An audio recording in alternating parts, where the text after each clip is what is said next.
Mind Over Magic, A Witch in Wolfwood, Book 1. Written by Lindsay Buroker. Narrated by Vivian Laney. Chapter 1. The rain, and the dog's nose prints on the windshield, made it hard to see into the twilight gloom ahead. Lucky whined from the passenger seat as Morgan guided the car through mud, over downed branches, and around water-filled potholes large enough to support a small flock of mallards, possibly a large flock, and their cousins. Lucky whined again. "We're almost to the house," Morgan said. "You can hold it." Lucky snuffled at the cracked window like a hedgehog with nasal polyps, and did his best to shove his snout through the gap. His whip of a tail thwacked at the side of Morgan's head, making her regret letting him out of his crate for this last leg of the journey. He stood on the armrest of the door, one paw finding the controls, and the window slid open further. "Just remember, that goes both ways."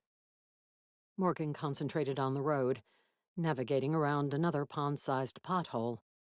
Maybe she should have rented an SUV instead of driving her electric car up here. "If you get your head stuck again, I'm not going to be sympathetic." As Lucky inhaled deeply, oblivious to the rain spattering his copper-furred head, Morgan checked the GPS again. It had been years, decades, since she'd been up to the house. Was it possible she'd turned at the wrong spot? It was hard to believe Grandma had driven up the treacherous mile-long driveway every day on her motorcycle. A deer shot out of the moss-draped fir trees and darted in front of the car. An alarm on the screen flashed and beeped. Cursing, Morgan slammed on the brakes as the headlights illuminated antlers and startled deer eyes. Lucky slid off the seat, but was too busy barking out the window to notice. The buck sprang off the road and into the woods. Morgan smashed the controls to roll up the window before Lucky could leap out, then gripped the wheel with both hands, willing her nerves to settle. That was hard, with her dog barking loudly enough to be heard by the crews of freighters sailing through Rosario Strait miles away. "You're not going after that deer," Morgan said. "You're a Vizsla. Vizslas are bird dogs." She was about to nudge the car into motion when a huge gray furry animal ran across the road after the deer. Blue eyes glanced in her direction before the creature, a wolf, disappeared into the trees. "Where the hell are we? Grandma's estate or Northwest Track?" Morgan put the car in park. Her fraying nerves were on the verge of snapping. Surprisingly, Lucky stopped barking. He sank low in the seat and whined. It was different from the "I need to water a tree as soon as possible" whine of earlier. This was a concerned, "maybe we should have gotten a hotel in town" whine. At least that was how Morgan chose to interpret it. "We're almost there." She took a deep breath and checked to make sure the keys to the house hadn't gone flying out of the cup holder. "We can—" The wolf leaped out of the trees and back into the road. Morgan couldn't help herself. As those blue eyes stared through the windshield at her, she screamed. Lucky sank below the dashboard and whimpered. Morgan clamped her mouth shut, trying to calm herself. But the wolf stood in the mud 3 feet in front of the car and growled, lips rippling as white fangs flashed in the headlights. It was not a calming experience. If the fir and pine trees to either side of the road hadn't been so close, she would have turned the car around. This was too much to deal with by herself, with night encroaching. She honked the horn, willing the wolf to run away. Its blue eyes widened, an almost human expression of indignation, and it crouched lower, hackles rising. As a city girl, Morgan didn't encounter wolves on a regular basis, but she was positive this one was far larger than typical. Its thick gray and black fur did nothing to hide the power of its muscular frame, and she could easily envision it chomping into her tires and stranding her here. She flashed her headlights at it and tried the horn again, but it didn't budge. Maybe the quiet engine of the electric car didn't alarm it the way a vrooming gas vehicle would have. The silence made it easy to hear the wolf's continuing growls. "One more try," she muttered, nudging the car forward. She wouldn't hit the wolf, but maybe the bulk of the vehicle would finally scare it into moving. She dreaded the idea of trying to back a half a mile down the obstacle course of a driveway. Its blue eyes widened again, and it sprang onto the hood, fangs only inches from the windshield. Morgan threw on the brakes, but she wasn't going fast enough for the wolf to fly off. It remained on the hood, snarling at her. All right, she said, afraid the thing had rabies, and that it might be able to break the windshield to get to her. Even as she put the car in reverse, something happened to the wolf. It blurred and morphed, as if it were as malleable as clay. Morgan had no idea what was going on, but she didn't want to stick around to find out. She accelerated in reverse, but the backup camera was spattered with mud and rivulets of rain made it hard to see out the rear window. The car had barely gone 5 feet when a tire sank into a pothole. When she pushed the pedal harder, the tires only slipped in the mud. As she struggled to maneuver out of the pothole, the wolf's fur disappeared, replaced with bronze skin. Bronze human skin. A naked man crouched on the hood, powerfully muscled arms and legs on display, along with male body parts that Morgan hadn't seen since her divorce. She was too terrified to think straight. What was happening? The wolf, the man, leaped off the hood and landed in the mud beside the driver's door. Now she had a view of his upper body, cut abs and pectorals, a head full of shaggy black hair, a mustache and goatee, and those same blue eyes. They were as striking against his dark skin as they had been in the gray and black furred face of the wolf. And every bit as angry. She double-checked to make sure the door was locked. "No trespassing," he snarled through the window. She hadn't lowered it, and had no intention of doing so, but she heard his gruff voice clearly. "Who are you?" she whispered. "Leave now, or I will tear your throat out." His voice was accented, though she couldn't place it. Maybe because he was busy threatening her life. He thrust an arm back down the road, the veins visible under his skin. If she hadn't been terrified that he would punch a fist through the glass and strangle her, she might have admired his physique. Lucky whined from the passenger seat. "I know, buddy," she whispered, still trying to navigate the car out of the pothole. Afraid the wolf man didn't understand that she was attempting to leave, she raised her voice to speak and buy time. "Look, this is 137 Alder Lane, isn't it? I'm not trespassing. This is my grandmother's property." Technically, it was now her property, left to her after Grandma Gwen's passing. Her brothers had been bitter that they hadn't been mentioned in the will, but Morgan wondered now what kind of mess she'd inherited. Get out," the man snarled, sounding more like the wolf that he'd just been. "Communication link failure," she muttered, quoting an error code she saw a lot at work, or had before she'd been let go. Not taking her eyes from him, she grabbed her phone off the console, took a clumsy one-handed picture, though he was standing so close that all she got was his naked torso, then put both hands on the wheel again. "Maybe the police can use that to identify my murderer when my body is found," she grumbled, and wiggled the tires left and right as she tried accelerating again. This time the car lumbered out of the pothole. She backed down the road as quickly as she dared. Fortunately, the man didn't follow the car. He merely stood in the mud, with his fists on his hips and his legs spread, like some sculptor's statue. Some sculptor's very angry statue. She spotted a place wide enough to turn the car around, then drove faster toward the road. Lucky grew braver as the wolf man fell farther behind. He climbed into the back and resumed barking. "FYI," Morgan told him, her heart still hammering against her rib cage. "That is also not a pheasant." When she reached the main road, the rain picking up and spattering on the pavement, she turned to head into town. Maybe it was her imagination, but when she glanced back into the woods, she thought she spotted blue eyes watching her from the trees. Chapter 2. The Wild Trout was one of only 2 hotels in Bell Rock, and it was the only one that took dogs, though the grumpy clerk had given Morgan a firm admonition to keep her pet crated and off the furniture. As she dialed her phone, Lucky lounged in the middle of the double bed, his legs stretched out, and his head on the pillows.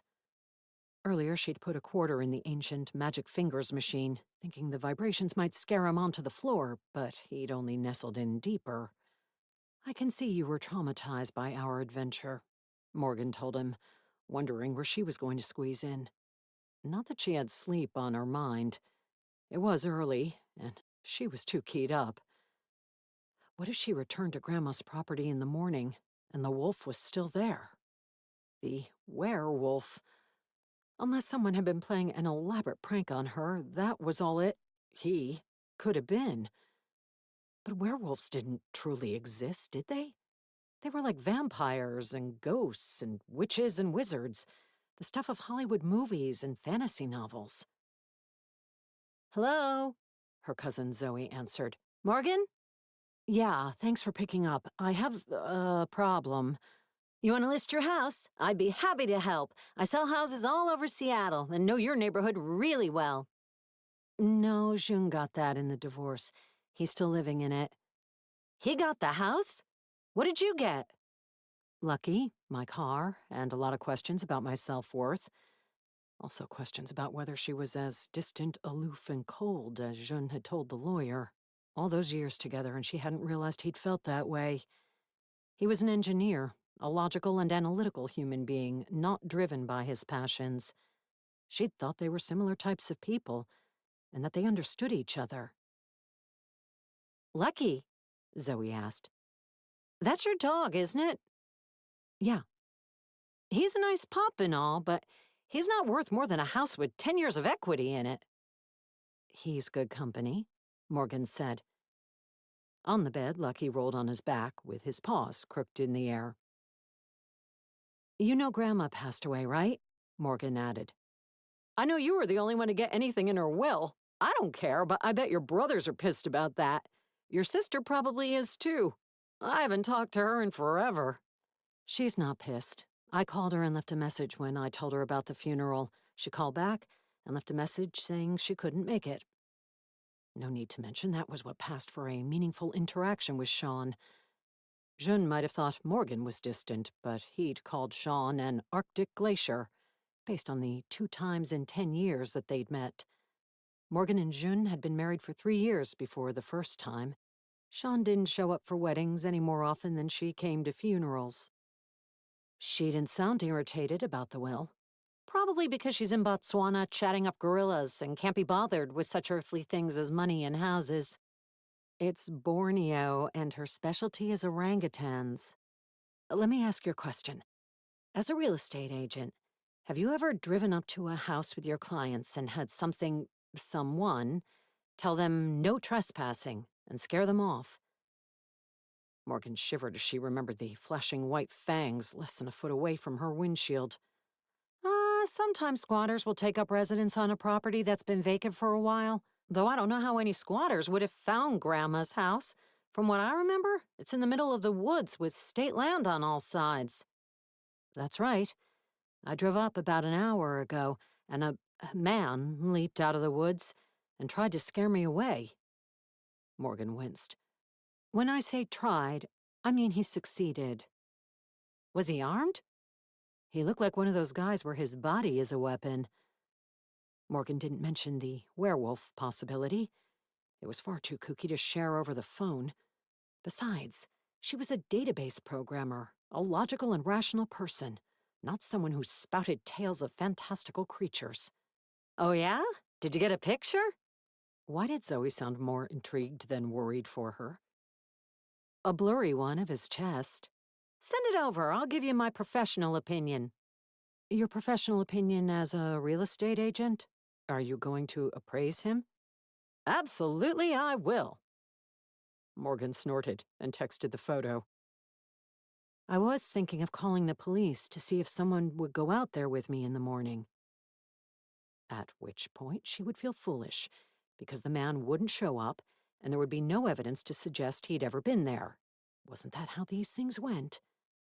If Bell Rock has a police station, sure, Zoe said. Isn't the population there like 13? It's not that small, and it's not that far to Bellingham.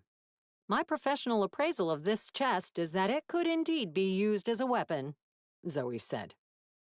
Thanks so much. Also, that I'd pay $50 to lick his abs. That's disgusting. No, they're quite nice. You didn't see his face, Morgan said. Was it horribly maimed and disfigured? There was that intrigue again. Morgan should have called her sister. She didn't know what help a primatologist in Borneo could be with this problem, but she was positive Sean wouldn't have offered to lick a stranger's body parts. No, just badly in need of attention from a barber, or maybe a groomer. Does a squatter have any rights to be on a property if they've been there for a while? It had only been 4 weeks since Grandma's death, so Morgan couldn't imagine that would have been enough time for anyone to have a legal right to stay on the property. Probably not unless he was a renter and has a lease. I'm sure Grandma wouldn't rent to a... Morgan stopped herself before saying werewolf. An Adonis with abs of steel. You're hilarious. That's what my clients tell me. Hey, are you going to sell her house? I can't really see you moving to Bell Rock. If I can get to it and see what kind of state it's in, probably. Morgan had been relieved to have an excuse to leave Seattle and all the awkward condolences from her colleagues about the dissolution of her marriage. I can list it for you and get a good deal. I'm licensed to sell property anywhere in the state, and I'm sure you could use the money. Morgan winced at the reminder that she was not only freshly divorced, but freshly unemployed, thanks to her company being bought out and the new owners deciding to dissolve the IT department. She didn't know yet if this would qualify as the worst year of her life, but it was in the running. Just last winter, she'd turned 40 and believed she and June were on a good path with stable futures. Funny how a few months could change everything. I've got my 401k and enough in savings to be okay for a while, but I'll let you know once I get up to see the house. Send some more pictures and I'll give you my professional opinion. Of the house or the, squatter? I'm happy to opine on both. Thanks so much. Morgan hung up and searched for a number for the authorities, her introvert tendencies making her cringe at the idea of calling strangers. Strangers who would ask her questions she didn't know how to answer. It looks like the county sheriff's department covers Bell Rock. At least their office is close. I'll call in the morning. Lucky flopped back onto his side and swished his tail against the comforter. Are you going to make room for me in there? Not yet ready to tackle pushing a 70-pound dog over on the bed, Morgan walked to the window and peered out into the rain. Across the street, the shops were closed for the night. The brick buildings with large glass windows and displays inside looked little different from when Morgan had visited Bell Rock with her siblings when they'd all been kids. Since their mother's death, none of them had come up here. Grandma had always implied that she preferred to live alone and didn't care much for company. But Morgan wondered if she should have tried harder to establish a rapport with her. Losing her daughter must have been hard on her, and she might have been lonely. At the least, Morgan should have come up and checked on her. But Grandma hadn't been frail and sickly. The last Morgan had heard, she'd been living on her own without trouble, riding her motorcycle around the state, and reading all the books she hadn't had time for when she'd worked. Even though she'd been 90, her death had been a surprise. On the far side of the street, someone in a long dark jacket, or was that a cloak, stepped out of the shadows between two buildings. A woman? It was hard to tell, with the glass reflecting Morgan's own brown eyes and shoulder-length auburn hair back at her. Further, the person wore a hood that hid her face. Not surprising, given the rain. But she turned to look straight at Morgan's window. It was probably only in Morgan's imagination that the woman had a menacing aura. A braid of damp gray hair had escaped the hood, and something black adorned the ponytail holder at the end. Morgan was too far away to see it clearly, but it reminded her of a spider. It probably wasn't one, but that would fit with the menacing aura. Morgan, figuring she was framed in the window and noticeable with the lights on in her room, didn't want to stare back. She gazed up and down the street as if she was checking out the scenery of downtown Bell Rock. When she looked back, the woman was still staring at her.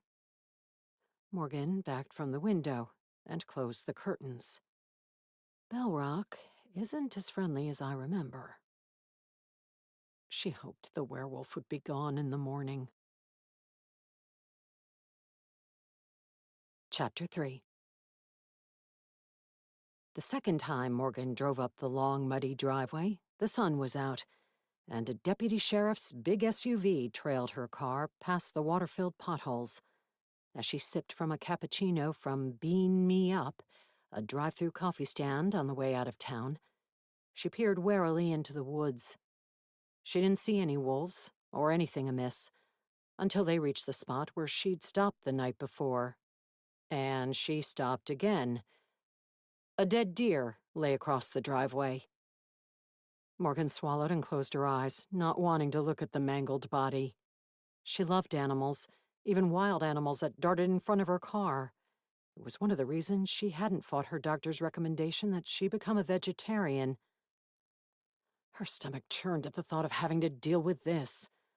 What did one even do with a dead deer in the driveway?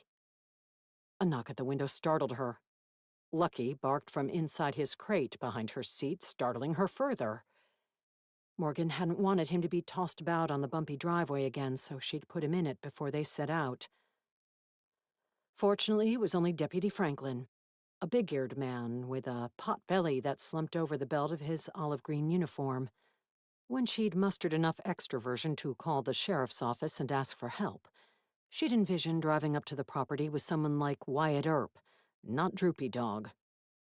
Franklin raised his bushy eyebrows and stepped back so she could open the door. "I saw you stop and got out to see what the problem was," he said as she eased out, mud squishing under her shoes. "You ought to be able to drive around that." He waved to the deer carcass. Even though Morgan tried not to look at it, she couldn't help but glance and see that it had been eviscerated and partially eaten. Was there a whole pack of wolves out here? That was a distressing thought, and she blinked and looked again. Why was the head missing? Did animals usually chew off the heads of their prey? She'd never heard of such a thing. "Can you check it?" she asked. "Check it for what, ma'am? It's dead." "I know, but it's right in the driveway." Morgan waved at it, wondering if she would sound crazy if she said the wolf might have dragged it there as a message to her. "Stay off the property or I'll do this to you." Franklin shrugged. "Someone probably hit it." "Causing the head to pop off?" "That would have happened later." He stuck his thumbs in his belt and puffed out his chest and his gut, as if to convey his supreme authority on this matter. "Some scavengers came in to take advantage and had themselves a nice dinner." "I drove up last night and I didn't hit it. I'm sure nobody else has come up here since then." Nobody except the werewolf. Franklin looked up and down the long driveway, trees and bends hiding most of it from view. Morgan expected to have to argue further, but he shrugged and walked up to examine the area. Lucky swirled in his crate and barked twice. Morgan shook her head. "You can run around when we get to the house, assuming there aren't corpses strewn all over the lawn." She shuddered at the idea. When Franklin returned, a puzzled furrow creased his brow. He removed his hat and pushed a hand through his short brown hair. "You're right that it doesn't look like it was hit by a car. Some coyotes or maybe a wolf got it." "No kidding. Are wolves a big problem here?" "Werewolves?" "Yeah, there are some wolves in these parts." As Franklin put his hat back on, he peered warily into the trees, losing his earlier nonchalance. She almost asked him if he'd heard anything about werewolves, but she couldn't bring herself to voice something a normal, sane human being would scoff at and say was nonsense. This is still a pretty wild area, he continued, despite our proximity to civilization. Lots of state land around here, preserves and hiking trails and the like. Any hikers ever run into wolves? He hesitated. Sometimes. Any hikers ever get eaten by wolves? Sometimes. Morgan blinked. Are you serious? He smiled and thumped her on the shoulder. Nah, just joking around with you, ma'am. She wasn't the best at reading people, but that smile didn't seem authentic. And he glanced into the woods and at the deer again before saying, We'll drive around. Don't worry, I'll stick with you. Franklin patted the firearm at his waist before heading back to his SUV. A part of Morgan wanted to flee back to the safety and normalcy of Seattle, but she already felt guilty about not seeing her grandmother in recent years. The thought of abandoning her property and having it be overrun by squatters and wolves was repugnant. Morgan took a deep breath and got back in the car. She drove carefully around the deer, wondering again what she was supposed to do with it. If she let her cousin list the house for sale, there would be showings.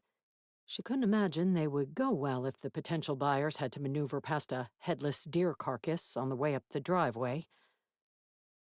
With branches scraping at the windows, Morgan made it around the obstacle.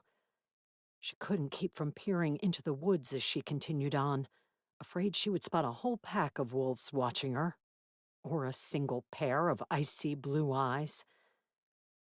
But the trees opened up ahead, and she finally glimpsed the clearing where Grandma's old house resided. A large red barn rose up to the side of it, the paint surprisingly fresh and the roof and sides in good condition.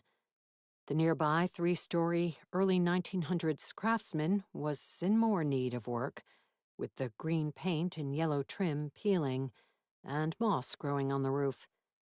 Even so, it was much as Morgan remembered, and she exhaled slowly in relief. Despite triple-checking the sole address sign at the turnoff, she'd started to doubt she was indeed trying to reach the right property. The fenced garden out front was also in better condition than expected.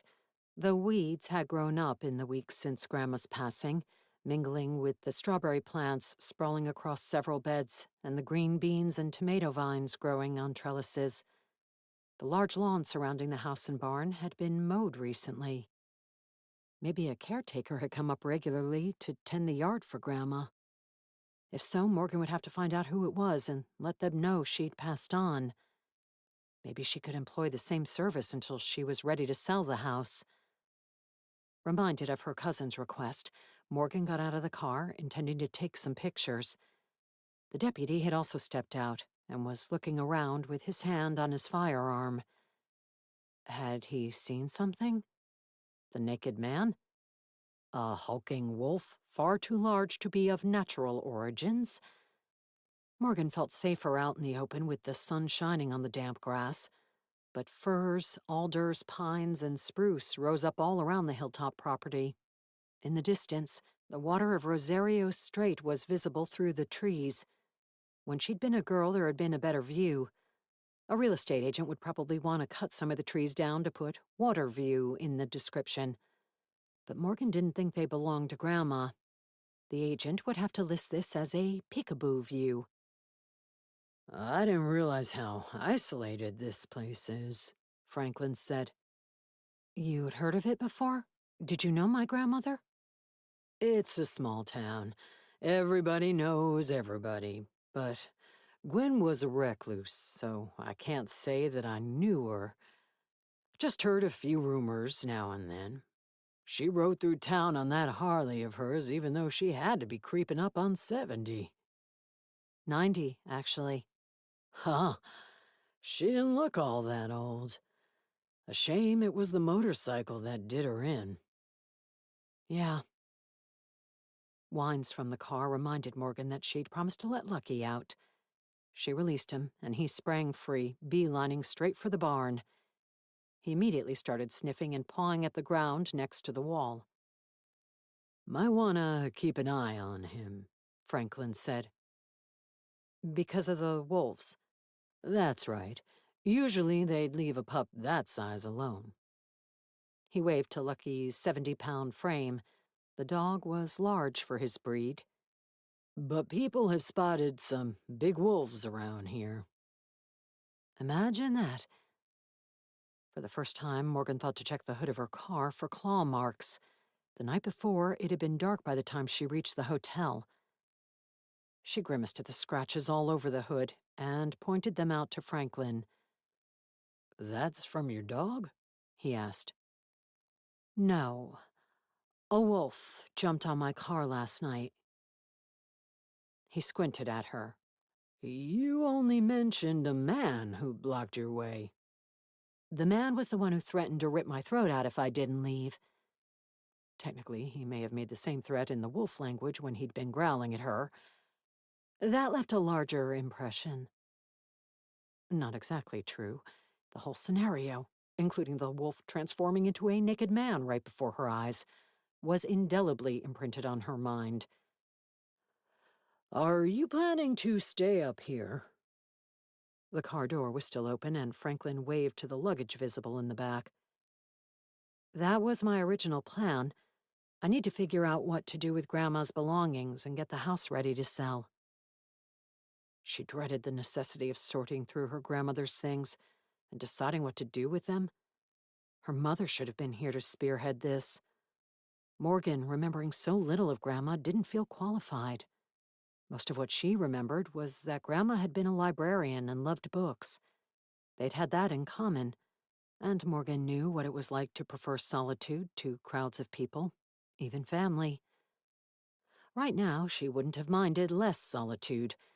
Even though she wasn't close to her brothers, she wished some of them had volunteered to come up and help. But they'd all made excuses about how busy they were.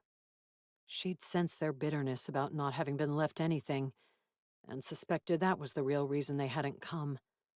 Grandma had bequeathed all of her liquid wealth to charity, and the house was the only thing Morgan had received, though she wondered why she'd been singled out for that. As far as she knew, she hadn't been any closer than her siblings to Grandma. Maybe you should stay in the hotel, Franklin said, returning to the parked cars. Oh? I didn't want to scare you, but... He looked back toward the driveway. Morgan didn't see anyone, but she had the feeling someone was watching them. Is this about the headless deer? She asked. There were prints in the mud around it. Very large wolf prints. Franklin cupped two hands in the air to demonstrate the size. Morgan nodded. After all, she'd seen the wolf that made them. Also, it looked like it was dragged into the road after it was killed.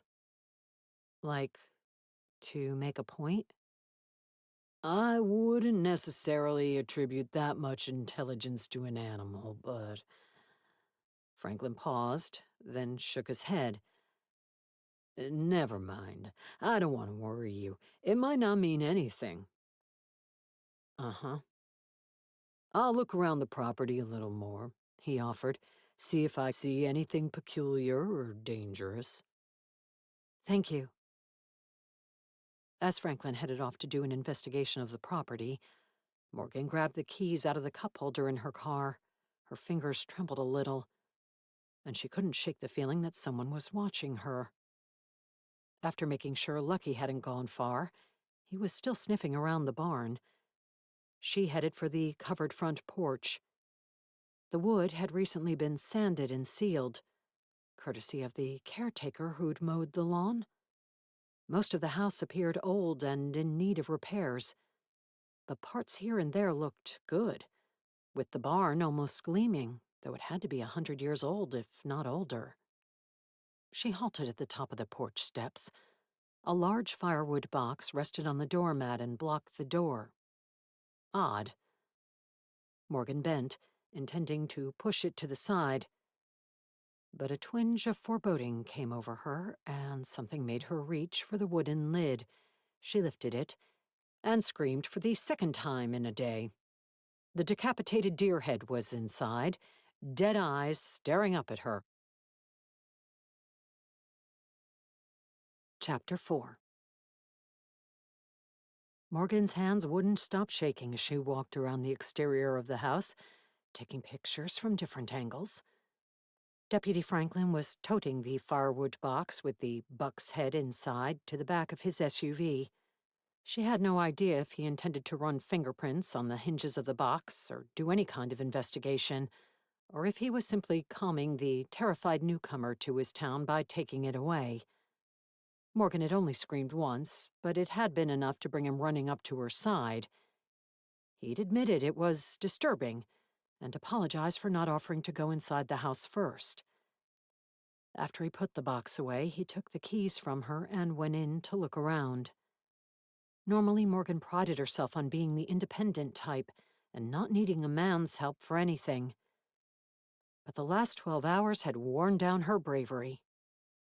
She poked around outside while Franklin went through the rooms inside, making sure there weren't any more body parts and boxes lying in wait. She came to an old root cellar, the grass growing up to either side of the yellow double doors. A path around the house to them suggested Grandma had visited often. Since she had the garden, that probably made sense. Morgan tried to remember if she'd ever been under the house as a kid, but she didn't think so. Curious, she reached down to tug one of the doors open, though a part of her wondered if she was making a mistake. Maybe she should ask the deputy to check out the root cellar first. She was almost relieved when the doors didn't budge, though it was puzzling, because she didn't see a lock. Maybe Grandma had done some remodeling and the cellar was now accessible from inside the house. A star-shaped indention in one of the doors made her take a closer look. Cut into the wood and painted in dark blue that stood out from the surrounding yellow, it was a little larger than an old silver dollar coin. She touched it, and a buzz of electricity ran up her arm.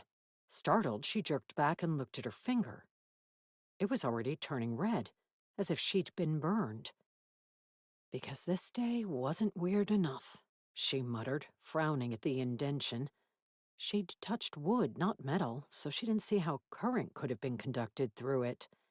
She glanced up, as if she might spot high-voltage electrical wires running over the house that she hadn't noticed before. But the only notable thing was a crow perched on the peak of the roof. Or was that a raven? It was large to be a crow. None of the wildlife is normal-sized around here.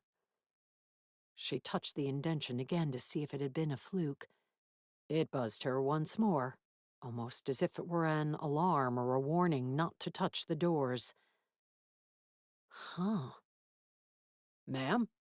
Franklin had come around the corner of the house and frowned at the doors. Do you want me to check down there too? They're locked. Good. She raised her eyebrows. Did you find something in the house? Something that would make him reluctant to explore further. Oh, no, I'm just, Franklin gazed out into the woods again. Ready to get the hell out of here, his eyes said, though he didn't voice the words. No, there's nothing in the house that you need to worry about. Your grandmother was a little quirky, but that's all. You should be fine looking around. But, I'm still going to recommend the hotel. I don't think a woman should be out here alone in the woods at night. Never mind that Grandma had lived alone here for years after Grandpa passed. I have Lucky. Morgan pointed to the dog, who'd taken a break from sniffing to roll on his back in the grass. He looks ferocious. She decided not to mention how he'd spent the night on the bed at the hotel with his head on both pillows. Franklin handed her the keys to the house. I can wait while you look around if you want. Though she was tempted to say yes, she didn't want to keep him out here all day. That's all right. Maybe you could just take that head away and, who should I call to have the rest of the body removed from the driveway? I'll take care of it. Thank you. He smiled and tipped his hat. Call if you need anything. Morgan flipped through the keys on the ring she'd inherited, looking for something to match the star-shaped indention, but nothing was similar. Lucky bounded up to the deputy, demanding to be petted before he left. Franklin might not have been the badass law enforcer Morgan had hoped for, but at least he indulged the dog. She headed into the house to look around and take more pictures. As she stepped into the living room, scents of sandalwood and sage enveloped her, and she remembered the pungent smells from visits in her youth. She vaguely recalled Grandma burning candles and pouring oils into diffusers. Floorboards creaked as she walked through the house and into the kitchen. A surprisingly modern gas range was wedged between chipped yellow countertops, with numerous copper pans hanging from a rack over it. Maybe preparing meals here wouldn't be that bad. Though the word icebox came to mind when she looked at the pale blue refrigerator with rounded corners. It probably ran on electricity, but she wouldn't be surprised to find a compartment for a block of ice. As she wandered through the second floor, the house large for only one person, more memories returned, mostly of her in her room reading, while her brothers ran through the hallways and played outside in the yard. Her sister had always claimed the library full of books and locked herself inside, not even letting Morgan in to share the solitude. She'd done her reading from a ledge atop a closet, filling the nook with blankets and pillows. Their father had admonished them for spending their summer vacation with their noses in books and told them to go out and play in the woods. If giant wolves had been lurking in the trees back then, Morgan was glad she hadn't heeded that request. She'd never been in her grandmother's room before, and when she ventured in, the scents were even stronger, as if incense had been burned in there recently. Wrinkling her nose, she opened a window wide to air the place out. The artwork on the walls was an eclectic collection of pressed leaves, dried berries, and words in foreign languages. A number of ropes were coiled decoratively on the ceiling above the bed, made from braided horsehair, or something of that nature. A desk held a mortar and pestle and numerous candles. Maybe this had been the room that had led Franklin to label Grandma as quirky. A number of belts and necklaces dangled from a bedpost. Not that big on jewelry, Morgan started to ignore them. But a hunch drew her over, and she sorted through the collection. A silver chain with an emerald green star-shaped medallion made her think of the root cellar doors. She couldn't see how it could be a key, but she removed it to see if the medallion would fit in the indention. A caw came from the window, and she dropped it. The raven that she'd seen outside now perched on the sill. To her shock, the big black bird flew into the room, cawing loudly. Morgan sprang back, bumped the bed, and almost pitched to the floor. Black wings flapped, feathers flying, and the raven dove toward the medallion. What the? Though alarmed, Morgan lunged for it. No way was she going to let some bird steal her grandmother's jewelry. Wingtips brushed her face, almost beating her about the head, but she snatched up the medallion. Talons flashed, and pain stabbed the back of her hand. She almost dropped the medallion again, but she tightened her grip and ran into the hallway. She slammed the door shut and plastered her back to the opposite wall. Several calls of protest came from the bedroom before the house fell silent again. Morgan stared at bloody gouges in the back of her hand and the heavy medallion she gripped. She was tempted to leave the door closed and walk away. But if the raven was left inside, it could tear up the room and make a mess. I'm starting to think that preparing this house to sell won't be easy. Morgan ran to the kitchen, grabbed a broom, and returned, bracing herself in case she had to battle the raven to drive it out of the house. But when she opened the door, the bird was gone. After double-checking, she hurried to the window to close it. The raven cawed at her from the roof of the barn. Lucky ran back and forth below, barking up at it. I guess that's closer to a pheasant than the other things you've been trying to get," Morgan muttered. As she headed downstairs, she sent the photo she'd taken to her cousin. She resisted the urge to text. "If you don't hear from me again by tomorrow, send the police. Though maybe it wouldn't have been a bad idea. The raven was probably a fluke. Weren't they known for stealing shiny objects and squirreling them away in nests? But the werewolf squatter was another story. She left the broom in the kitchen and grabbed a butcher knife just in case. Outside, Lucky continued to race back and forth while barking at the raven on the roof of the barn. From 30 feet above, it looked down, indifferent to the dog. Morgan kept the medallion close in case the bird was still contemplating theft. Deputy Franklin had driven off, so she would be on her own if she had to retrieve it from some forest nest. You barking at it isn't going to make it fall off the roof and into your mouth, Morgan told Lucky as she passed him. This common sense did not leave an impression on him. She finally called, "Treat!" to get him to stop. It didn't always work, but this time it did. He raced over and sat in front of her, his floppy ears cocked. Good boy. She dipped into the treat bag she kept in her jacket pocket and gave him a piece.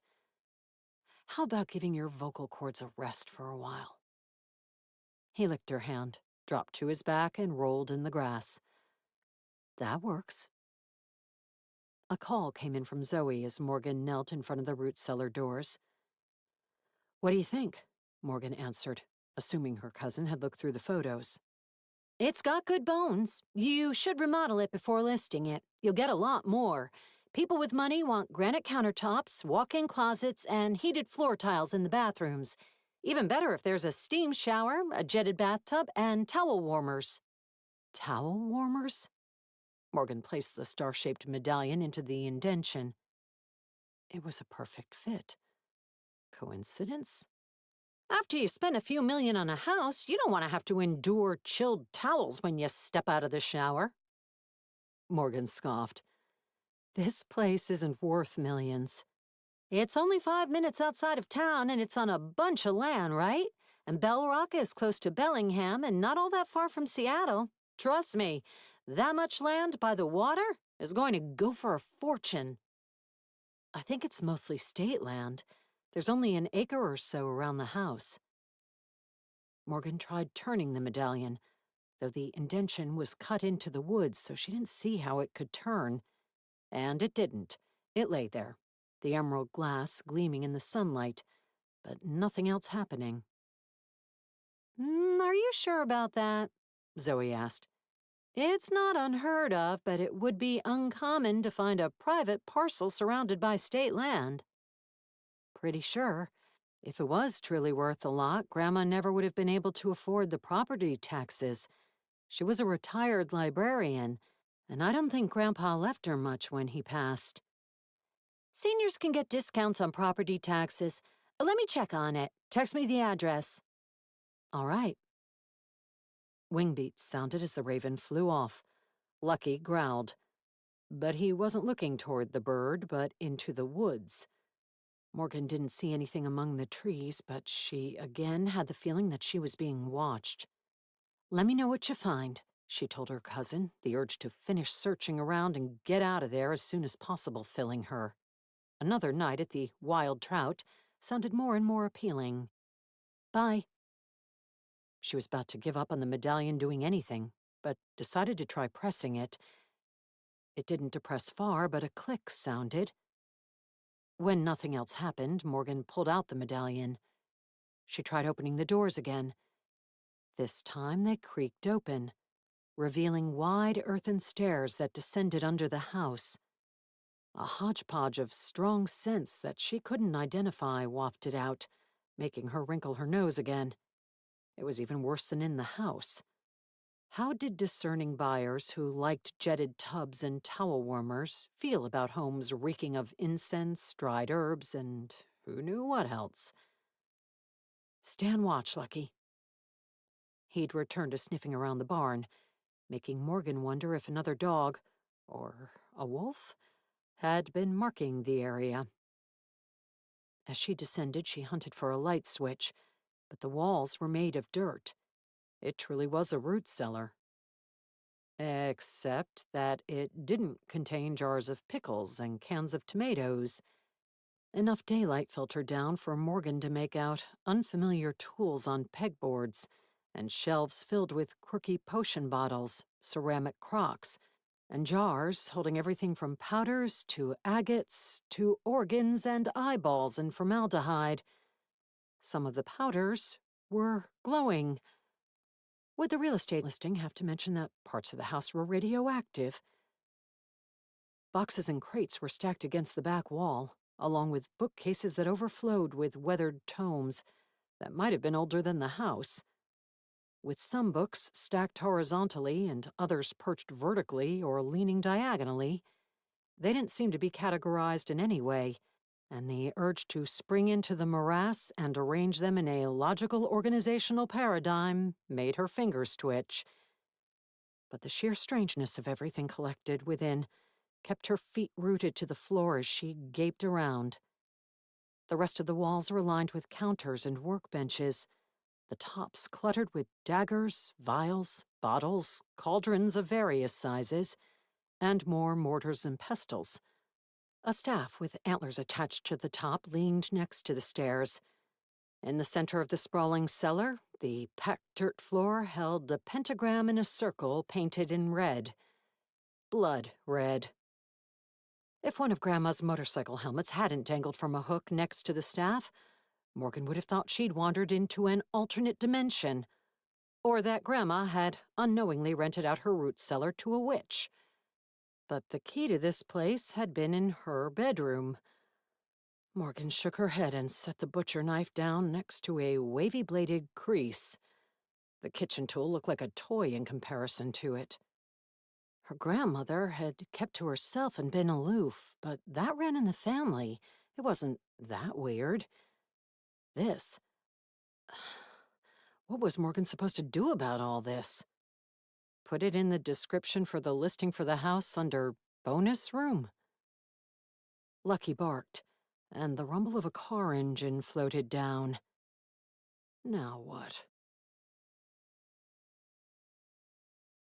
Chapter 5. A white Land Rover rolled up the driveway and parked in front of the house. Lucky had stopped barking, but Morgan grabbed his collar as soon as she came out of the root cellar. The witch cellar. He was more likely to jump on a stranger and knock him over with an energetic greeting than to bite anyone, but not everybody appreciated that. The windows were tinted so Morgan couldn't see inside, but the owner soon stepped out. He had short white hair, a bushy handlebar mustache, and wore a denim shirt under a brown suede jacket with fringes. A 10-gallon cowboy hat topped off the ensemble. In Texas, he might not have looked out of place, but jeans and flannel were more typical along the misty coast of western Washington. "Morning, ma'am." He tipped his hat toward her. Lucky woofed. "Morning, hound." Lucky wagged agreeably. "Hi," Morgan said. "I'm Magnus Christian, best real estate agent in these parts." Ah. Morgan could already guess what this visit was about. Maybe she shouldn't have shut the doors to the root cellar on her way out. Seeing all of the bizarre paraphernalia might have deterred an agent from wanting to list the place. "Morgan Keller," she said, still getting used to using her maiden name again. "I inherited this place from Gwen Griffiths." "Wonderful to meet you." Christian smiled and reached for her hand. Morgan hid a grimace as she let go of Lucky's collar so she could accept the clasp. She'd never been one for hugs or handshakes from strangers, but people tended to raise their eyebrows when she jerked her arm away. Fortunately, all he did was clasp it and nod to her before letting go. "You're the daughter of the deceased." "Granddaughter. I guess that's what I get for not bothering with makeup." Christian blinked and looked her up and down. "I didn't mean to insult you, ma'am. You don't look a day over 30, and if I were to walk through the shopping district with you, I'd feel quite smug at having attracted such a young lady." He winked at her. "I just hadn't realized that Mrs. Griffiths was old enough to have grown grandchildren." "She was 90. "Really?" Christian patted Lucky. Did you hear she died in a motorcycle accident? Yes, how did you hear about it? Morgan forced a smile, though she was already inclined to be suspicious of this man. How had he known she was up here? It hadn't even been a full day since she arrived in town. Had Deputy Franklin said something? And if so, to whom? And why? For some reason, Morgan thought of the woman who'd peered into her hotel room window the night before. It was in the local news a few weeks back, he said, and I'd met Mrs. Griffiths a few times. She contacted me this past spring about selling her property. She was thinking of moving into a condo up north, one of those assisted living facilities. Given what Morgan had seen in the root cellar, she highly doubted Grandma had been contemplating anything of the sort. Assisted living facilities had to have rules about how many cauldrons and jars of organs one could store in one's room, and surely drawing pentagrams on the floor was discouraged. Interesting, Morgan made herself say, though she was already contemplating how to get rid of this guy. Lucky had lost interest in him and returned to investigating the barn, or whatever creatures might be living under it. My cousin is a real estate agent, so I'm sure Grandma would have used her if she'd been serious about selling. His eyes narrowed. An agent where? In Seattle? Christian scoffed and waved dismissively. You can't use an agent who doesn't know the local area. That would be ludicrous. I'm sure I can get you much more. I understand you are the sole heir to the estate. He lifted his brows. Not to be rude, but how do you know that? He shrugged easily. As I said, it's a small town. I regularly have lunch with Abraham, the estate attorney who handles most of the cases in these parts. So he could find out which aggrieved descendants might be willing to list properties with him and beat his competition to their doors. This time, Morgan didn't bother hiding her grimace. She eyed his SUV, decided it had cost him a fortune, and felt pleased about the fresh mud spattering the sides. If nothing else, he would have to pay to have it scrubbed after coming out here. Somehow she doubted he was the type to wash a car himself. I can help you get a great offer, Christian said. I already know lots of developers who are interested in Bell Rock and are buying up land all over the area for their projects. Do you realize how rare it is to find an estate this size, left this close to town? I'm surprised the county hasn't already rezoned it. A developer could put hundreds of houses and condos in there. And is that a view of the water over there? He peered off toward the strait. If you cut down those trees, you'd be able to see the sunset and all the ships passing below. Magnificent. Cut down all the trees? Morgan wasn't as anti-progress as some, but the idea of bulldozers coming in and clear-cutting the woods, even if they were infested with werewolves, horrified her. The local deer were having a hard enough time staying alive as it was. Oh, they'd leave some, I'm sure, for aesthetics. He waved his hand. People like trees. Yeah, I hear they're good for the planet. I'm more interested in getting you what's good for your pocketbook. He glanced at her hand. I don't see a ring on that finger. Are you single? Divorced? It's not easy for a single lady to make it in the world, is it? His pitying smile made her wonder if he'd researched her and knew she was out of work. Morgan gritted her teeth.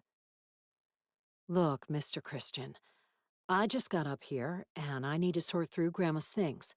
I'm not thinking about selling right now. Of course, of course. Take your time. He pulled out a gold card holder encrusted with emeralds and diamonds. Were those real? And withdrew an embossed business card. Call me when you're ready. He pressed it into her hand, tipped his hat, climbed back into the hulking SUV, and drove off. She hoped the wolf leaped onto his hood and threatened to tear his throat out for trespassing. I'll call you the first of never, she muttered and tore up the card. Do you object to him personally or to developing the property? A man with a growly voice asked from behind her. Morgan swore and spun, realizing that she'd left the butcher knife in the cellar. What had she been thinking? She recognized the owner of the voice right away, though he'd been naked the last time she'd seen him. Now he wore jeans and a brown leather vest that revealed almost as much of his muscled chest and arms as his last outfit had. A single tooth, some animal's fang, hung on a thong around his neck, and wide-studded leather bracers circled his wrists, as if he were an archer who needed them to protect his forearms. He towered 6.5 feet tall, making her feel much shorter than she usually did at 5'8", and was close enough that he could have reached out and grabbed her. Morgan skittered back, wishing she had the knife, especially since his cool blue eyes hadn't changed. They lacked warmth, and they reminded her of the wolf he'd been the night before. The wolf he still seemed like, with that wild black hair and powerful build. This was a predator, whether he was in fur or flesh. Do you object to him or to developing the property? He repeated slowly, as if she were an idiot who needed help comprehending simple words, though he was the one for whom English had to be a second language. Was that a Mexican accent? What would a Mexican werewolf be doing in Washington? Both. Though Morgan was afraid to look away from him, she glanced around for Lucky, worried the man might have done something to him. Otherwise, he should have barked to alert her to a stranger, to a threat. Lucky stood off to the side. He didn't appear injured, but his tail was clenched between his legs and his head was low, as if he'd been scolded. You will not sell the property? The man asked. I don't know yet, but not to someone who wants to bulldoze the woods and put in 1,000 houses and condos. He watched her with those cool eyes, and she wasn't sure if she'd given him the answer he wanted. Maybe she should have said a plain and definitive no. But that wasn't the truth. And what business was it of his anyway? He was the trespasser here. Gwen was your grandmother. He didn't ask it like it was a question. He already knew. The people in Bell Rock knew far too much about her. Yes, I'm Morgan. And you are? Besides the freak who threatened to rip out her throat after leaping naked onto her car? He who protects this place, he said. That doesn't roll off the tongue as easily as you might think. Follow me, I will show you something. He strode toward the front of the barn. She glanced at Lucky, who'd lowered to his belly in the grass as if commanded to stay. His tail was still clenched. If the werewolf tried anything, she couldn't count on her dog to help. Be right there, she called, then ran back to the root cellar. She grabbed the butcher knife off the workbench, then wondered if she would be better off grabbing the crease or antler staff, but shook her head and stuck with her first choice. The werewolf was waiting at the large rolling door, the wood scorched with a symmetrical pattern that reminded her of snowflakes. Without explaining it, he shoved it aside, but he pointed at her knife before walking in. You intend to prepare a meal? No. A wolf jumped on my car last night and threatened to kill me. It seemed like a good idea to be armed. He grunted. You should have grabbed the boiling knife. While Morgan wondered if that had been one of the tools in the root cellar, he strode into the barn. Though still hesitant, and not at all certain he wouldn't kill her, she followed him inside. Wood chips scattered the cement floor of the cavernous interior. When Morgan had been a kid, there had been horse stalls on the left side of the barn, but those had been taken out, replaced by a huge workshop. Tables, benches, and even a totem pole in progress rose up amid power tools and sawhorses. Some of the furnishings had fine wood carvings in the flat surfaces, and a few had been decoratively charred, as if by a blowtorch. To the right of the work area, stairs led up to what she remembered as a loft, but now looked like more of an apartment. Near the base of the stairs, a tarp lay over something lumpy. The werewolf tugged it off, revealing a wrecked motorcycle. Morgan grimaced. Was this Grandma's? Yes. By the time I learned of the crash, the paramedics had pulled her body out of the ravine. I found this at the bottom, mangled among the trees. He nudged a couple of parts that must have fallen off in the crash. At the time, I didn't yet know that she was dead. I brought it back in case you wanted it. Wait, do you live here? Morgan glanced at the steps leading to the apartment. Yes. Do you pay rent? She thought of her cousin's words that if the werewolf had paid rent, it might be more difficult to evict him from the property. Why? His eyes narrowed and his words turned into more of a growl again. Do you wish to charge me to stay here? No, Maybe saying she wanted to evict him wasn't a good idea either. Not when he crouched there, radiating menace toward her. She didn't know what this guy had against her, but she definitely got the feeling he didn't like her. I was just asking. Grandma didn't mention you. You never came here. How could she mention me? Well, there are these things called phones. Morgan almost brought up email, too, but she hadn't seen a computer in the house and couldn't remember Grandma ever communicating with the family that way. Which you did not use to call her. Was that what he had against her? Morgan had always thought that was what Grandma wanted, to be left alone in peace. But what if she'd resented that her grandchildren hadn't come up to visit? It boggled her mind that this werewolf might have known her grandmother better than she did. This was on the bike when I found it. He pointed to a bone-colored clip fastened to a fluid line. Or maybe the clip was made from bone. Was that the brake line? Morgan had put together her own computers when she'd been in her teens and 20s, but she knew little about cars, and even less about motorcycles. Touch it, he told her, the words a command, not a request.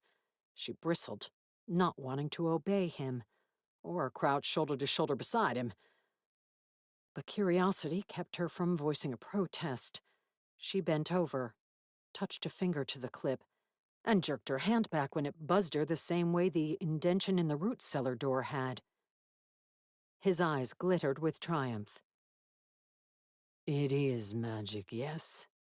I knew it.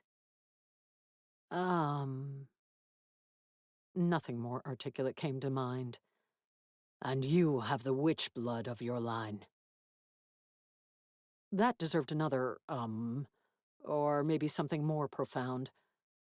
But Morgan couldn't do anything but alternate between staring at him and at the clip. It had felt like an electrical current had buzzed her, not magic, whatever the hell magic felt like. But as with the door, the clip didn't appear to be made from a material that could conduct electricity. I don't know what any of that means, she said. He pointed at the clip. That means that someone murdered your grandmother. Chapter 6. You think someone tampered with the motorcycle? Morgan asked. Yes, that was under a housing before. The werewolf pointed at the bone clip. It would not have been visible to Gwen. I am surprised she did not sense it, but I do not know how witch magic works. He squinted at her. Do you sense it? Sense it? No, but I'm not a witch. Nor did she believe in witches, magic, hexes, potions, wands, or werewolves for that matter. I'm a database programmer. I also enjoy reading, organizing, cooking, hiking with my dog, and music with lyrics that mean something. As you can see from my list, I have no witchy hobbies. You felt its magic. I felt something. Morgan rubbed the finger that had been zapped. Like electricity. Magic can feel like many things. Often, it is painful. He grimaced, as if remembering some specific incident. You will research this device. He removed it from the motorcycle with a faint snap. If it buzzed him, he gave no indication of it. You will learn who made it and tell me their name. You like to give orders, don't you? Gwen allowed me to take the fallen trees from Wolfwood for my work, and to live on this land. I owe her. You will find out who murdered her. He held out the clip. Morgan hadn't the foggiest idea how to research a magical item, nor did she want to get zapped again by taking hold of the thing. The sheriff's report said my grandmother died in an accident, that it was late, the roads were wet, and she went around a curve too quickly. She was murdered. He stepped closer to her. His height and prominently displayed muscles would have made him intimidating even if she hadn't seen him transform from a wolf into a man. You will find out who did it so I can kill them. How about, if you want my help, you offer me something, or at least ask politely instead of being a big bully? The words came out braver than she felt. After the day and night she'd had so far, she wanted to run and hide somewhere, not deal with this guy. I am not a bully. You haven't given me your name, you're ordering me around, and you're about to knock my face in with your prodigious pecs. What would you call that?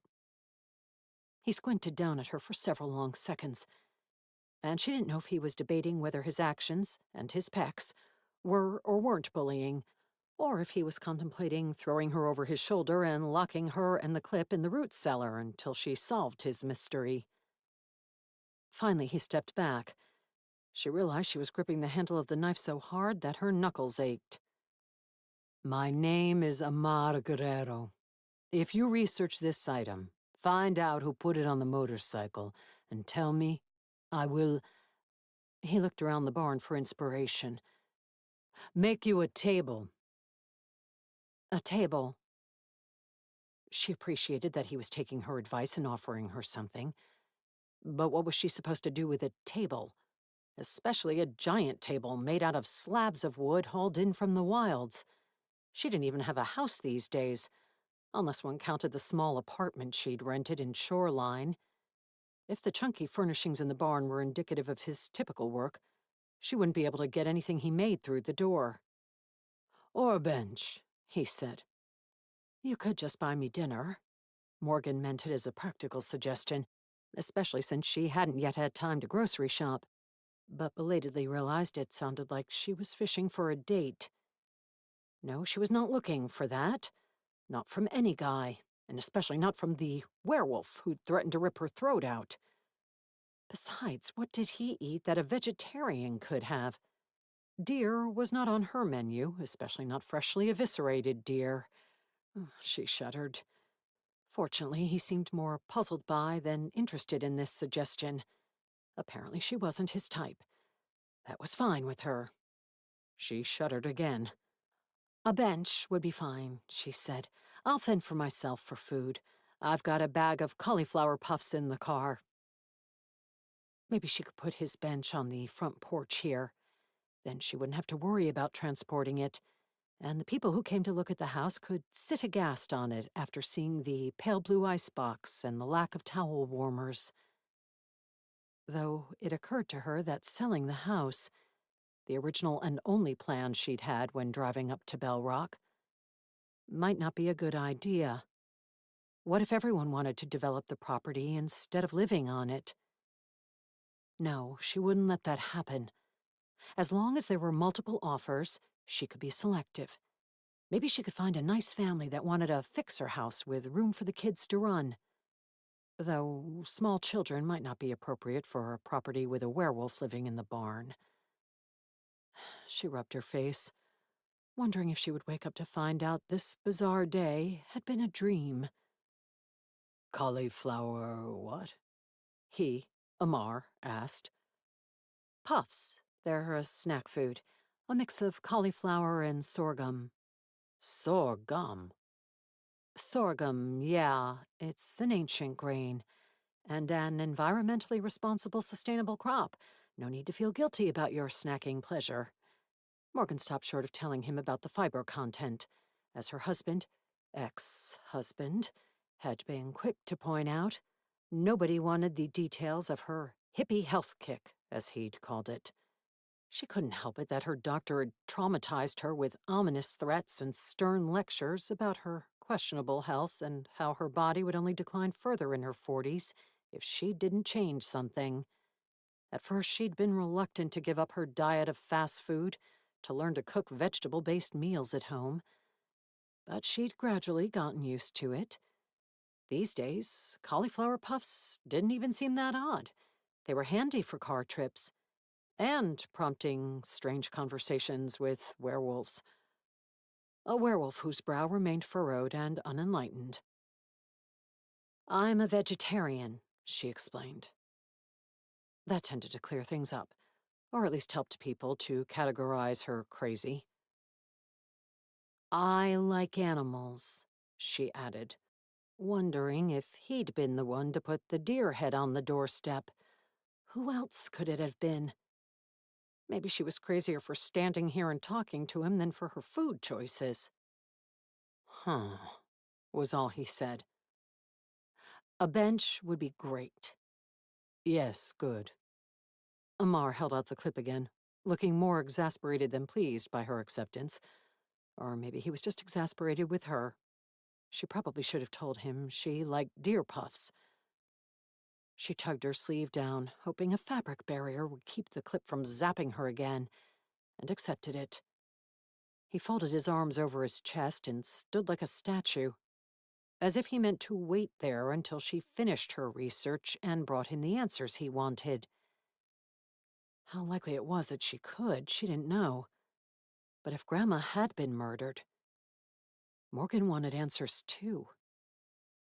She walked back outside, and Lucky bounded over. He jumped up on his hind legs, planted his paws on her shoulders, and licked her face. Yeah, she said, nudging him back down.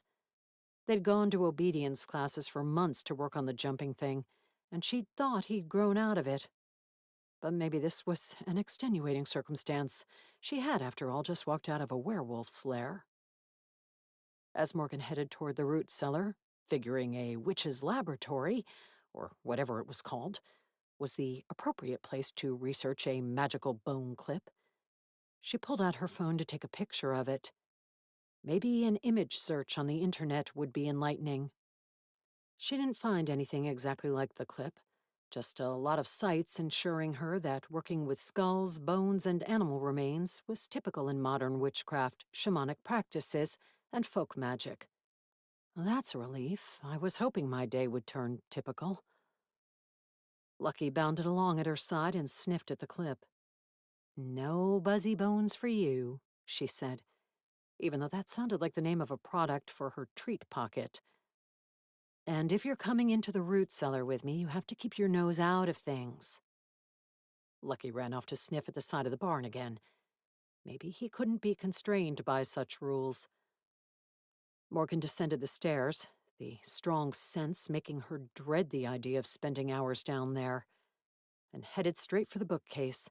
She ducked her head to avoid hitting twists of strange dried things dangling from the ceiling beams.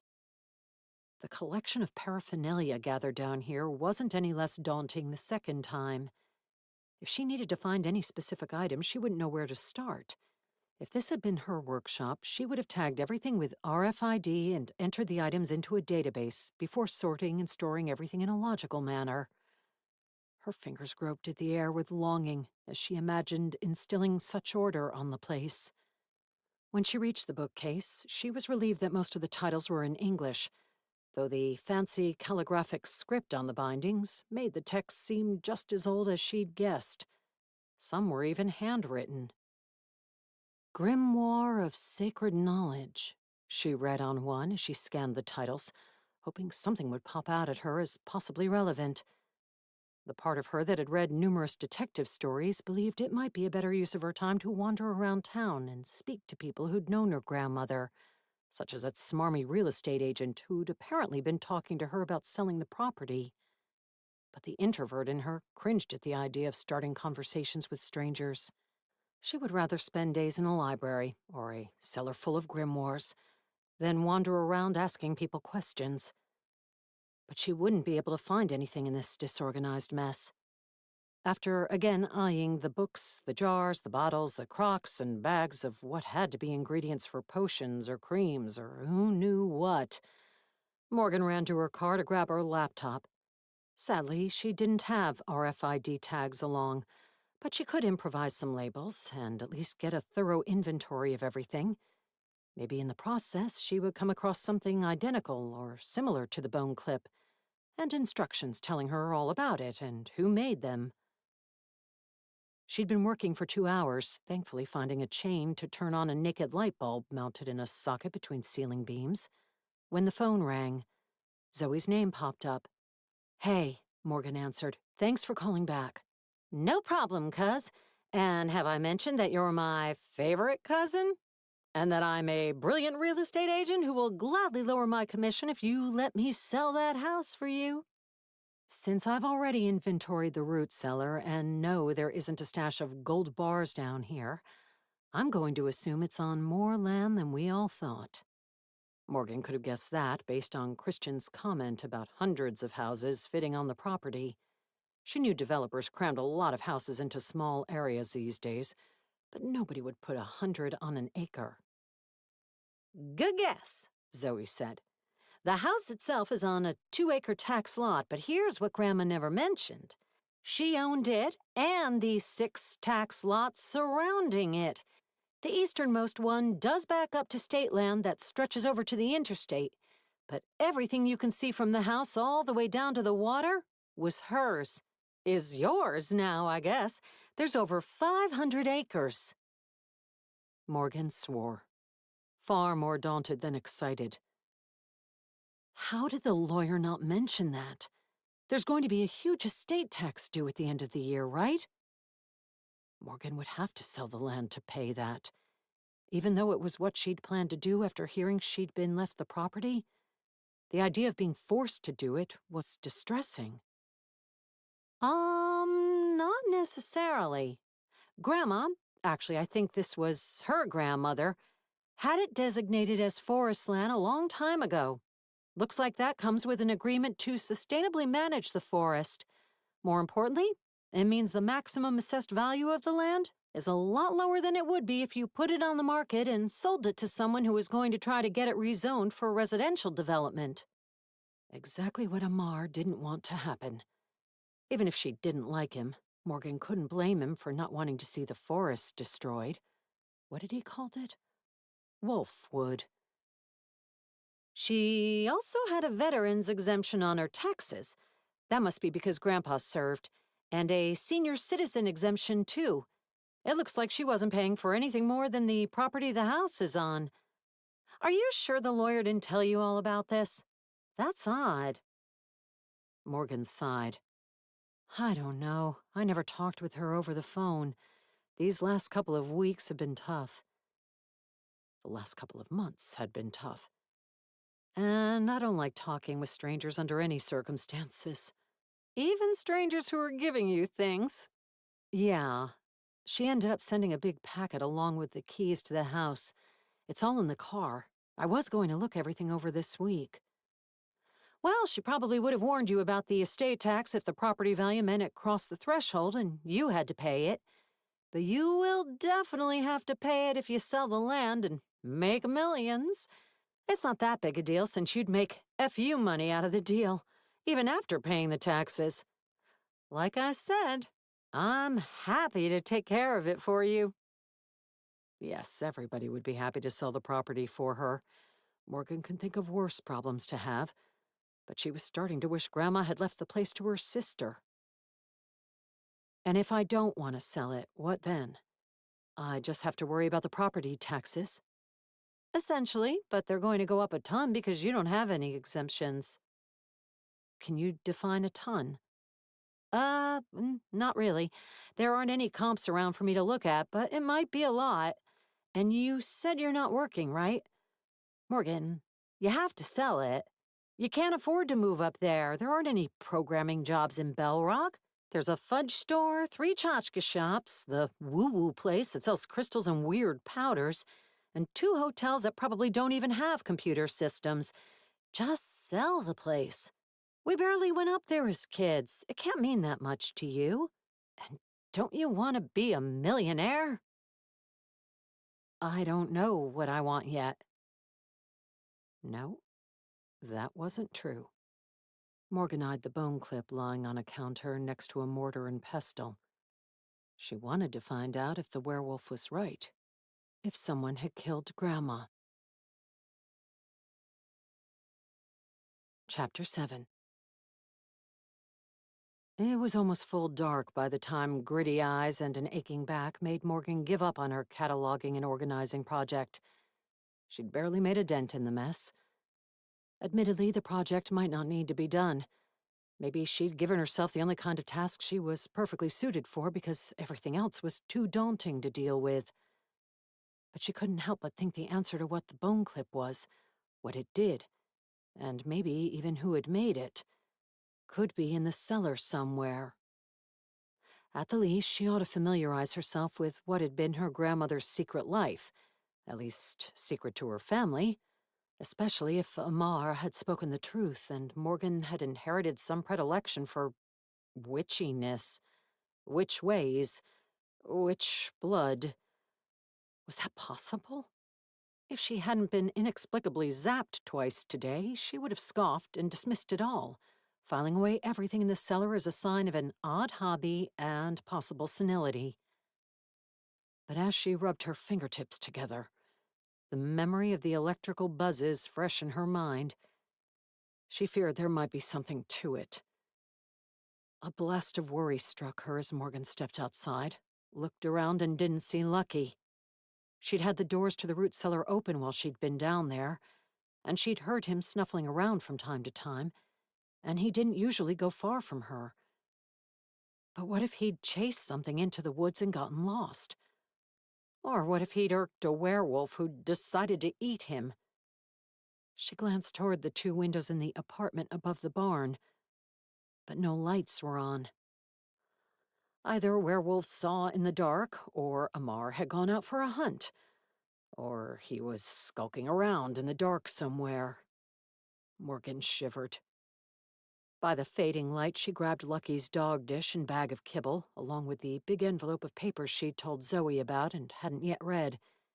As soon as she found Lucky, she would go inside and peruse them. She jogged to the porch to turn on whatever outside lights the house had so she could see more of the yard. A thwap, thwap, thwap greeted her, and she could just make out Lucky lying on his side on the floorboards. The wood probably held lingering warmth from the sunset. I was worried about you, and you were up here napping. Thwap, thwap. Did you wear yourself out pretending to hunt all day and had to collapse exhausted on the porch? Thwap. Being a good dog, Lucky didn't point out that she'd been pretending to research all day and had also exhausted herself. Do you want dinner? Lucky sprang to his feet and whined at the door. I thought so. As with treat, dinner was one of the handful of words he knew, and even though he'd never been in this house, his doggy instincts told him that food would be found inside. In truth, most of what little food she'd brought up was in the car. Since she hadn't grocery shopped yet, she hoped she would find canned soup or something in the pantry that she could open for herself. She wondered what it said about her that she thought more about provisions for her dog than herself. To her surprise, a new scent filled the house when she walked in. Tomato sauce? Had the werewolf, Amar, she reminded herself, cooked something? Something about imagining the shaggy-haired man standing in the kitchen and stirring sauce over the stove was bizarre. Even when he was in human form, he'd seem like someone who should be out in the wilds, springing over logs and crouching in the ferns as he hunted some animal. Morgan headed warily to the kitchen, not wanting to run into Amar inside. Even if he'd had a rental agreement with Grandma for the barn, it didn't seem right that he should feel free to wander through her house. But it was dark in the kitchen before she turned on the lights, and she didn't hear him clomping around in the house anywhere. Lucky ran around the kitchen table, claws clacking on the beige and brown vinyl floor, and didn't give any indication that he found anything amiss, like a predator crouching behind the couch in the living room. A window was open and a distant howl floated in from the woods. "Guess he's out getting his own dinner," Morgan said. Radishes and carrots, freshly pulled from the garden, with dirt still sticking to the roots, lay in a clump on the red and white checkered cloth covering the kitchen table. On the stove, she found pasta floating in a ridiculously large stock pot, next to a saucepan with spaghetti sauce simmering over low heat.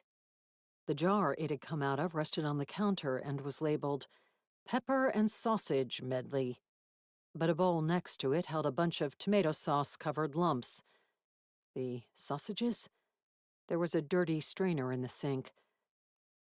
"I think I have to give him points for trying, right?" Morgan assumed he'd found the sauce and noodles in the pantry and had made the best of what was there. Lucky's tail thwacked against the kitchen table as he pointed his nose toward the bowl of sausage bits. "Last night he was threatening to kill me. This is substantial progress." Thwack thwack. Of course, he's expecting me to solve a murder case for him. What happens if I can't? Or if he was wrong and Grandma's death was truly an accident? Morgan snorted. Even that story was different from what the authorities had originally reported to her family. They'd said Grandma had died of natural causes, such as the natural cause that occurred when one's motorcycle tumbled through a guard railing and crashed into a ravine 100 feet below. When she'd found out about the accident, she'd assumed someone had made a mistake on the report. But now she wondered. Lucky whined. "Sorry, you're right. We should eat it while it's warm." Another howl floated through the window. "And not think about what he's eating." Morgan wondered if Famar was the only wolf around, or if there was a pack out there. Wolves traveled in packs, didn't they? Though there was the expression lone wolf. Maybe I need to Google wolves and learn more about them. She poured kibble into Lucky's bowl. Or I could call my sister and ask her opinion on all of this, such as whether I should trust this guy, or take the deputy's suggestion and go back to the hotel for the night. She dumped the sausages onto the top of the kibble. Maybe Sean has encountered werewolves before. She spends all that time in tents in the wilds. Do you think Borneo has werewolves? Lucky leaned against her leg and gazed avidly at the bowl. "You're a lot of help with wrestling with these issues." Morgan set his bowl down. His tail wagged vigorously at the extra toppings. After filling a water dish for him, she cleaned the strainer so she could remove the noodles from the water. She had little doubt that they would be mushy after floating so long, but given that she'd thought she would be eating cauliflower puffs out of a bag for dinner, she wouldn't complain. As she ate, she read through the papers in the envelope and found information on the various tax parcels Zoe had mentioned. She was surprised to find a letter from Grandma. Since she couldn't have anticipated her death, Morgan hadn't expected anything like that, though at her age maybe she'd assumed it was coming sooner or later. A date in the top corner was from the previous year. "Dear Morgan," it read, "you and your sister are the only of my kin who always shared my love of books. Your mother never read much nor cared to learn about her heritage. I trust that when you look around the house you'll discover yours, and I hope your curiosity will drive you to learn about it." Her heritage? The witch stuff? Morgan rubbed her fingertips again as she read on. "I do not believe your sister feels your sense of connection to this place, so it is unlikely she would ever fall in love with Wolfwood." Wolfwood? Grandma had called it that? Not only Amar. Maybe werewolves had always been lurking here. I remember you reading in the tree branches one summer. That had been because her brothers had figured out how to lock her out of her room, not because sitting in a tree had been comfortable. She did like nature, though, and she'd gone on walks with their dog Angus out here as a kid. I believe that once you learn the secrets of Wolfwood, you'll agree that it must continue to be protected by our family. Ah. Lucky issued a questioning whine. He'd polished his bowl and was sitting on his haunches, gazing hopefully at the table. I'm getting the feeling Grandma didn't want this place sold. And what secrets did the woods have? It didn't sound like she was referring to the unexpectedly witchy root cellar. Would Amar know? He had to have traveled all through the trees, but he wasn't a witch, so would he know what one found interesting? Maybe some special trees grew in the area, something with medicinal flowers or leaves that could be used in potions or tinctures or whatever witches made and shared with friends or enemies. I think I'm in over my head, buddy, Morgan said before reading the last few lines. Lucky put his paws on the table and nudged her bowl with his nose. She admonished him and pushed him back down, though he must have worked up a larger appetite than usual running all over the property. She was out of sausages, so she gave him a carrot to nosh on. Some dogs liked vegetables, or so she'd heard. Thus far, she hadn't seen much evidence of it. Still, Lucky chewed heartily. There are many who desire Wolfwood for various reasons, the letter went on. Please protect it and maintain it as it is. Amar will help you if you let him. He can come across as gruff and occasionally ferocious, but he also cares for the land. He came from the south, but he's come to love it as a native. Just don't irk him, or I can't speak to what might happen. His kind have tempers. Best wishes, Gwen. Irk him, such as by failing to figure out who'd arranged for Grandma's motorcycle to crash? No, she would find that out, and when she did, she could point the irked Amar at the guilty party. Snuffling came from the floor. Lucky had chewed the carrot into dozens of tiny orange bits and was nosing them. I should have known you would make a mess of that. I remember what you did to the blueberries you insisted you wanted last summer. She probably shouldn't feel smug that the stain beside the coffee table had never fully come out, and that her ex-husband was the one who had to live with it now. The phone rang. She almost hoped for her sister, that Sean would have somehow sensed that Morgan wanted to talk and called. But it was a local number.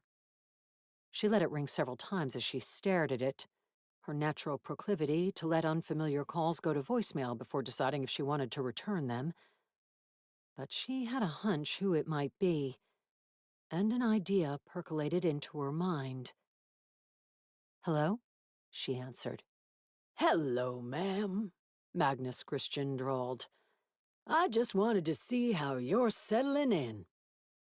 "Fine, thanks." Morgan knew exactly what he wanted, and that it had nothing to do with her settling anything. But it occurred to her that if she listed the house with him, that would be one way to find out exactly who wanted it. Maybe someone had wanted it so badly that they'd been willing to kill for it. Whoever put in an offer right away might be the responsible party. "Have you had any more time to think about listing the property?" he asked. "I'd be happy to buy you dinner tomorrow to discuss it." "Oh? How do you feel about cauliflower puffs?" "Pardon?" "Never mind. You don't have to buy me anything, but I guess I'd be open to hearing about your plans and what we might be able to get for the place. And who would be willing to pay it." "Fabulous, fabulous. Let's meet for dinner at 6 tomorrow. I insist on treating you. At the Timber Wolf. The locals love that place. You'll get a great hearty meal, and I'll give you all the details." "Okay, thanks." Looking forward to chatting with you, darling. Good night. After Morgan hung up, she Googled the restaurant, having a feeling from the name that the vegetarian offerings would be scant. She was right. 10 kinds of steak, venison, elk, bison, and bear. Appetizer of prairie oysters. I wonder if the locals are all werewolves. Resolving to eat before she went, and to bring back something in a doggy bag for Lucky, she debated if she should tell her plan to Amar. She had better warn him before he saw the listing in the paper. They seemed to have a truce, at least for the moment. But that might change if she started letting real estate agents wine and dine her.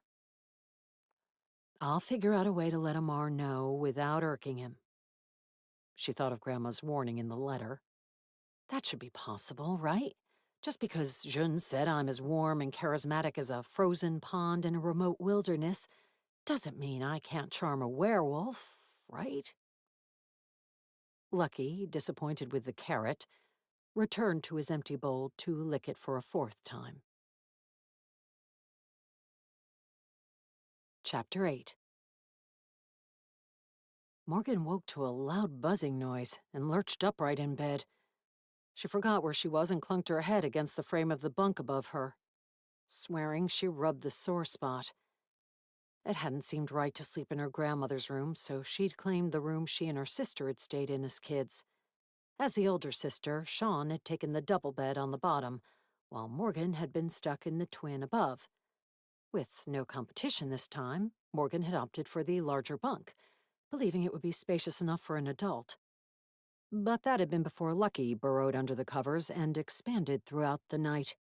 Now his legs were straight, paws sticking out from under the sheets, as he took up most of the bed. Morgan's own legs had been mashed against the wall. Remember when I was married and we had a no dogs in the bed rule?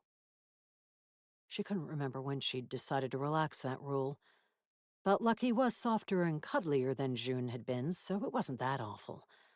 Most of the time. He was snoring too loudly to hear her. Whatever that obnoxious buzz was, hadn't disturbed his sleep. Morgan maneuvered around him, clambered out of bed, and padded to the window to peer toward the barn. Fog blanketed the hilltop, making it hard to tell how late, or early, it was. Amar stood in front of the barn, facing a log perched atop a stump, and wielding a chainsaw like a sculptor using a chisel and hammer. The beginnings of what might have been a bear were forming under the noisy blade. Morgan closed the window and glanced at her phone. It was only a few minutes after 6. If Grandma didn't have a no chainsaws before 9 rule, she should have. While Lucky snored on, Morgan went downstairs and made coffee, relieved she'd found an unopened can of ground beans in the pantry, alongside another 5 jars of the pepper and sausage medley. With the warm beverage in hand, she returned to the window and debated how to tell Amar about her plan to have dinner with Christian. Her natural inclination to avoid starting conversations with strangers, and near strangers, made her muse that maybe she didn't have to tell him. But it would be better to let him know her plan, rather than risking him jumping to assumptions. She just worried he would think it was idiotic.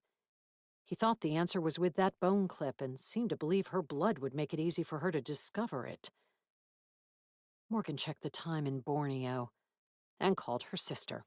It was after 9 at night there, but Sean ought to still be up, assuming she answered. Sean was as apt to let calls drop to voicemail as Morgan, maybe even more so. "Is everything all right?"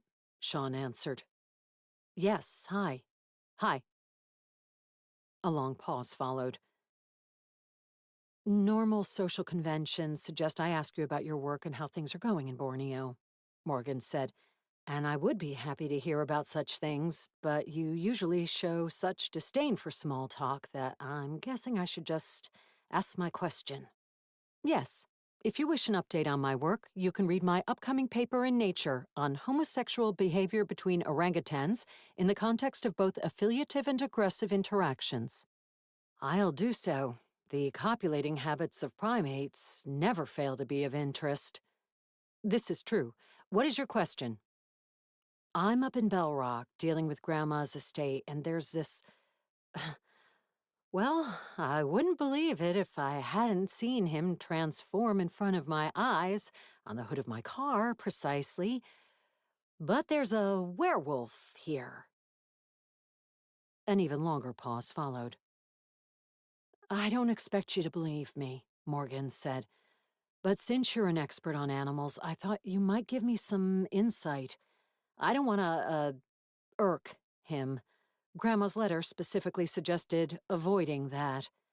But he's kind of a renter or a squatter here or something. They had an agreement, I guess, and I'm going to have to work with him. I'm a primatologist who specializes in great apes. Yes, I know.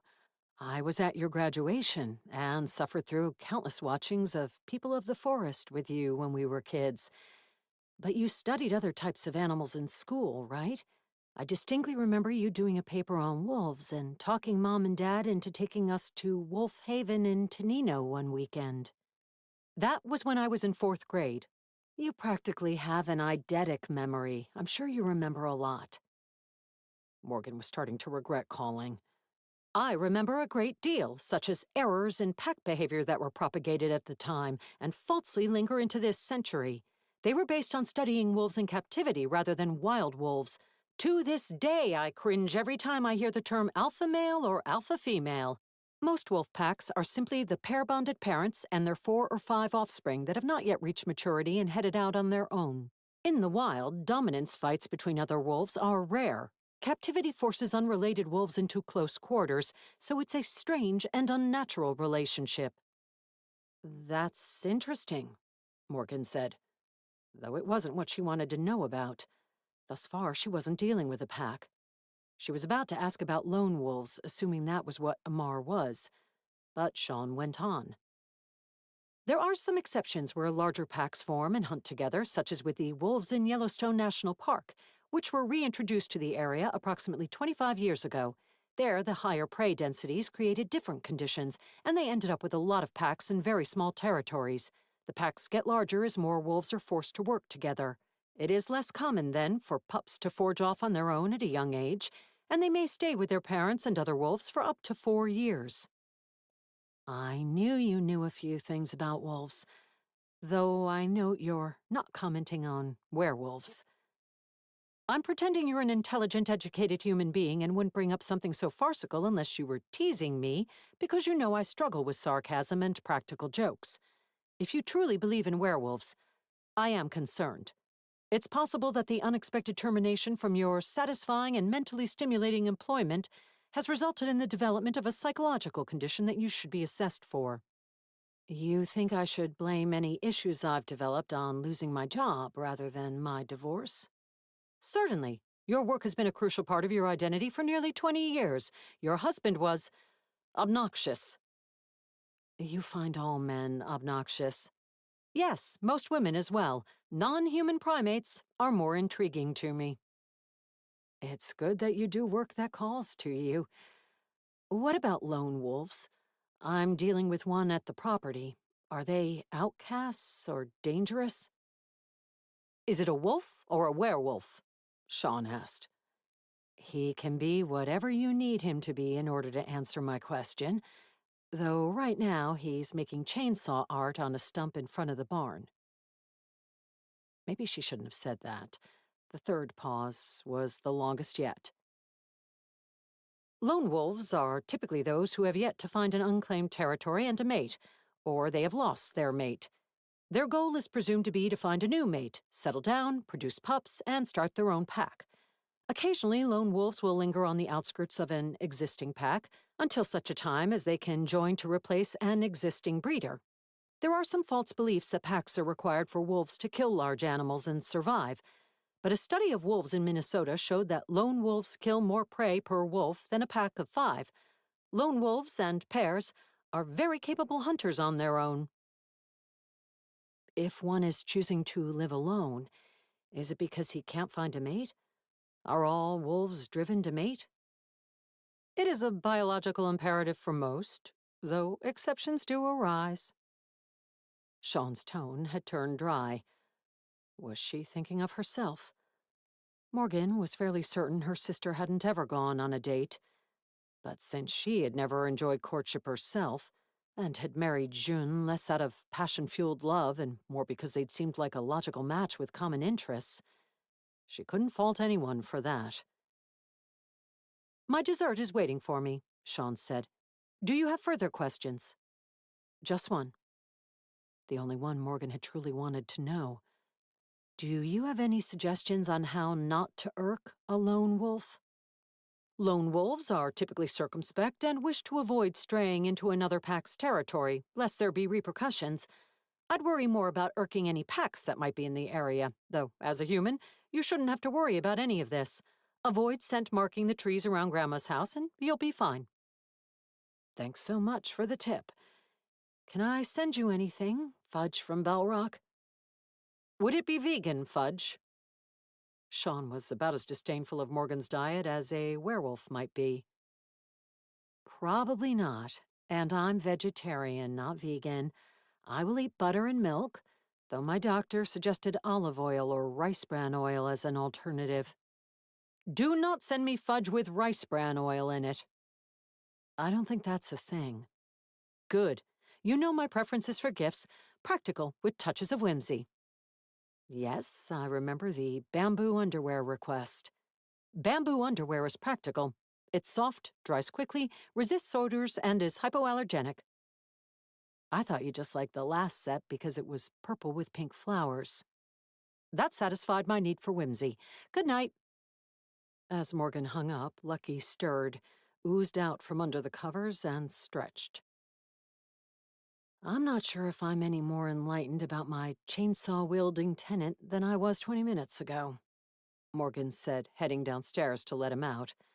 "But if Amar is the circumspect wolf in the neighborhood, I really don't want to run into the local pack." Chapter 9. It was late morning, and Amar was still working outside when Morgan walked toward the barn with a coffee mug and a bag of vegan granola.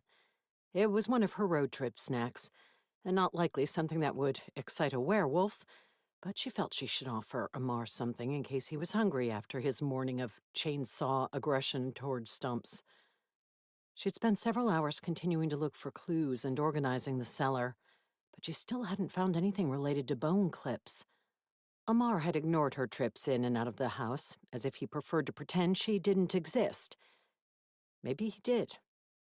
The fact that he was still wielding the big power tool made her hesitant to approach, but she wanted to explain her plan to Amar before the news in the gossip-loving town found its way to him. Morgan circled widely around him, not wanting to startle him or take a flying wood chip to the eye, and stood where he could see her. Talking over the roar of the chainsaw would have been difficult, so she waited for him to stop and ask what she wanted. Except that he didn't. Frowning, he kept working, his blue eyes almost scary with intensity as he focused on his art. It must have been a workout, for sweat dampened his wild hair. A bead ran down his biceps, leaving a trail in the fine wood dust that coated his bare arms. If Morgan were the type to ogle a man's physique, Amar would have been ogle-worthy. Fortunately, she was a mature and rational woman, not one driven by her hormones. He finally turned off the chainsaw and looked at her, exasperation furrowing his brow. "What?" "I wanted to thank you for dinner." He grunted. Was that the wolf equivalent of "you're welcome"? "Is that all?"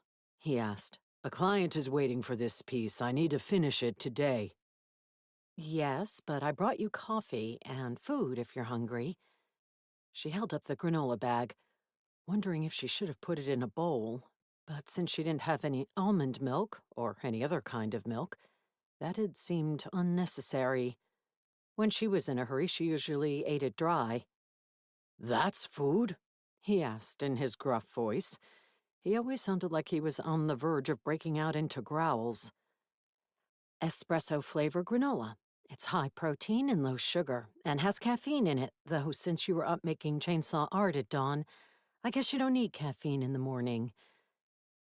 He looked at the bag the way a bear might eye a trap in the woods with leaves scattered atop the iron teeth. Make that a wolf in the woods. What kind of protein?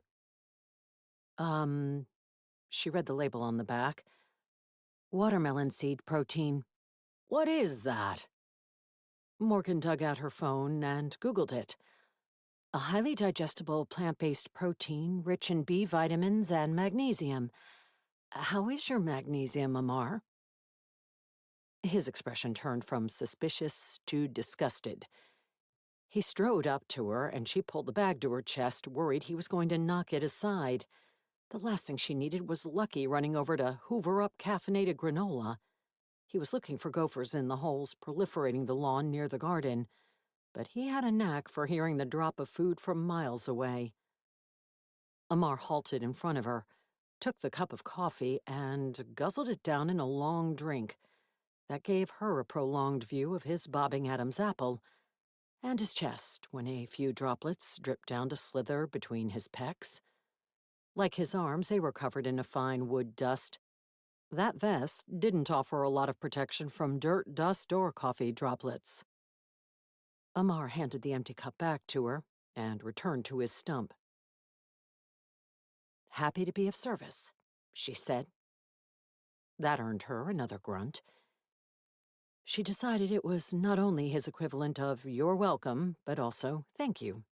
Maybe even "good morning, have a nice day at work, and your hair looks good today." As he hefted the chainsaw, she lifted a hand. "Wait, there's something I wanted to tell you." He looked at her over his shoulder, his scruffy hair hanging in his eyes. Is it about Gwen's murderer? "Related to that, yes. You were here yesterday when the local real estate agent, Magnus Christian, was talking to me, right?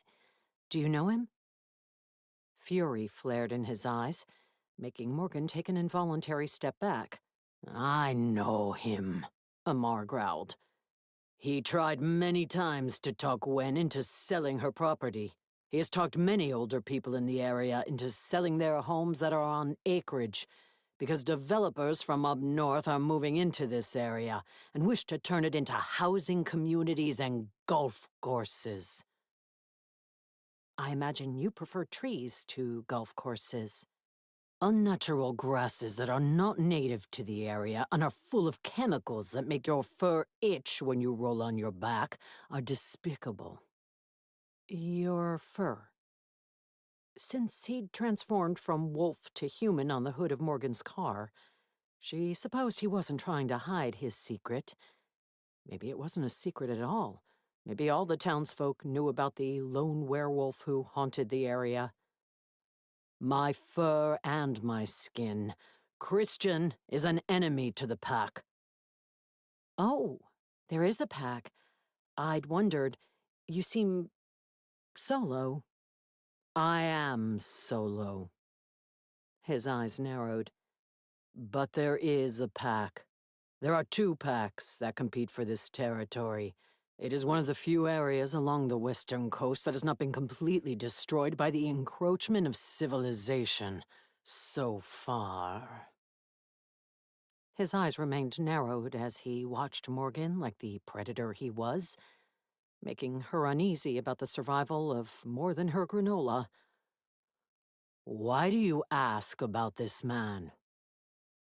"You heard that he wants me to list the property through him, right?"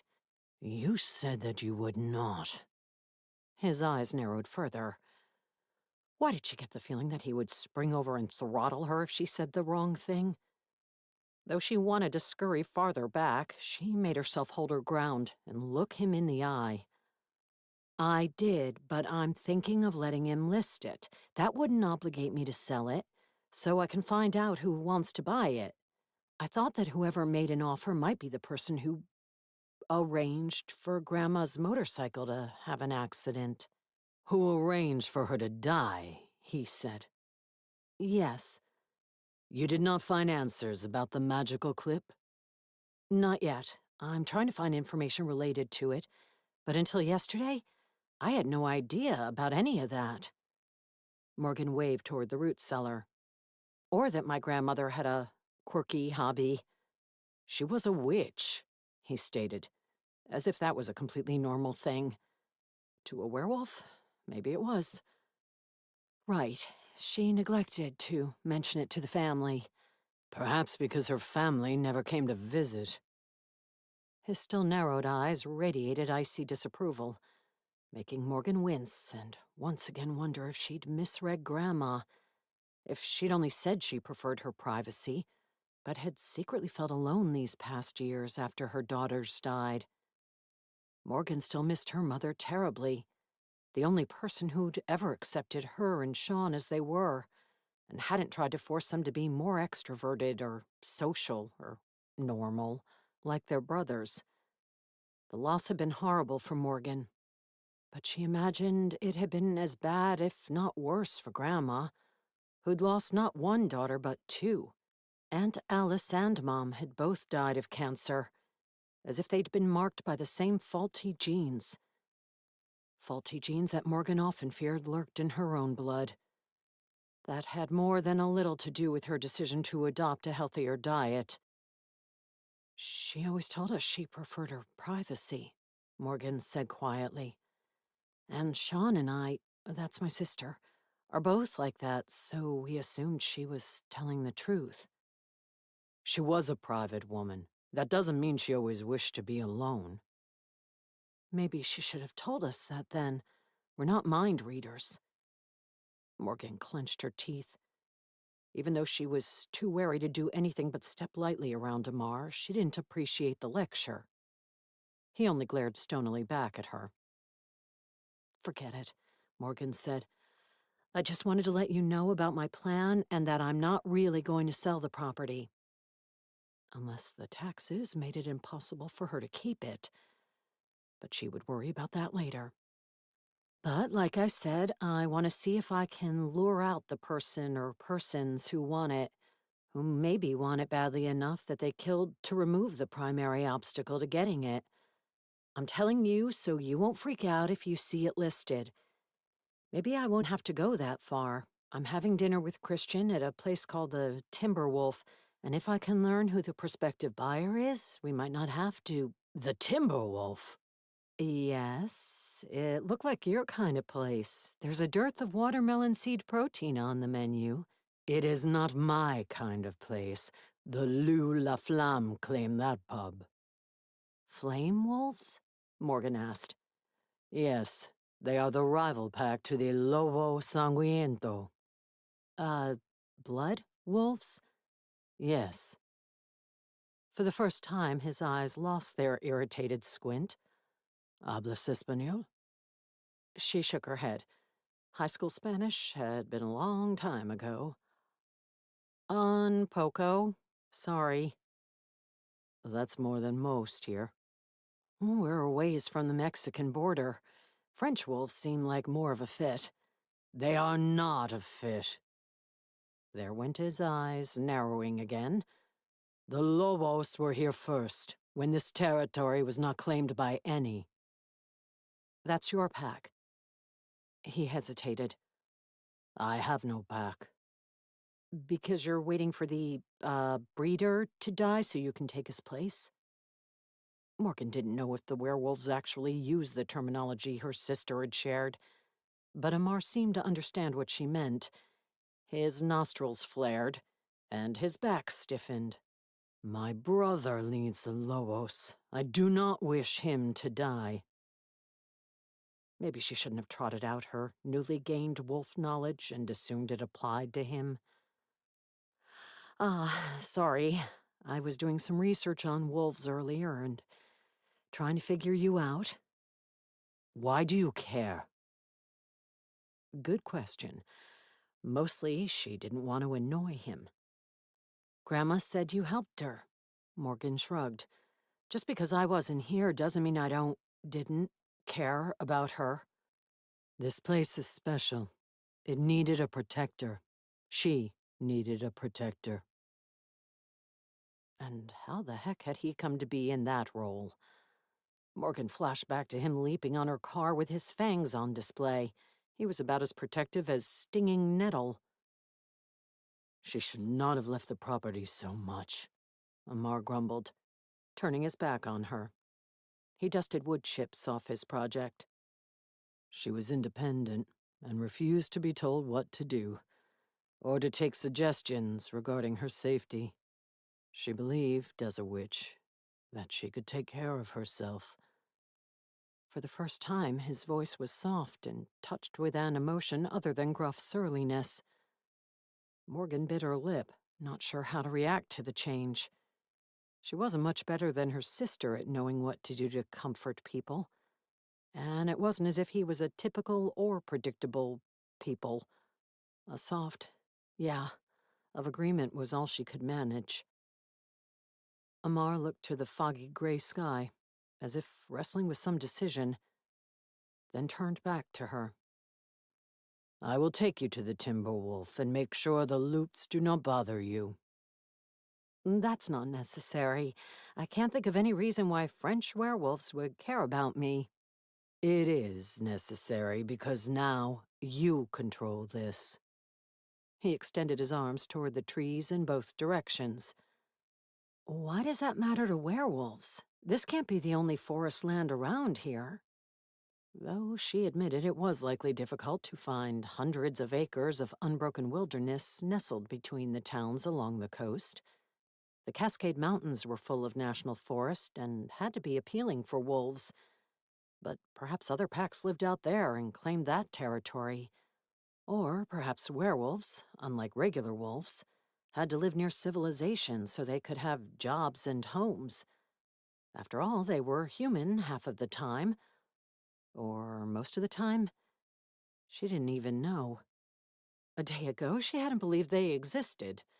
It is special land, magical. Amar lowered his arms.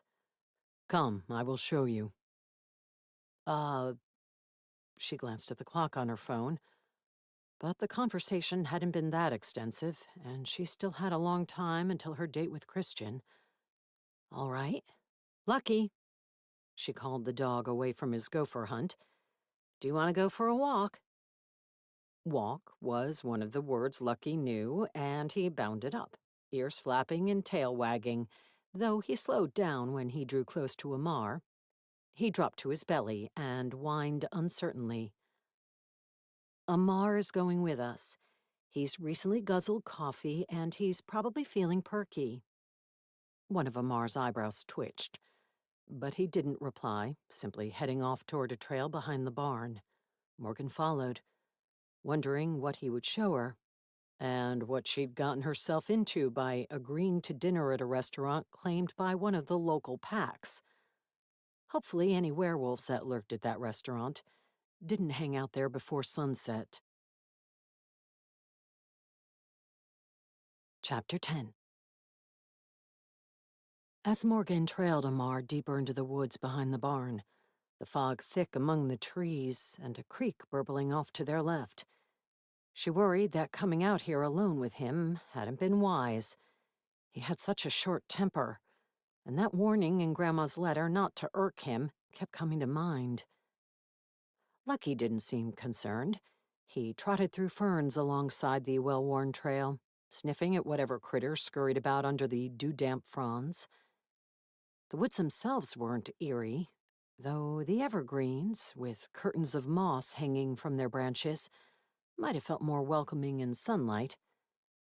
It was her guide who set her on edge, and she didn't get too close as they walked, letting him lead and simply watching his broad shoulders and the thatch of black hair that hung partway down his back. A few wood chips were tangled among the strands. Even under the best of circumstances, he didn't look like someone who used a hairbrush. But there was no way she would presume to pluck them out. "Do you think Christian is working for or associated with the Loops?" she asked, finding the silence uncomfortable, even if it probably didn't bother Amar. Werewolves do not work with humans. Christian knows what they are and nuzzles their jowls. Is that a wolf expression, like kissing up or kissing ass? He gave her a long look over his shoulder, as if the expressions were beneath him. Or maybe he wasn't familiar with them? His English was as precise as anyone's, but who knew how long he had lived here? It is wise to treat the Pax with respect, he said. Does that mean I should be nuzzling something of yours? His brows rose in surprise. Witches and wolves do not nuzzle. Right. You'd want to avoid interspecies cooties, I imagine. He shook his head slowly, as if she were a very remedial student toddling after him on a field trip, and looked forward again. Well, at least she didn't have to worry about him hitting on her. Not that she truly imagined there was much chance of that. She knew she wasn't hideous, but she'd grown older and didn't put much effort into fashion and makeup. Even before she'd gotten married, that had been true. She'd rebelled against the idea of going out of her way to dress to attract a man, feeling that anyone who might become her soulmate ought to be able to see through such superficiality. But she hadn't found a soulmate, had she? She'd found someone to be comfortable with, or so she'd thought. But she'd been wrong, and now she had nobody. Not for the first time, she wondered if it had been a mistake not to have children. Since she and Jun had been dedicated to their careers, and since she didn't fit many definitions of maternal, they'd always put it off, saying maybe later, though she wasn't sure either of them had truly dreamed about it. But sometimes she wondered if she'd made a mistake, if deep down she might have enjoyed taking care of more than a dog. But if they'd had kids, the divorce would have been more complicated. Maybe it was for the best that they hadn't. The trickle of water grew louder as the trail veered down a slope.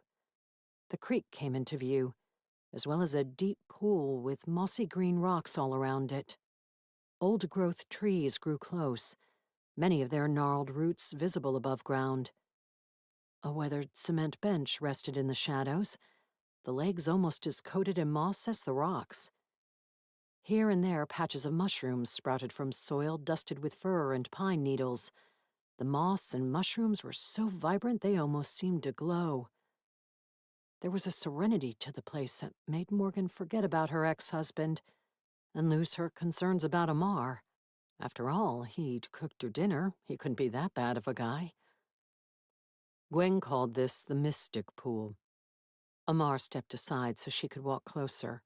It's fed by a spring as well as the creek. She proclaimed it was magical and drank regularly from it. Without a filter? Morgan wrinkled her nose, but when Amar frowned at her, refrained from pointing out that it could be rich with arsenic and other toxic chemicals. Grandma had lived to 90, and who knew how long she might have gone on if not for that accident, so there probably wasn't anything terrible in it. If it truly was magical. Too bad Mom and Aunt Alice hadn't visited more often for sips. Amar knelt by the edge, scooped water into his cupped palm, and drank from his hand. "Well, you have that beard," Morgan said. "That probably filters things." Are you always so irreverent? Yes, are you always so surly? Yes. I bet there's nobody nuzzling at his jowls, she muttered to Lucky, though he was busy snuffling under a log. Amar sniffed at the air and gazed off into the fog. "Do other wolves come into these woods? Wolfwood, you and Grandma both called it." Morgan knelt to wash her hands in the water.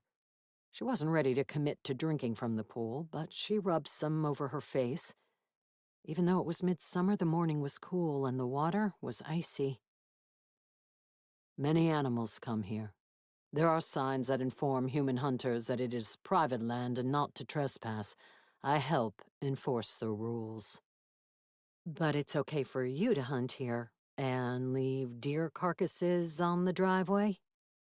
Morgan grimaced, reminded that the carcass might still be there. The deputy had said something about having it removed, but if he hadn't, or if the service that handled that took days to come, she might have to do something about it. I had her permission. And nature is not a vacuum. Scavengers of all sorts feed on carcasses, and they are soon gone. Only a few bones and blood remaining to nourish the earth. Nothing like blood nourishment. She hoped Belrock didn't have any vampires lurking around. She could only deal with one fairy tale coming to life at a time. A tradition long favored by gardeners in the area is to bury fish heads in the soil. As they decompose, the nutrients feed the crops. Morgan made a face as she remembered the carrots and radishes she'd eaten the night before. I'm not always able to stop all trespassers, Amar admitted. There is a woman who comes. I've caught her scent. But for some reason, she is difficult to track. I believe she's a witch. There are other witches in the area. Morgan didn't know why she was surprised. If there were packs of werewolves, why not packs of witches? There is a coven, he said in a clipped tone, as if he didn't want to speak further about them. And wolves don't like witches. No. His tone was even more clipped. Though she ached for information, she let it go. As she knelt back from the water, Morgan noticed a patch of mushrooms with blue caps hunkering in the shade of the bench. They didn't look like any she was familiar with from the stores. And they truly did seem to glow, especially there in the shade.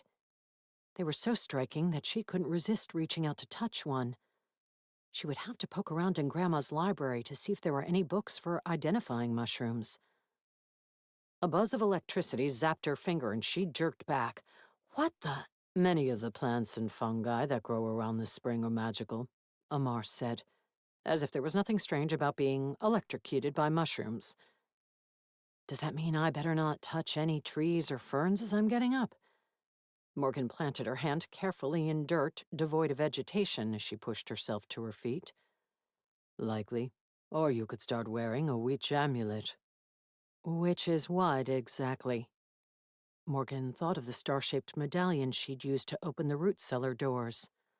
I am not certain I could identify one, as werewolves do not sense magic the way those with witch blood do. But I've been told they nullify the effect of positive magical charges meeting negative. Magic is like a battery? Those with magical blood emanate a different kind of energy field than magical things found in nature, and items crafted by witches. Perhaps if you study further about that clip, you will understand more. Yeah.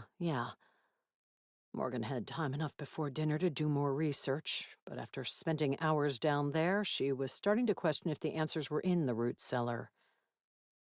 Are the other witches from this coven in town? Maybe the real estate agent wasn't the only one who might have useful information. Some are. Gwen interacted with a couple of witches on occasion, but she tended to be solitary by nature. A lone wolf. Amar lifted his chin, as if he approved. Maybe they'd connected over that. If you see any when we go to town, will you point them out to me? Morgan thought again of the woman who'd peered through the hotel window at her. Was it possible that had been a witch? And she'd somehow sensed that Morgan was related to Gwen? That they'd shared blood? If so, the menacing aura that person had given off didn't bode well for future relations. Morgan didn't know why witches would care one way or another about her, but she was beginning to get the feeling that everyone in town resented that Grandma had owned this land and hadn't been willing to sell it. Chapter 11. Earlier than Morgan expected, Amar pulled up to the house in a pale blue Ford pickup truck that had to be from the 60s. She'd seen it in the back of the barn the day before, but had assumed it was something that Grandma had inherited along with the property, not something anyone still drove. A modern interpretation of a totem pole and 2 live-edge garden benches filled the bed. They were wrapped in blankets and tied down, but so much of the pole stuck out from the back that it looked like it might tip the truck onto its rear wheels. Morgan grabbed her cauliflower puffs out of the front seat of her car before joining Amar. She highly doubted this restaurant would have anything vegetarian-friendly. Maybe she could talk Amar into stopping at the grocery store afterward. She would offer to buy him a few slabs of meat.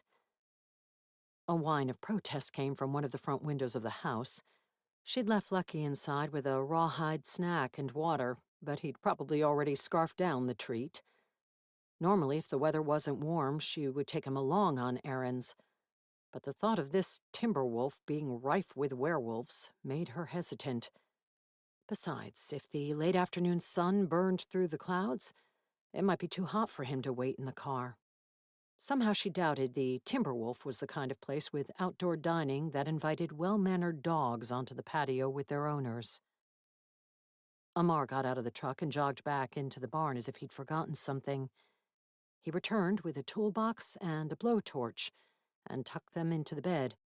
Maybe he anticipated the new owner wanting more of the burnt wood look on the benches. The door stuck as he returned to the driver's seat. He grunted, muscles flexing, and yanked it open with a noisy creak. "Are you sure you don't want to take my car?" Morgan asked. As the truck idled, the engine chugging loudly, it reverberated like an off-kilter paint mixer. "I need to drop off furniture on the way." Amara looked at her car. "That's flimsy. One of my wooden bench legs would crush it." "A wolf almost crushed it the other night." "Yes, the wan metal dented and nearly crumpled under my weight." "I'm sorry the hood of my car wasn't sufficient to hold your massive bulk. That's clearly a deficiency the manufacturer should address in future models." He eyed her. "You had better practice ass-kissing before you talk to any of the loops." "They're not invited to my dinner." "They are if you're having it in their restaurant. Don't expect that run-of-the-litter Christian to protect you from them." "I won't. Though I thought you were coming along to loom protectively and keep me out of trouble." As a favor to Gwen, I will attempt to do so, but I am one wolf without a pack. They would be wise to acknowledge my strength, but I've never known the loops to be wise. As Morgan climbed into the passenger seat, technically the passenger side of a bench seat, she thought about texting Christian to see if he would be amenable to changing locations. Unless these loops were tied in with Grandma's death somehow, she had no reason to seek them out. She would prefer to avoid both wolf packs. "Do you ever get in fights with the loops?" she asked. Once, Amar lifted the side of his vest to show old scars, claw marks, in his side. "Did the other guy get hurt just as badly?" the other guys did. He gave her an aloof sidelong look, as if she'd offended him by not assuming he was the supreme warrior in the land who'd handed out multiple ass-kickings. "I should have known." Morgan patted around for a seatbelt, but didn't see one. It wasn't missing, it just wasn't there. Maybe they hadn't existed in the 60s. "Do you ever get in fights with the sheriff over not having seatbelts?" A deputy pulled me over once. I showed my fangs and growled at him, and he wet himself. "You think you're pretty badass, don't you?"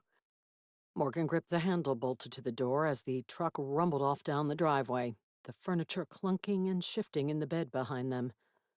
With her other hand, she gripped the star-shaped medallion she'd donned earlier, and hoped it was lucky. At first, she'd scoffed at the idea of a witch amulet that could protect her from being zapped by magical items. But as an experiment, while she'd worn it, she'd touched the bone clip and the indention in the cellar door. Neither had shocked her. She'd then removed the amulet, touched the clip again, and it had left a painful red mark on her finger. That was enough to convince her to wear it, at least as long as she was in Bell Rock. When she returned to Seattle, she trusted she wouldn't have to worry about such things again. Witches hadn't cavorted through her previous life any more frequently than werewolves.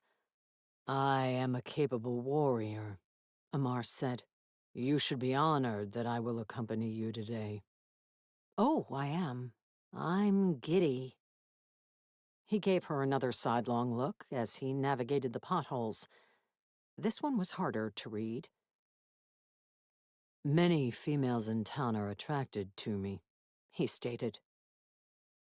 I'm sure. The sleeveless vest is like a display case for your arms. When you asked me for dinner yesterday, I assumed you wanted to have sex with me. No, I was just hungry. Because of the insufficiently filling vegetable puffs. Yep. Morgan rattled the bag. I'm also recently divorced. I'm not looking for a hookup with a werewolf or otherwise. Good. She decided not to be offended that he sounded relieved, though it was a little insulting. The deer carcass was gone, and she breathed a sigh of relief as they passed the spot. Amar didn't comment on it. Did you leave the head in the box? She asked. Fairly certain he had, but if he hadn't and someone else was trying to send her a message, she had better figure out who. Yes. To scare me. Yes. They reached the paved two-lane road and he turned onto it and headed toward town. Why? You knew by then that I wasn't trespassing. If you were scared away, you might leave forever and never do anything with this land. If you came here to sell it... His voice lowered into familiar throaty growl territory as he said, "You know I do not wish this."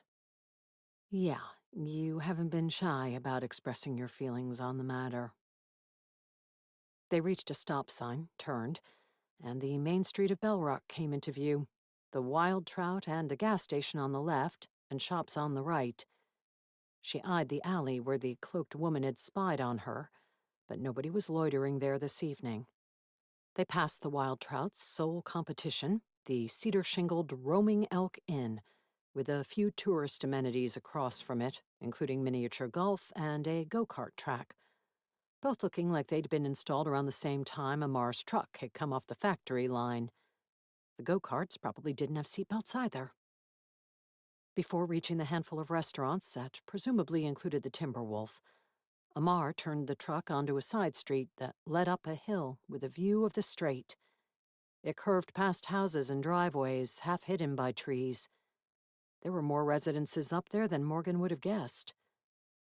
After another turn, Amar pulled up in front of a house with a big grassy yard and numerous trucks parked out front. Sawing and hammering noises emanated from the open front door, and a landscaper in denim overalls with no shirt underneath was putting in a brick paver driveway. The various construction workers were all brawny, bronze-skinned men with dark hair, many shirtless, or in tight t-shirts that showed off more than they hid. Other than the unappealing yellow pit stains on some of those shirts, the fit group looked like they could star in a Chippendales calendar. Amar sighed and curled his top lip, a hint of a sharp canine tooth showing. "Problem?" Morgan asked. "No, stay in the truck." He climbed out and started unwrapping the blankets from his furnishings. At first, none of the workers seemed to notice him, but one who was carrying lumber into the house paused, nostrils lifting in the air to sniff like a hound. With a start, Morgan realized these might also be werewolves. In fact, they looked a lot like Amar. Was this the pack he'd spoken of? The Lobos? The one doing the sniffing spun, spotted the truck, and nudged the one who'd been laying pavers. They muttered to each other, set down their materials, and sauntered down to the truck. As they drew closer, they appeared even larger and brawnier, with jagged veins running down their thick forearms. Staying in the truck seemed like good advice. The two men glanced curiously at her, but walked past to address Amar in Spanish. Hostile and surly Spanish. Morgan listened through the window, but with her meager experience with the language, all she caught was that Maria wasn't there, and Pedro would beat Amar if he found him sniffing around. Amar said something about his furniture, maybe that he was there to deliver it and nothing else. One of the men propped an elbow on the side mirror near Morgan. He was in his early 20s, much younger than Amar, and might have been considered handsome, but all she could focus on was that he wore a tank top that left his matted armpit hair on display for her. She reached up and tried to lock the door, but it didn't work. Hardly surprising in an ancient truck with no seatbelts. The man noticed her through the window, cocked his head and sniffed. He looked toward her chest, though she wasn't wearing anything revealing or designed to accent curves. Still, his gaze lingered. Was it possible he somehow sensed the amulet? She was wearing it under her thin hoodie, so nothing but the chain should have been visible. Amar said something gruff, walking past with a bench over his shoulder. As chunky as the log it had been hewn from, it looked like it weighed hundreds of pounds. Déjala, he growled over his shoulder. The man eyeing Morgan chuckled and lifted his hands innocently. Sí, primo. The other man followed Amar up the walkway, not offering to help carry the bench. If these people were his relatives, his former pack, Morgan felt sorry for him and wondered what had happened to drive a wedge between them. Amar glanced around as he carried the bench, a wistful expression on his face as he looked at someone on the roof with a hammer. Because he missed the work? Had he once been a part of their construction crew? The truck door opened and Morgan swore. She should have remained focused on the man lurking outside her window instead of trying to decipher the moody Amar's looks. Which lady? Tank Top Man said. You sleeping with my cousin? No, he's giving me a ride to town. He looked her up and down, checking out her chest again. You're a new witch. Haven't heard nothing about you. I like my privacy, and for the door to remain shut. Not good to catch a chill, you know. Morgan tried to tug the door closed, but he'd leaned his arm against it, and it didn't budge. She hoped Amar returned shortly. If these were the Lobos, they seemed just as much a danger to her as the loops he'd said he would protect her from. You one of those witches who keeps a pet wolf? His lips rippled back, revealing pointed canines far more prominent than typical for a human. Nope, I've got a dog. He's very unwolf-like. You control him with your magic? Make him a slave? No, I give him treats. That does the trick. Why don't you go back to work? I believe there's a homeowner in need of a burly man with unkempt armpit hair. The sneer turned into a smug smirk. Yeah, she was. I took care of her. Me and Juan Martin did, last night. How lovely that your construction company provides extra services. That's how you get those 5-star reviews. It is, but we don't serve witches. Even Amar isn't desperate enough to let some witch control him. If we find out you're using a wand on him, we'll come find you. I'm wand-free currently. Morgan wanted to scoot across the bench seat and get away from him, but she realized he might be a source of information. Are witches known to do that? Try to control werewolves? That seems dangerous. It is dangerous, but magic evens the odds, and some witches like danger. His eyelids drooped partway. Maybe you're one of those witches. You know Amar has a temper, see? Better not let your magic wear off or he'll tear your throat out. He's just giving me a ride. That's what the Crystal Witch's sister used to say about Miguel. Turned out she had him on his knees like a slave, forcing him to serve her.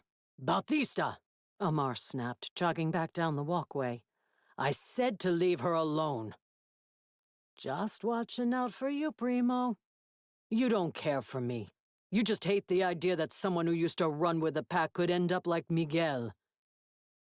Bautista's lips rippled again. That was an embarrassment. The loops don't let us forget it. Bautista pointed at Amar. You let a witch control you? and we'll put a stop to it. Help me with this, Paul. You're on the clock. Sure, Primo, sure. Bautista flashed his fangs at Morgan, then slammed the door shut. She rubbed her face, relieved when he left, carrying the totem pole by himself. Amar walked past with the other bench, and he glanced in at her. Morgan schooled her face into a neutral expression, not wanting him to know she was rattled. It wasn't so much by the leering or the hostility as the fact that people she'd never met believed she was a witch, and hated her for it. If werewolves had bad blood with witches, however had Amar ended up friends with Grandma? Morgan envisioned people in this town, werewolves, trying to kill her because they believed she was a threat, as if she knew anything about witchcraft or how to enslave a wolf or anyone. Maybe wearing the amulet had been a mistake. That might be what had made this guy think she was a witch. She removed it, intending to stuff it in the glove compartment instead of wearing it to dinner. But pens and a huge stack of folded papers occupied the space. She pulled them out, hoping to shift everything around to make room, but a couple fell off the pile and to the floor. Worried Amar would catch her snooping, she glanced up to make sure he wasn't returning yet, then bent to retrieve the papers. She meant to simply put them away, but curiosity got the best of her, and she unfolded them. One was a drawing of a fancy table with drawers and hidden compartments. Some project he planned? Relieved that the sketches weren't something more personal, she glanced at the second one and started to refold it and put it away before she fully saw it. But it was of a person, not a piece of furniture. A beautiful woman with thick hair that tumbled to her shoulders.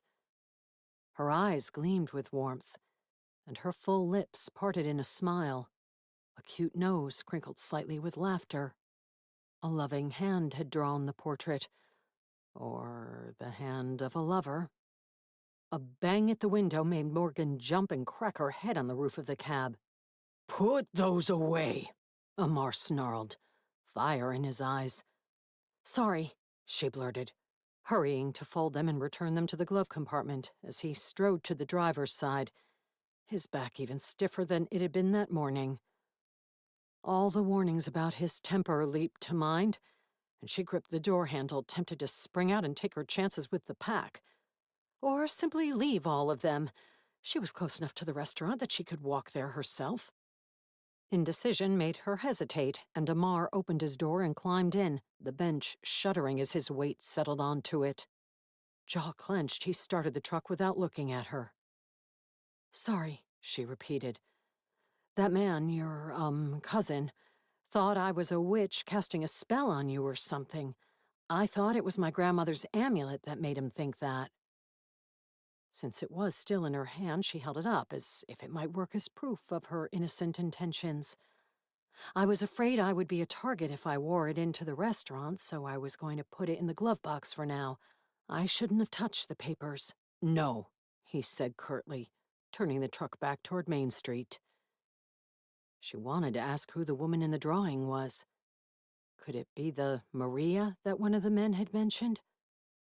But a cloud of disapproval and displeasure hung about Amar, so she didn't dare. She had no ability to control werewolves or anyone else, so if he got physical when he lost his temper, she wouldn't have a way to defend herself. Maybe she should have brought the butcher knife along. Is there somewhere else I can leave it where it won't be stolen? She asked as they turned toward the collection of restaurants, a sign out front of a log building proclaiming it was the Timberwolf. He glanced over for the first time. Wear it. It'll offer some protection. Against werewolves? Against other witches who might cast spells on you. Does that happen often at the restaurants in Bell Rock? The coven here is active, and nobody likes them. Some speculate that half the town is under their control, but not the werewolves. He glared over at her as if he expected her to argue. Morgan lifted her hands. She didn't know what she'd gotten herself into, but arguing was far from her mind. Still glaring, Amar returned his focus to the road, swinging the truck into a parking lot behind the log building. She thought about making a joke about jowl nuzzling, but decided to let him cool off instead.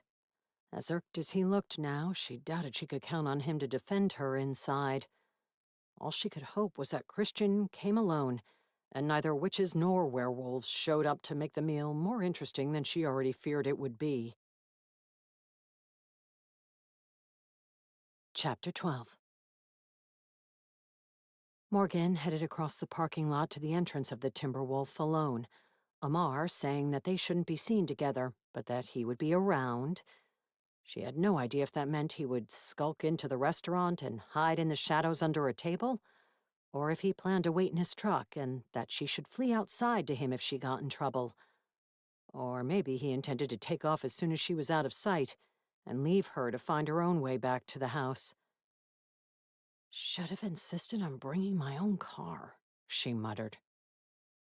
The amulet lay heavy against her chest, and her doubts about it returned, along with the temptation to remove it and stuff it in her purse. But she doubted that would make a difference. If werewolves could sense it on her, they would sense it in there too. A squawk came from the edge of the roof as she reached for the door. A raven perched there, its head cocked as a single beady eye stared down at her. Morgan doubted it was the same one that had flown into Grandma's room at the house, but she flattened her hand against her chest, just in case it was thinking of swooping down and trying to steal the amulet. The door opened, and an elderly couple walked out, wearing matching T-shirts that read, King of the RV and Queen of the RV, respectively. They glanced at her chest, maybe wondering why she was touching herself on the threshold of a restaurant. Morgan lowered her hand, eyed the raven one last time, it hadn't moved, and stepped into the restaurant. The back entrance that led into the parking lot was more popular than the front, and she had to weave through a crowd of people grabbing raincoats and umbrellas before venturing out. The coat hooks mounted to the log walls were bronze wolf heads, and the theme continued into the restaurant, where howling wolves adorned ceiling lamps, wall sconces, and iron wall art. Next to the cash register, a fountain featuring a wolf standing atop a waterfall burbled, while a teenager with pigtails rang up tabs on a system that had been state-of-the-art in the 80s. The tables were full, with more people milling in a waiting area, but Morgan spotted Christian alone at a large booth, his hat taking up half the bench beside him. One of his arms was draped over the back of the seat while he sipped an amber liquid on the rocks. As Morgan made her way toward him, marveling that a town with such a small population could have so many people at this restaurant, she looked warily around for burly men who might be belligerent French-Canadian werewolves with a thing against witches. Fortunately, retired couples taking a break from their summer travels were more typical. Given the sense of charring meat and sizzling bacon wafting from the kitchen, Morgan would have expected a clientele with younger, haler arteries. Christian spotted her, lifted his glass, and waved her to the seat opposite him. Glad you can make it, ma'am. Yes. Morgan slid into the booth, glancing around one last time for werewolves. But she didn't see anyone similar to the brawny construction werewolves, or Amar. Nor was anyone paying attention to her. That was a relief. Thanks for meeting me. I'm eager to hear your plans for the property. If they got straight to business, maybe they could finish in a few minutes. She could skip the dining portion of the meal entirely and head back out to join Amar.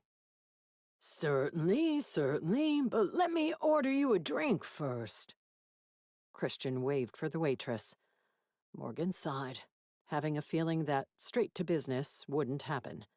The Timberwolf isn't our finest dining experience, but the locals and tourists enjoy it, and it gives you a taste of what Bell Rock is about. You get to pick your steak off the beef trolley, and they prepare it to your specifications. Christian pointed to a server in an apron pushing a wheeled cart of slabs of raw meat out of the kitchen. Even though Morgan didn't consider herself the kind of vegetarian who vociferously proclaimed the cruelty of the meat industry and condemned others for their tastes, she couldn't help but curl a lip at the glistening slabs of beef lined up on the cart. "How much would I have to pay to see an offering from the tofu trolley?" she asked. Christian blinked slowly. You might check at the Frou Frou coffee shop down the street for that. They have some baked goods that are gluten-free, soy-free, sugar-free. He sipped from his glass as he muttered, "Flavor-free," to finish. "I will, thanks." Christian started detailing plans for the property, including sending a photographer to capture the estate at its best. Morgan decided she would lock the root cellar for that. Even though she'd been organizing the shelves, pegboards, crates, chests, and everything else down there, she doubted the pentagram on the floor and the ceremonial daggers would entice buyers. A server brought menus as Christian spoke, and Morgan perused the selections under the wolf head logo, hoping for trolley-free offerings. There wasn't anything strictly vegetable-based, but she occasionally ate fish, and could have opted for the salmon, but it came with a steak on the side. All of the seafood offerings were some version of surf and turf. Maybe she would get a plate, eat the side salad, and take the rest out to Amar. He had to be hungry after a day of chainsawing logs into artwork. "Can I send the photographer over tomorrow?" Christian asked. "Have you had time to tidy up the place?" Morgan thought of the shelves full of embalmed organs that she'd alphabetized and the rooms in the main house that she hadn't touched. "I'll finish working on it tonight, sure." The sooner the house was listed, the sooner she would find out who wanted to buy it. The pigtailed teenager from the cash register came up to the table and handed an envelope to Morgan. "This is from the Crystal Parlor. The old lady who works there said to give it specifically to you, that you look like you could use a 2-for-1 voucher." She glanced at Christian and shrugged. "I'm the only one who gets one?" Morgan asked. "Yep." The teenager stuck her hand in her jeans pocket, tamping down the tip of a $5 bill that had been hanging out. Had someone paid her to deliver the envelope? "Most of the randos who hang out here aren't the crystal types." "I'll be sure to check it out." Said no one ever. With another shrug, the teenager wandered off. Apparently, the $5 tip hadn't been sufficient to convince her to talk up the place. "It's a tchotchke shop for people who will believe anything." Christian eyed the storefronts across the street, including one labeled the Crystal Parlor. The words Crystal Witch's Sister floated into Morgan's mind. The werewolf had said them in a scathing way, making it clear she was an enemy.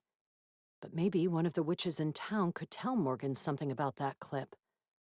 A server came to take their order, and as Christian was relaying a long list of instructions on how he wanted his wagyu prepared, Morgan opened the envelope. She was disappointed when the first thing she pulled out was indeed a 2-for-1 voucher, good on all crystals, geodes, and tumbled stones, with a special deal on selections from the chakra collection. But the next handwritten page was more interesting.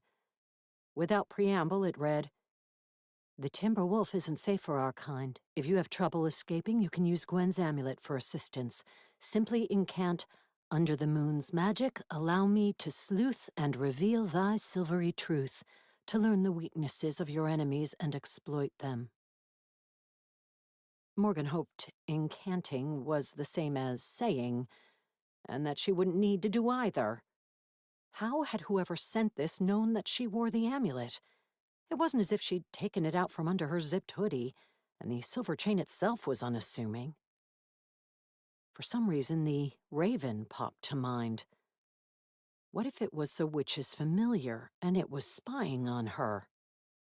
As much as she cringed at the idea of strolling into shops and chatting up the employees, she might have to step out of her comfort zone to speak with whoever had sent this. Clearly, it had been someone at the crystal shop, the owner, the crystal witch. The server cleared his throat. And your order, ma'am? Do you want to make a selection from the beef trolley? No, that's not necessary. Just the salmon and steak is fine, with a large salad. We only have one size of salad, ma'am. He used his hands to shape a small plate in the air. If his portrayal was accurate, it could hold a maximum of 4 lettuce leaves. That's fine, thanks. Anything interesting? Christian pointed at the envelope. Morgan read the incantation again to memorize it, then slid the paper back into the envelope, showing him the coupon so he would believe it was nothing of importance. Only if I need my chakras realigned. Bunch of woo-woo crap. He took out his phone. I'll need to send over some documents for you to sign, permitting me to represent you and ensuring you won't let anyone else list the property. What's your email address? Morgan hesitated. The idea of signing something and committing to this line of action bothering her, though she knew she wouldn't have to accept any of the offers. Christian would be disappointed if she didn't, especially if they were for substantial amounts of money. But he could get over it. If he'd truly been harassing Grandma for months and trying to get her to move into an old folks' home, he deserved it. She gave him her email address, not expecting him to rush her to sign anything. But he kept glancing at her phone as they ate their appetizer salads, and she got the impression he wanted her to sign everything before he let her out the door. Since there wasn't Wi-Fi at Grandma's house, and the cell reception was a little spotty, maybe it wasn't a bad idea. The sooner she did this, the sooner she could find Grandma's killer. The server raised his eyebrows when Morgan asked for a doggy bag as soon as he set their entrees down.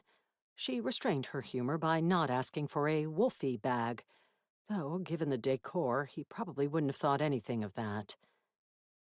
After signing Christian's documents electronically on her phone, she ate the handful of vegetables that had come with the meal, while stealing glances out the window at the crystal parlor.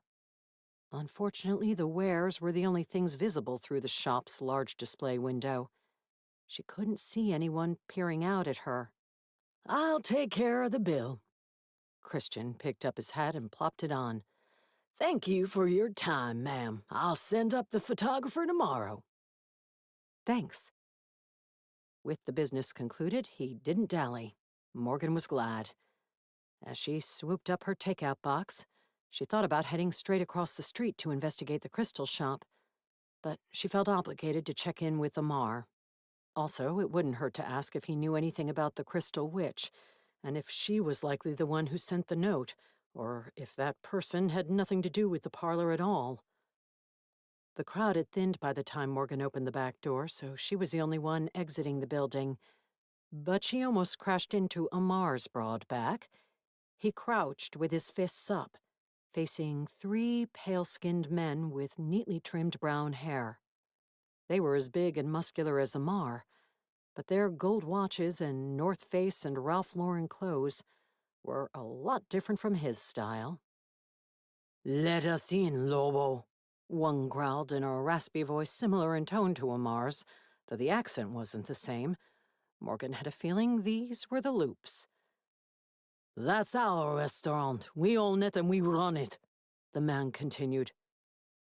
He hadn't yet seen Morgan through Amar, but one of his buddies had. He squinted at her as he sniffed the air in her direction. We have the right to go inside whenever we want, the speaker added. That's her. The other man pointed at Morgan. The new witch. Get her, the third one said. We'll make sure she doesn't sell wolfwood. Chapter 13. One of the Loops sprang at Morgan and she jumped back, but couldn't go far. She bumped into the door. Fortunately, Amar blocked her attacker with his body as he threw a punch. It slammed into the man's chin, deterring him, but one of the other Loops charged toward her from his other side. Morgan spun and grabbed the door handle, hoping they wouldn't follow her inside. Even as Amar traded punches with the first werewolf, he'd kicked out at the second one, keeping him from reaching Morgan.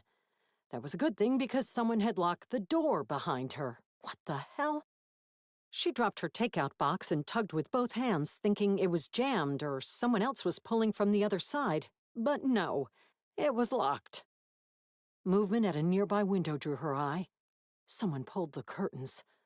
What, because a fight in the parking lot would disturb the diners? Morgan spun back, amazed that Amar was holding off 3 men, but afraid he wouldn't be able to do so indefinitely unless she could do something to help. Thinking of the note, she pulled out her amulet.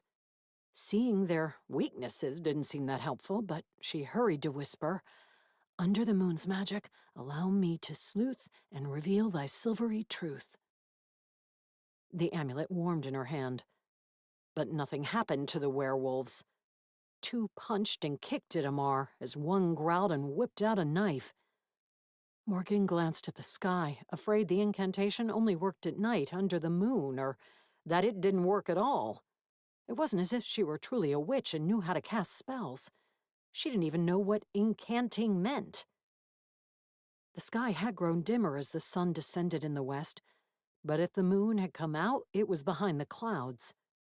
As Amar blocked a stab from the knife wielder, one that would have driven the blade into his eye, Morgan said the words again, speaking more firmly this time, hoping that would help. She didn't have any weapons, and even if she had, it wasn't as if she knew how to wield anything more powerful than a keyboard. Only when Amar dodged another attack did she get a good look at one of the men, and realize that something had changed. He was glowing now. All 3 of the loops were, a silvery nimbus outlining their forms. They didn't seem to notice it as they kept attacking Amar. The glow shifted around 2 of the men, showing flames outlining their bodies, as if a wizard from a fantasy novel had hurled fireballs at them. For an instant, Morgan saw 2 versions of the men. The fearless, snarling attackers trying to take down Amar to get to her, and terrified men glancing in horror at the flames around them. A different shadow fell over the 3rd man, and she saw him both fighting and also having advanced to an extreme age, and being killed by a powerful young adversary. Confused, and distracted by the men continuing to try to lunge past Amar to get to her, Morgan didn't at first understand what she was seeing. Then she realized these had to be the men's weaknesses.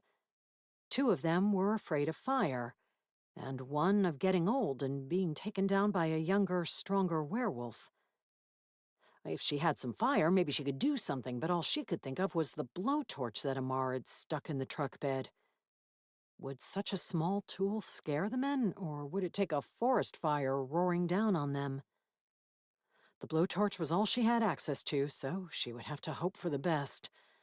Morgan scooted along the wall, hoping she could get to Amar's truck while the men were all busy fighting. "Stay behind me," Amar barked. But she didn't. As soon as all 3 of their foes were focused on him, Morgan charged for the truck. She pulled herself into the bed, but one of the men spotted her and broke away from the melee. Fortunately, with the furnishings gone, it was easy to get to Amar's tools. She grabbed the blowtorch, but fumbled it as she tried to figure out how to turn it on. She'd never used such a tool before in her life. The loop sprang up to the bed of the truck without using his hands. He landed on the edge, snarling at her. A chilling growl came from the pavement, and a gray and black wolf charged toward the truck. Amar. He sprang, leaping far higher than a typical wolf should have been able to do, and crashed into the man's back. Morgan threw herself to the side, shoulder hitting the bottom of the truck bed as the men, man and wolf, clawed and thrashed in the other half. That gave her the time she needed to turn on the gas and find the ignition button. The tool clicked and flared to life. Morgan scrambled to her feet, the blowtorch shooting out a blue stream that didn't look much like the crackling orange flame she'd seen in that vision. As Amar's attacker kept fighting him as a man, his face and hands bloodied. The other 2 loops turned into wolves. They were the ones who'd been afraid of fire. Morgan made herself face them as they ran across the parking lot, powerful legs carrying them fast. With one foot on the edge of the truck bed, she held up the blowtorch. One faltered and didn't jump. But the second one's amber eyes were so focused on her that he didn't seem to notice the tool. He sprang, jaws snapping for her throat. It took all her courage not to shriek and jump away. She thought they wanted to capture her, not kill her. Morgan held her ground and thrust the flame into his lupine face. The wolf shook his head, growls turning into a yip of alarm, and the stream of flame struck him in the eye. He closed his jaws shy of biting her, but his momentum carried him into her. 200 pounds of werewolf slammed into Morgan, and she crashed back into the truck bed, cracking her head on the side. She barely managed to keep hold of the blowtorch and thrust it above her, turning the flame on her attacker's chest. With another yip of pain, the wolf sprang out of the truck on the far side. Next to her, Amar came out on top of his opponent and sank his fangs into the man's shoulder. The human cry of agony assaulted Morgan's ears, but she made herself stand up again, afraid the third wolf would attack. As soon as she brandished the blowtorch again, he and the one she'd scorched took off, fleeing the parking lot and disappearing behind another building. Amar snarled, sounding almost like a lion roaring, and the still human Loop scrambled out of the truck. He gripped his torn shoulder, blood seeping through his fingers, and shouted, "You'll regret tingling with the Loups, Solitaire Lobo. You don't get in the way of the pack and leave." Amar snarled again, blood dripping from his fangs. Even though he faced their enemy, Morgan took an involuntary step back. When he was in that form, his head came up to her shoulder, and he was even more intimidating than he was as a human. Their enemy limped off after the others. Despite his bravado, he glanced back often, as if worried Amar would spring after him. But Amar turned to face Morgan, his blue eyes unblinking. She still gripped the blowtorch, and she reached down to flick it off. A dark shadow lurked over his heart, something lingering from the visions the amulet had given her. She didn't know what it meant, but it didn't convey that fire was his weakness. Not that she expected to have to exploit whatever his weakness was anyway. At least, she didn't think she would. As he gazed unblinking at her, she shifted uneasily. When he was in that wolf form, was it possible he didn't think as his normal human self did? What if he thought like a wolf, like a predator eyeing someone who could make a tasty dinner? "If you're hungry, I brought a doggy bag." Morgan pointed to the box she'd dropped by the door, though someone had stepped on it and mangled it. Hopefully the food inside was still edible. How picky would a wolf be? If Lucky could get away with it, he ate week-old hot dogs found under picnic tables.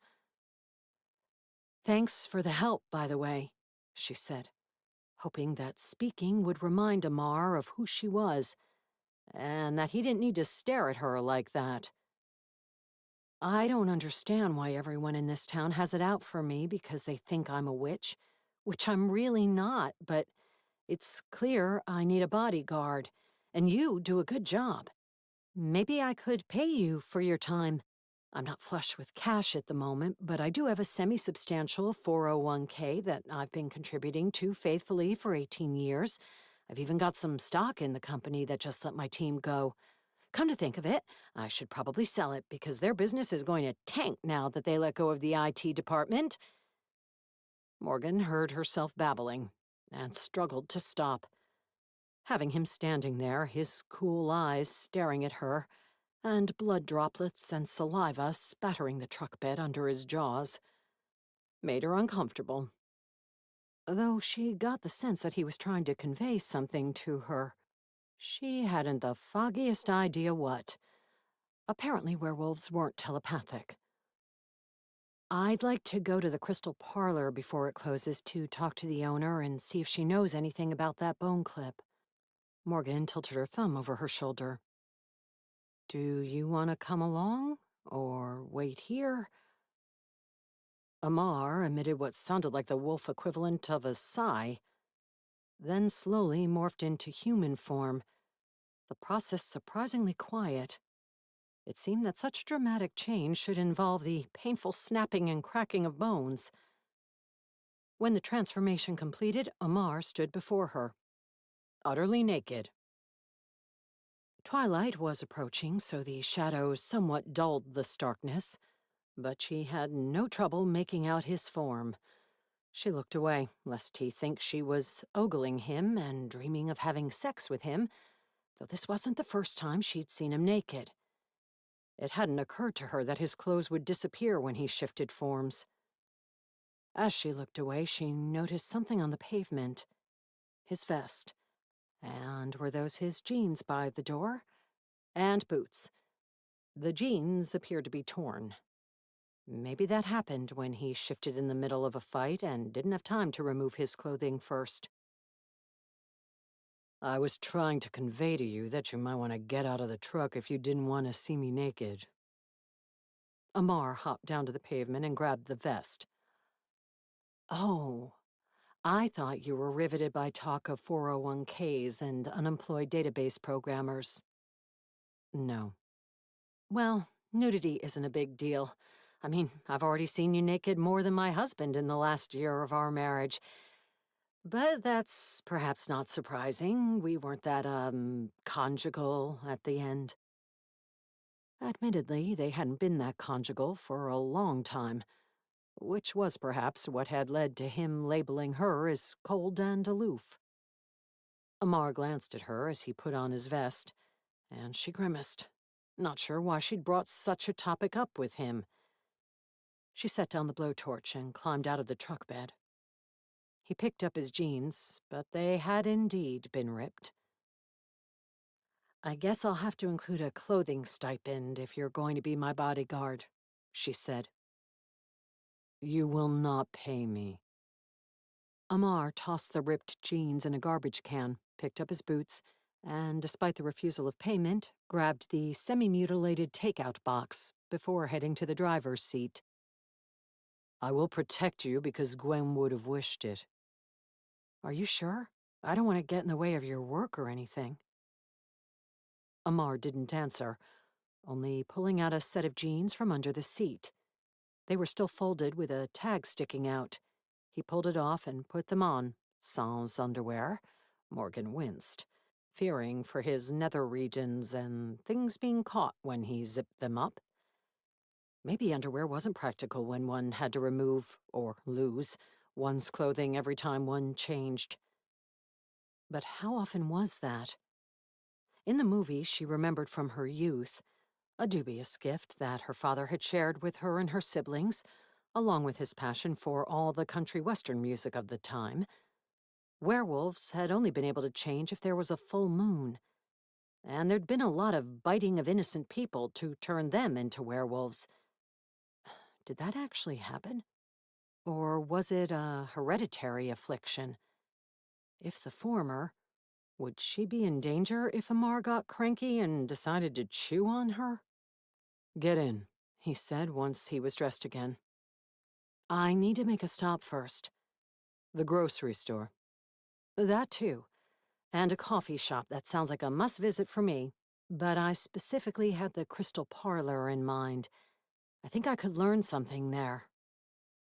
She summed up her encounter with the teenage cashier and showed him the note she'd received. If magic was used to kill my grandmother, it makes sense to talk to a witch, don't you think? Amar regarded her, his blue eyes the same as they'd been as a wolf, though she trusted he wasn't trying to convey impending nudity this time. The witches here are unpleasant, and one or more of them may have been responsible for Gwen's death. From what your acquaintances at the construction site said, it sounds like werewolves think all witches are unpleasant. They use their magic to control animals, including those of us with moon blood. Moon blood? Is that like witch blood? She remembered him using that term. His eyes narrowed. It is very different from witch blood. He kept glowering at her, as if offended that she'd implied they were anything alike. But both convey to the owner a certain ability to use magic, he admitted, almost reluctantly. If you hate witches, and my grandmother was a witch, how come you didn't hate her? I did not like her at first. I only wanted her wood. What? The trees that fall in Wolfwood. They are not exactly enchanted, but some that come from the center of the forest have magical properties. Like those mushrooms? Not usually that strongly imbued, but yes. Does that mean the bench you said you would make me won't zap me in the butt when I sit on it? It should not. That's good. That would be a jarring gift. A jolting gift. She blinked. Is that a joke? Yes. I wouldn't have guessed you made those. Your humor seems... She kept herself from saying non-existent, since that might offend him. Subtle. Yes. He pointed toward the street and the buildings on the other side. I will wait outside while you speak with the shop owner. Do you think I'll learn anything useful? Is she a witch? She is, and it is more likely you will get yourself into trouble. More trouble? It's a good thing I now have a werewolf protecting me, one who doesn't mind ripping his jeans and getting furry for me. She smiled, tempted to pat him on the shoulder, but that also might offend him. He was a bristly werewolf. He regarded her without humor. Perhaps it's unfortunate that my bench won't zap you. I'm not sure that's another joke, but I'll pretend it is. He grunted and led her out of the parking lot. Chapter 14. Morgan headed into the crystal parlor with her coupon in hand. Amar remained outside, leaning against the brick wall and noshing out of the takeout box. Morgan imagined he'd worked up a good appetite during the fight and couldn't blame him for snacking. But she found the idea of eating a meal directly after biting people unsanitary. Who knew where those loops had been before staging their ambush? What would Amar think if she got him a toothbrush and toothpaste kit to keep in his truck along with his spare jeans? She stepped into a shop so stuffed with shelves, racks, bins, and rotating display cases that she worried she would break something. Was there a rule somewhere that witches had to be hoarders? A strong mishmash of scents permeated the air. Something like a Christmas tree fencing with lavender stalks, while adorned in charred citrus peels. Morgan hoped burning incense and candles and who knew what else wasn't a witch requirement, though she imagined a bored bureaucrat at the supernatural permitting counter refusing to give her a license to practice until she recited all the kinds of incense and promised to burn them religiously. She weaved through the shop carefully, hoping to glimpse items made from bone, ideally labeled with the purpose and the maker identified. Finding the information she sought without actually speaking to the owner would be preferable, though she did feel obligated to thank the person for the incantation. Given her dearth of experience with the occult and previous lack of belief that magic even existed, Morgan was surprised it had worked. Throughout the cluttered display room, only crystals and gems and various types of rocks were on display. Unless they were supposed to have magical power, she didn't see a clear link to witchdom. An open door in the back showed a room full of bags, jars, and tubs of what appeared to be powders and seeds. They reminded her of bulk food bins at grocery stores. But from the colors, more blues, purples, and grays than anything else, she doubted they were edible. A chain across the doorway with a sign hanging from it said the area was off limits and to ask for help. "I thought you might show up here," a woman said from a corner, half hidden by a carousel of keychains featuring agates and crystals. Olive-skinned with curly, graying brown hair, she wore a colorful ankle-length garment that reminded Morgan more of a dashiki than what Hollywood assured her was traditional witches' garb. Maybe the black dresses and pointed hats were reserved for Halloween. "Hi." Morgan picked her way toward the corner. The woman sat in a comfortable chair reading from an old book. Nobody else was in the shop. "I'm Morgan," she offered. "Yes, I'm Phoebe Itos." Not the Tabitha or Glinda that Morgan had half expected. But if Phoebe didn't have a black dress and a nearby broomstick, maybe she couldn't be expected to have a traditional witch name. The lack of a black cat skulking through the aisles was a little disappointing. "Are you the one who sent me the note?" Morgan asked. "Yes, I was informed that you were about to enter a werewolf haven." "Informed? By the raven perched above the door?" Phoebe smiled cryptically. "I noticed him, or her, because another raven, or maybe the same one, tried to take my grandmother's amulet from the house." Morgan had tucked it back under her hoodie and didn't pull it out. "I was surprised you knew about that when we haven't even met before." "Are you making accusations after I gave you a coupon?" "Oh no, just polite conversation. I'll take some rocks from the chakra collection to show that there are no hard feelings." Morgan smiled, though she had no desire for rocks, crystals, or anything else. But it would be a small price to pay for the information she wanted. "The fate of Wolfwood is of concern to many," Phoebe said. "Zeke was keeping an eye on the place for me." "Zeke, the raven." "Zeke, my familiar. He didn't wish any of Gwen's belongings to fall into the hands of an unschooled mundane." "What about an unschooled relative who apparently has witch blood?" Morgan raised her eyebrows, wondering if Phoebe could confirm that for her. Despite the numerous zappings she'd received now, it was still hard to believe that she was the heir to magical blood that allowed her to cast spells. "That is almost as bad. We did not know who would arrive or what blood you would have." "If I wanted to learn about magic, would there be a good place for that?" That wasn't what Morgan had come here to ask about, but she admitted to being the tiniest bit curious about her heritage and wished Grandma had said something about it while she'd been alive. These days, Morgan didn't feel particularly special, and there was something appealing about the idea of having some uncommon ability. Her sister was right that it had been a blow to her self-worth to be let go from a job that she thought had been crucial. She thought she'd been crucial. "Is there a school?" she added. "Or do you, tutor?"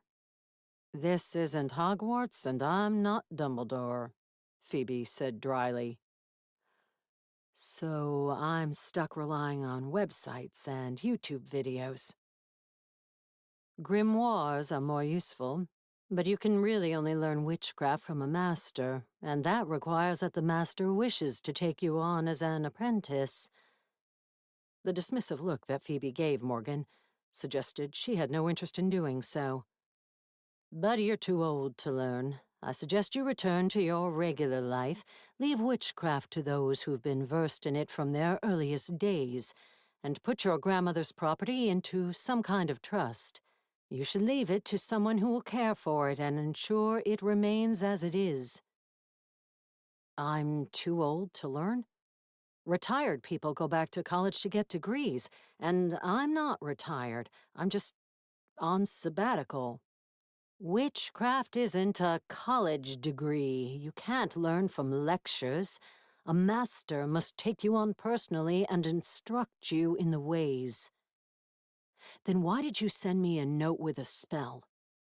"Even rubes can chant incantations if they have a proper foci."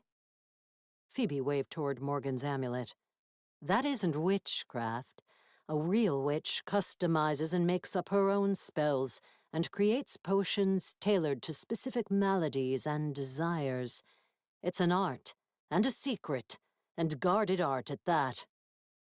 Phoebe could say what she wanted, but Morgan was positive the internet was full of videos on her secret art.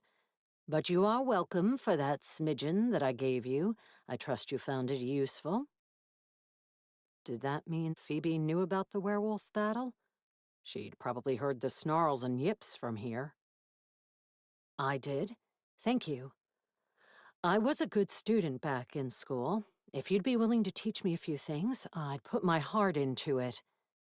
Especially if it gave her an opportunity to snoop around the shop and try to learn more. I would pay you for your time, of course. Are you earning a lot while on your sabbatical? Probably as much as you're earning from your booming customer base. Morgan waved at the empty shop. Though as soon as the words came out, it occurred to her that being insulting to the tutor she wanted to hire wasn't a good idea. Phoebe's eyes turned as cool as the crystals lined up on the ledge behind her chair. I'm not interested in your money. Is there some other way I could help you? In trade for your time. I'm not planning to move here forever. It wouldn't be a long-term commitment. Of course, because witchcraft is something you can learn in 2 weeks. I could come up for occasional weekends, too. This isn't the National Guard. Morgan drummed her fingers on her thigh, searching around for inspiration, though she only ended up sneezing as some draft stirred up dust, or one of the strange powders in the back room. Maybe this was pointless. The only thing I can truly use right now is help in the store, Phoebe said. Really? Does it get busier at other times of day? Phoebe hesitated. Not so much lately, but the economy can't stay good forever. The economy?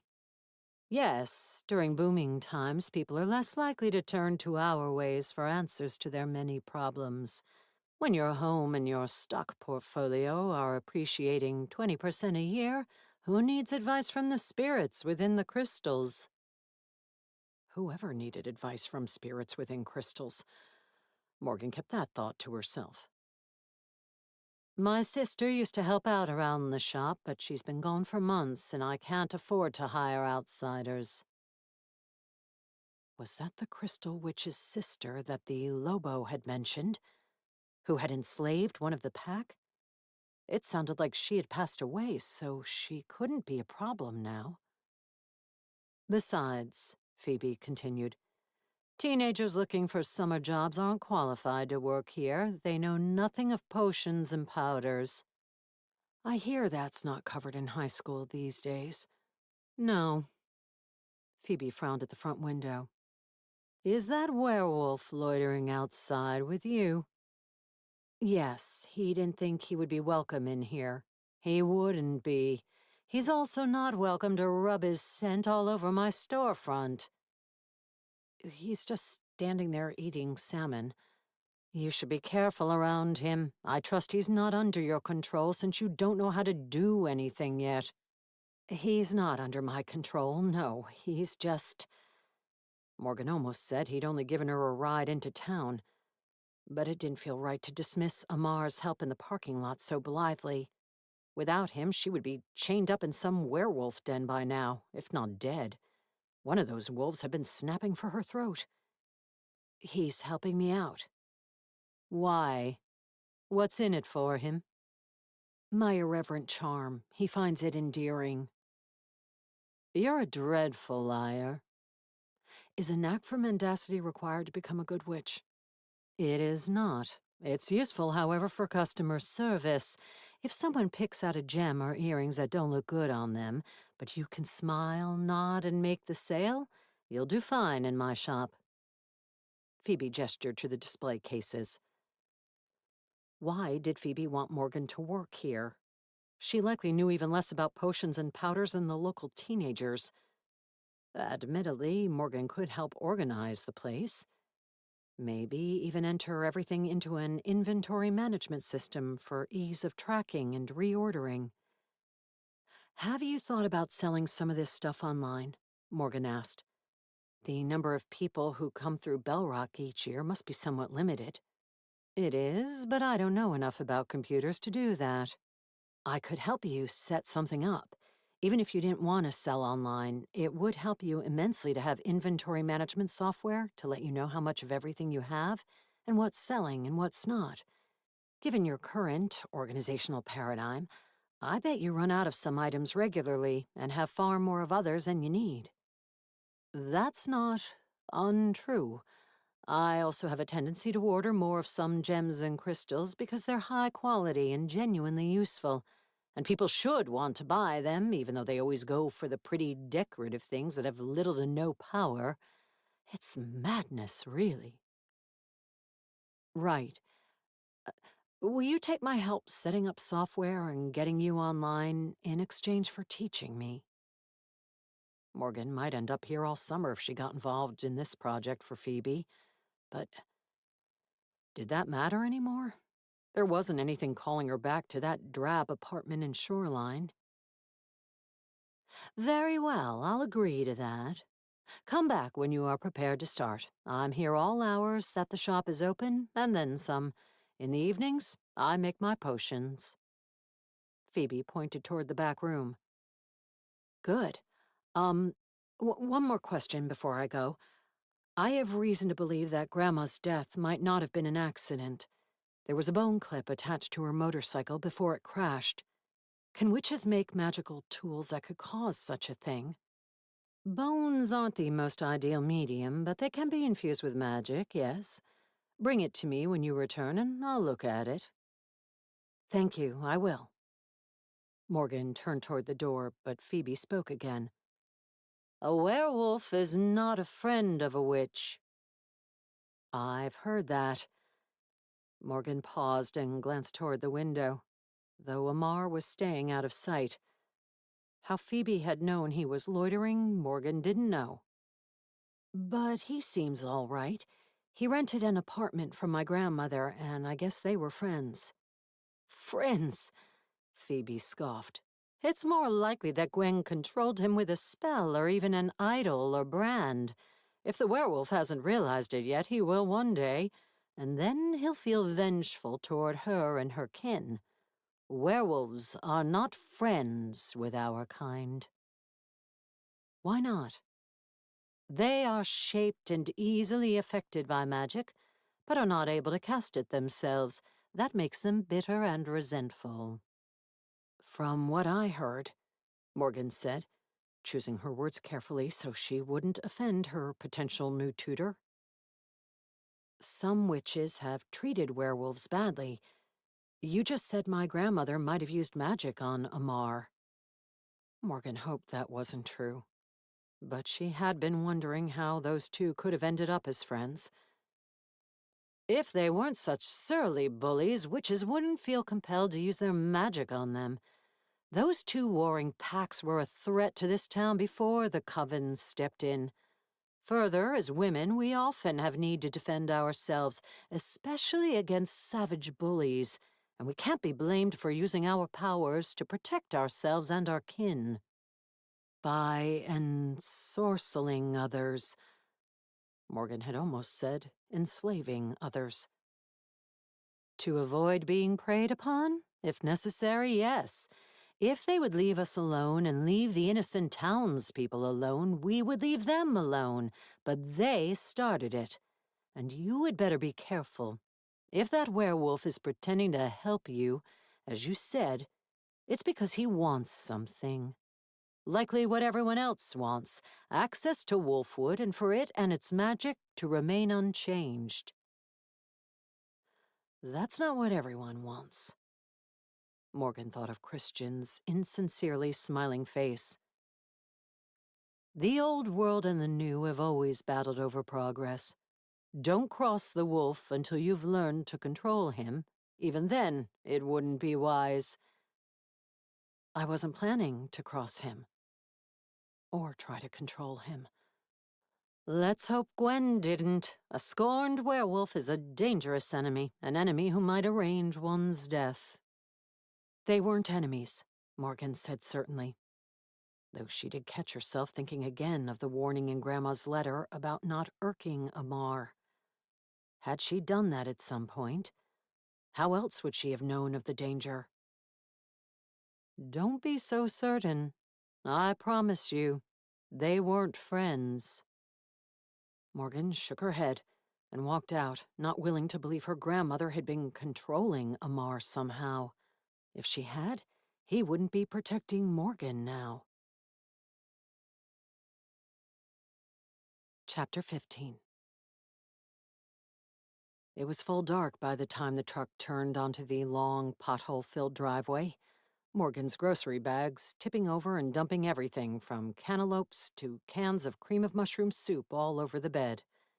The bag of dog food she'd picked up for Lucky, who would be starving by the time she fed him tonight, skidded back and forth with each turn.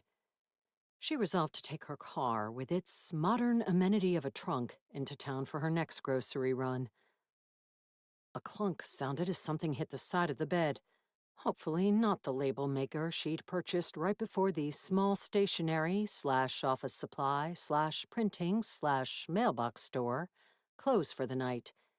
She'd been delighted by the find and planned to put it to use in the root cellar, at least on the things she could identify.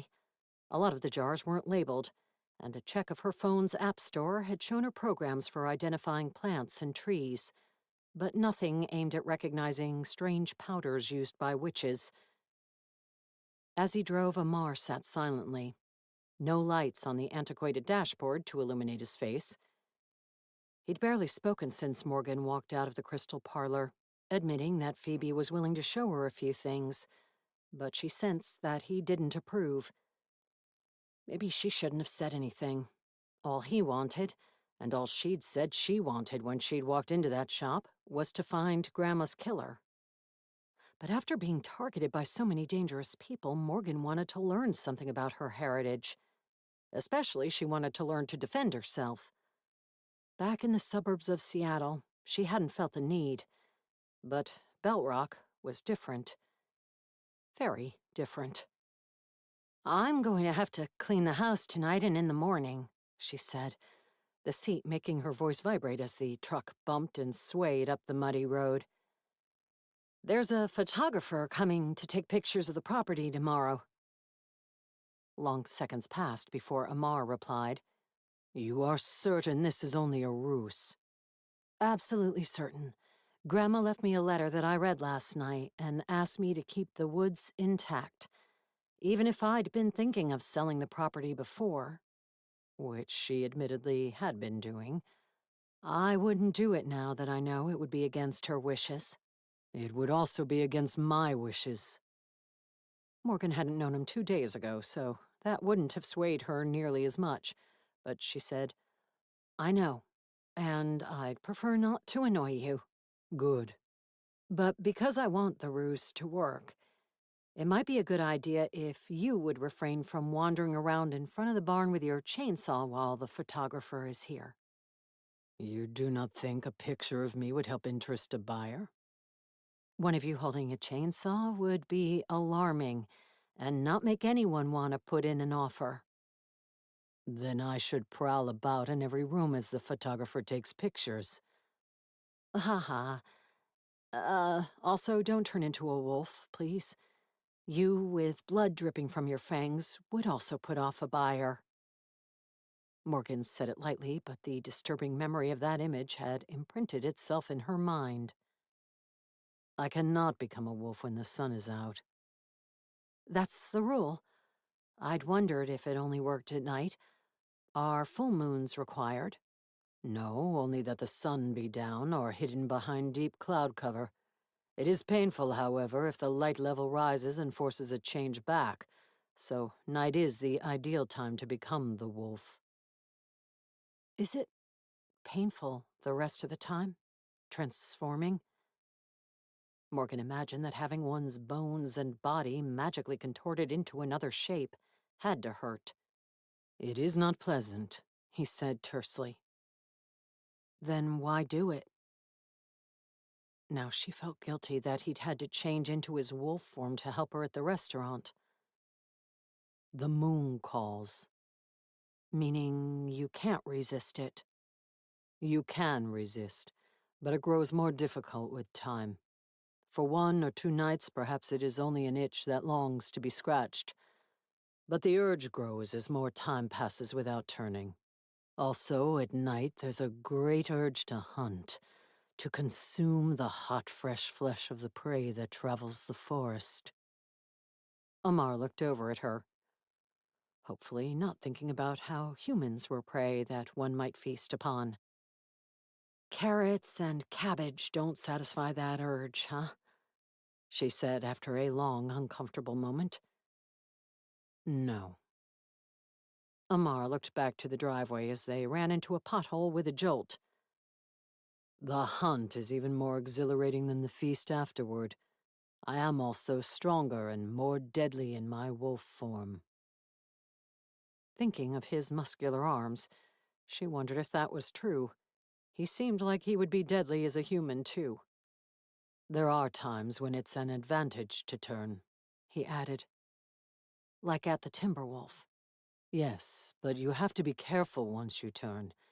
It's easy to get lost in the bloodlust, to forget the difference between friend and foe, to simply wish to strike. His voice lowered to a husky whisper. To kill. Such a pain when that happens.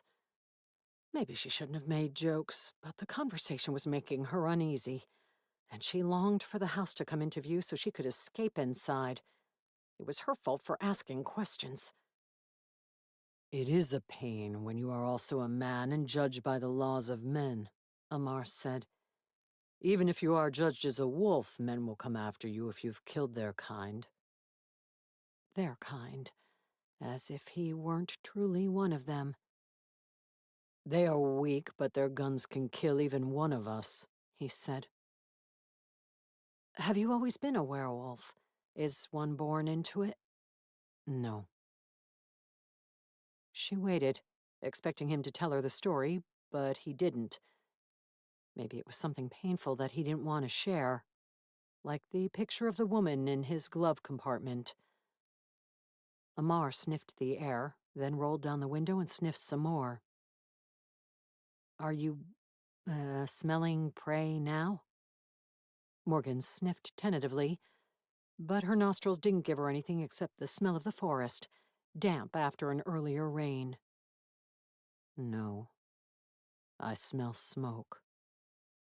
Like a campfire? No. Though the driveway hadn't grown any less bumpy, Amar gripped the wheel with both hands and accelerated. If the bench had been making her teeth vibrate before, now it threatened to knock them out of her jaw and onto the floor of the truck. She grabbed the door bar, and there sadly being no oh shit handle, pressed her other hand against the ceiling. Before the house came into sight, the smoke Amar had smelled reached her weaker nose. The first inkling of fear entered her gut. She'd left Lucky in the house. If it was burning, he wouldn't be able to get out. Orange light flickered over the trees. She leaned forward on the bench. Not only was there a fire, but there was a big fire. As Amar rounded the last bend in the driveway, the clearing came into view. The clearing and the barn. Flames burned all along its roof and leaped through the broken windows of the loft apartment as plumes of smoke rose up into the dark night. How had those windows broken? Had someone, some arsonist, thrown Molotov cocktails through?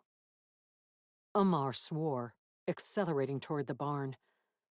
For now, the house wasn't on fire, but the barn wasn't so far away from it that it was guaranteed to be safe. He halted the truck and leaped out. Morgan grabbed her phone to call 911 as he ran toward a hose reel on the side of the house. She shook her head bleakly. That little hose wouldn't do anything to stop those flames. As she called, wondering how long it would take for a fire engine to navigate those potholes and reach the place, she ran toward the front of the house. Surprisingly, Lucky wasn't barking. She couldn't believe he would be inside sleeping when the barn was on fire. The smoke hung thick under the roof of the porch, and she coughed as she opened the front door. Again, she was surprised because her dog didn't sprint out as she would have expected. Maybe he sensed the danger and was hiding? Lucky? She called as soon as she gave the address to the dispatcher and hung up. Come on, Lucky, let's get you outside. She ran through the house, checking all the rooms.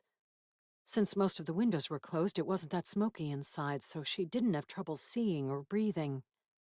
But she didn't spot him. Lucky, I brought food for you. Dinner, treats. She threw out all of the words that usually made him come. but he wasn't anywhere on the first floor. What if the arsonist had let him outside, and he'd been afraid and run off into the forest? He could be lost or hiding under a log somewhere. Morgan was about to run upstairs to look for him, but a masculine scream came from the yard. Amar? He hadn't screamed or so much as yelped in pain when he'd been battling those 3 werewolves. What could have made him cry out? He wouldn't have been foolish enough to run inside the burning barn, would he? Though she was worried for Lucky and wanted to keep searching, Morgan ran back outside. She halted on the porch steps as she spotted Amar on his knees, his back arched, and the hose in the grass beside him. Outlined by the light of the fire, 3 women in dark dresses had come out of nowhere and faced him, each carrying a stick. No, a wand. And an amulet. They gripped the jewelry in their hands rather than wearing it around their necks, and pointed their wands at Amar as they muttered arcane words. And those words, or those items, were hurting Amar. Morgan almost shouted for them to stop, but if they'd taken him to his knees, they would have no problem knocking her on her ass. She gripped her amulet and whispered the only magical words she knew, the incantation from the restaurant. Under the moon's magic, allow me to sleuth and reveal thy silvery truth. Once again, it took a moment for anything to happen, and Amar continued to gasp and writhe on his knees.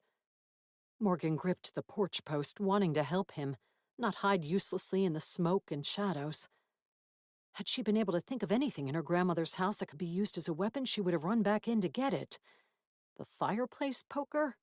That was the only object that came to mind. There were all those knives, and even that antler staff in the root cellar. But she would have to run around the house and likely into sight in order to get down there. The double vision returned, showing her the witches and what they feared. An illusionary man appeared, grabbing one woman and forcing her against something. Did that signify a mugging? A rape? Either way, Morgan didn't know how she could use that fear to get her to leave Amar alone. Another woman was afraid of growing old and dying. The last feared werewolves. In her vision, a man turned into a black wolf and sprang at her. Morgan cursed, unable to think of how to exploit any of their fears, and ran into the house for the fireplace poker. It was all she had. As the barn continued to burn, another scream ripped from Amar's lips. Morgan ran back outside with the poker, then followed the shadows of the porch, hoping to get close enough to whack at least one witch before they saw her. She didn't know how they were holding Amar prisoner, or what pain they were inflicting on him, but their lips kept moving. If Morgan could make them stop the incantation, maybe their spell would falter. She reached the closest witch and slammed the iron poker down onto her wrist. The woman shrieked and dropped her wand. Morgan spun, intending to do the same to the other 2. But they'd seen her.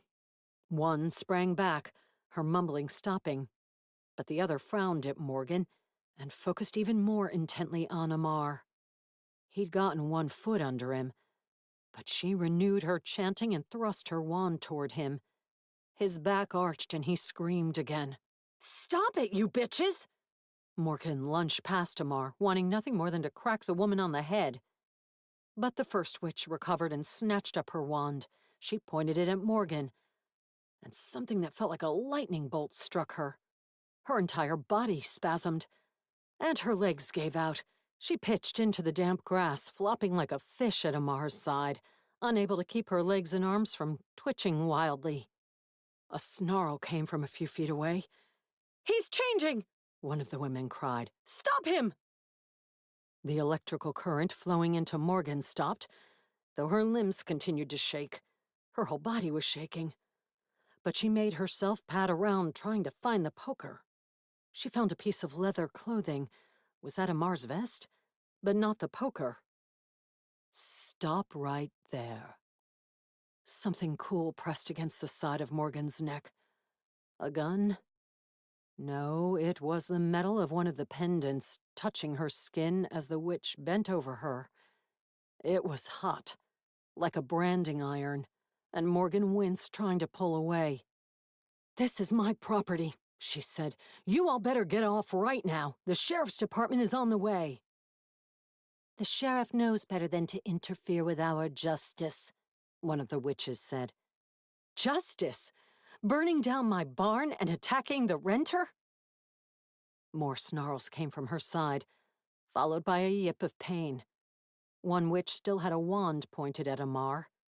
He'd started shifting into his wolf form, but they'd stopped him somehow, and he was stuck in the middle of changing, now neither man nor wolf. Morgan slowly got to her feet, not daring to ignore the tip of the amulet pressed to her neck, but refusing to sit in the grass and do nothing. The wail of a siren reached them. It was probably a fire engine coming and not law enforcement, but the witch with the amulet pulled it back and glanced uncertainly toward the driveway. One of the others did too. Only the witch with the wand, the one focused on Amar, kept her focus, her eyes full of anger. Or was that hatred, as she glared at him? That was the woman whose fear was werewolves. Morgan spotted the poker and snatched it up. "Don't fight us," the youngest of the women said, a girl who barely appeared old enough to legally drink. "We came to save you." "By burning my barn?" Morgan demanded. She feared she would regret it, that she would be zapped again with electricity or worse, but she stepped in front of Amar, in front of whatever magic the witch was firing at him from that wand. Surprisingly, nothing hurt her. She didn't feel anything at all. Behind her, Amar gasped and pitched backward, reverting to his human form. "By burning his home, you'll never be safe as long as a werewolf claims this property as his own." "He's not claiming anything. He's my..." Her what? Morgan didn't know. She barely knew Amar. She hadn't even figured out yet if he'd been paying rent for the barn. "Protector." "He's a werewolf, not a protector," the woman with the wand said. She hadn't lowered it, but she was scowling at it now, as if betrayed that it wasn't zapping Morgan. "He hates our kind, and if he's pretending to help you, it's only because he wants something."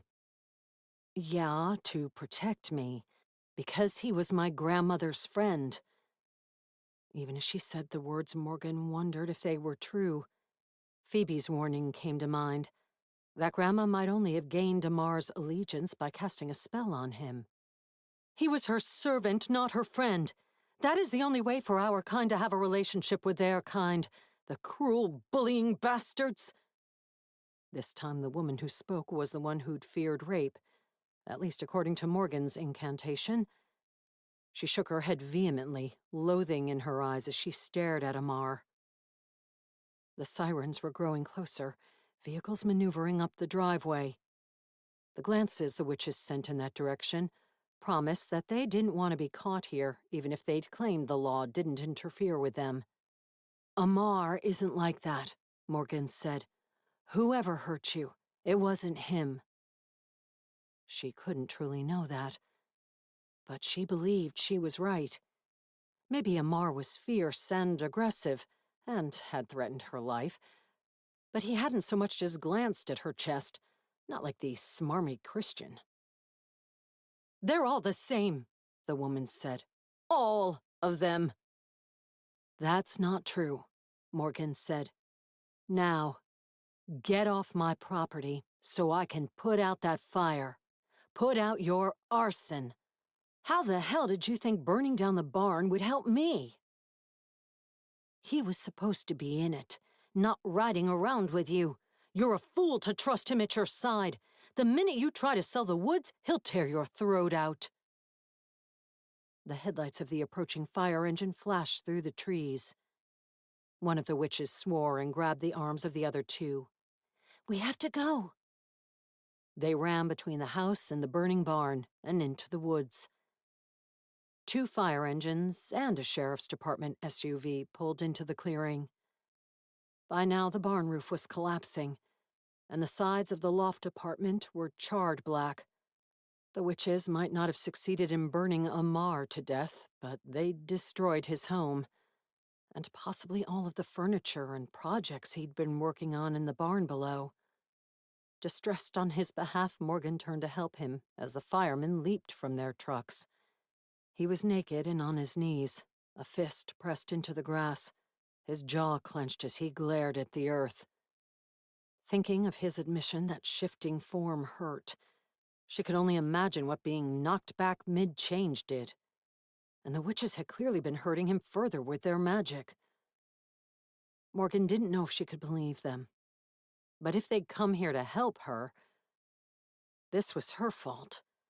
She dropped to her knees beside Amar and risked putting a hand on his bare shoulder. "I'm sorry. Is there anything I can get you? Tylenol?" She had some in her purse. "Bandages?" She eyed a cut at his temple that dribbled blood down the side of his face. "Cauliflower puffs? I know you're a fan." Amar snorted, shook his head and rose, indifferent to her hand, maybe to her. He gripped the back of his neck as if some of their magic had struck him there. But he dropped his hand and looked with determination at the barn. "I have to put the fire out." The firemen were already on that, but he grabbed the garden hose, the grass sodden since it had kept spewing out water while the witches worked him over, and strode toward the barn. She didn't think the firemen needed him, but she couldn't blame him for wanting to help. After all, that was his home. She didn't know how long he'd lived there, but it must have been a while to accumulate all that wood and start so many projects. Projects that might be little more than ash now. Morgan shook her head, again feeling for him. But he only glared at the flames and shot hose water onto the barn, standing naked in the orange light of the fire. A deputy headed toward her, nobody commenting on the naked man on the lawn, and Morgan braced herself to answer questions. But a distant bark came from the house and she spun toward it. "Lucky?" She waved to the deputy and shouted that she would be right back, then ran into the house. She charged straight up to the second floor where she'd left off her search. The library door was shut, and she didn't think she'd left it that way. Had the witches come into the house to snoop around and locked Lucky in there when he'd barked at them? She raced and opened it. Lucky jumped up, putting his paws on her shoulders and knocking her into the wall. He licked her face before dropping to all fours and running toward the stairs. "Wait, boy," she blurted, afraid he would charge outside and be hurt or get in the way. She chased him out of the house, prepared to lunge after him if he ran toward the fire. But he veered abruptly from the steps to the closest bush, where he lifted his leg. She slumped against the railing. "I guess I was gone for a while," she admitted as he continued. And continued. "My apologies. I did bring back dinner." Though she didn't know when she would get a chance to make it, the deputy had spotted her and was heading her way again. What she would tell him, she didn't know. The witches had disappeared into the woods. She hoped she never saw them again, but she doubted she would be that lucky. Chapter 16. After feeding Lucky and spending time on her laptop researching software inventory solutions for Phoebe, Morgan grabbed a camp lantern and walked out to the barn. What remained of the barn? Most of the roof and the top halves of the walls on two sides had burned before the firefighters had been able to douse the flames. If the three witches hadn't interfered, maybe Amar could have done more to get the fire out earlier. But probably not. The garden hose hadn't been sufficient for the task. Morgan looked for him as she padded across the damp grass, charred pieces of wood littering the lawn. The photographer would have to be selective in what he or she took pictures of in the morning. Even though the witches had spoken of driving out, or killing, Amar, Morgan suspected they'd heard about the upcoming real estate listing somehow and wanted to make sure her attempt to sell the property went badly. She couldn't imagine what reason they would have for targeting Amar now when he'd presumably lived here for years. though she supposed she didn't know that. She still didn't know much about him. He could have moved in 3 months earlier and might only have remained to, as Phoebe suggested, keep an eye on Wolfwood and make sure the new owner didn't sell it. Maybe Morgan was naive to call him her protector. Even if he was helping her, it would only last as long as she agreed not to sell the property. What would he do if she changed her mind about that? She didn't plan to, and remembering him the way he'd been the first night they'd met was enough to make her wish to stay on his good side. If she couldn't do that, she had better get out of the area as quickly as possible. Morgan found Amar inside the barn, his clothing back on, but sodden from the water dripping from the charred remains of the rafters. The stars were visible between them, moonlight shining onto puddles on the ashy cement floor. The farther she walked in, the stronger the scent of wet, burned wood grew. The stairs that had once led up to the loft apartment were gone, most of the wood flooring up there burned away. Since she had never been in Amar's home, she didn't know what furnishings and personal belongings he'd lost. But it must have been everything he owned, save for the extra clothing and whatever else he kept in his truck. It was his woodworking projects that held his focus now. Even with her lantern driving back the shadows, he barely seemed to notice her enter. He was too absorbed in wandering between the tables, chairs, benches, and other furnishings, many now charred beyond saving, all of them sodden. Some of the ones that had been finished and sealed and had missed the brunt of the flames might be salvageable, but Morgan wasn't sure about the rest. "I'm sorry you got caught up in this." She stopped several feet away, afraid to get too close. He might lash out, blaming her for what had happened. Even though she'd never seen those witches before, never known anything about witches at all, even 2 days ago, she couldn't help but feel that her problems were trampling over him. "Now you know," he said so softly that she barely heard him. "Why werewolves hate witches." He rubbed the back of his neck. "Yeah, those 3 seemed kind of bitchy." It was an understatement. They'd been torturing him. But Morgan didn't feel she knew him well enough to slather him with sympathy. She'd never been good at that anyway. Her family had always opted for making jokes over expressing feelings. Clever wordplay was admired. Admissions of emotions? Less so. Amar slanted her a sidelong look that was hard to read. "Kind of." "Do you want to stay in the house tonight?" Morgan glanced up at the destroyed apartment. Even though the idea of him wandering around in the same house she slept in was uncomfortably intimate, she had to offer. She didn't want him to have to sleep in his truck, or curled up as a wolf in the woods. "No. There are plenty of rooms, and Lucky doesn't mind sharing." There was that sidelong look again. "I'll even make you breakfast. I bought cantaloupe and granola and sausages." She realized he might not like her admittedly faux sausages, but how fussy could one be after having one's home burned down? "What are long paws sausages?" "Technically, they're plant-based breakfast patties." "The rest of the Lobos would beam me up if I ate something as girly as that." Rest of the...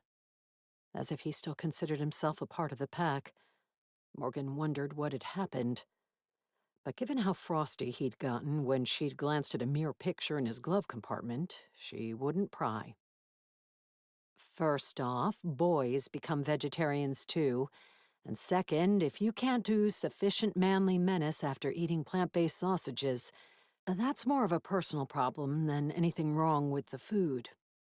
He grunted and pulled a few shop towels out of an ash-covered locker in the back and started drying off his projects. "Do you want help?" Morgan asked.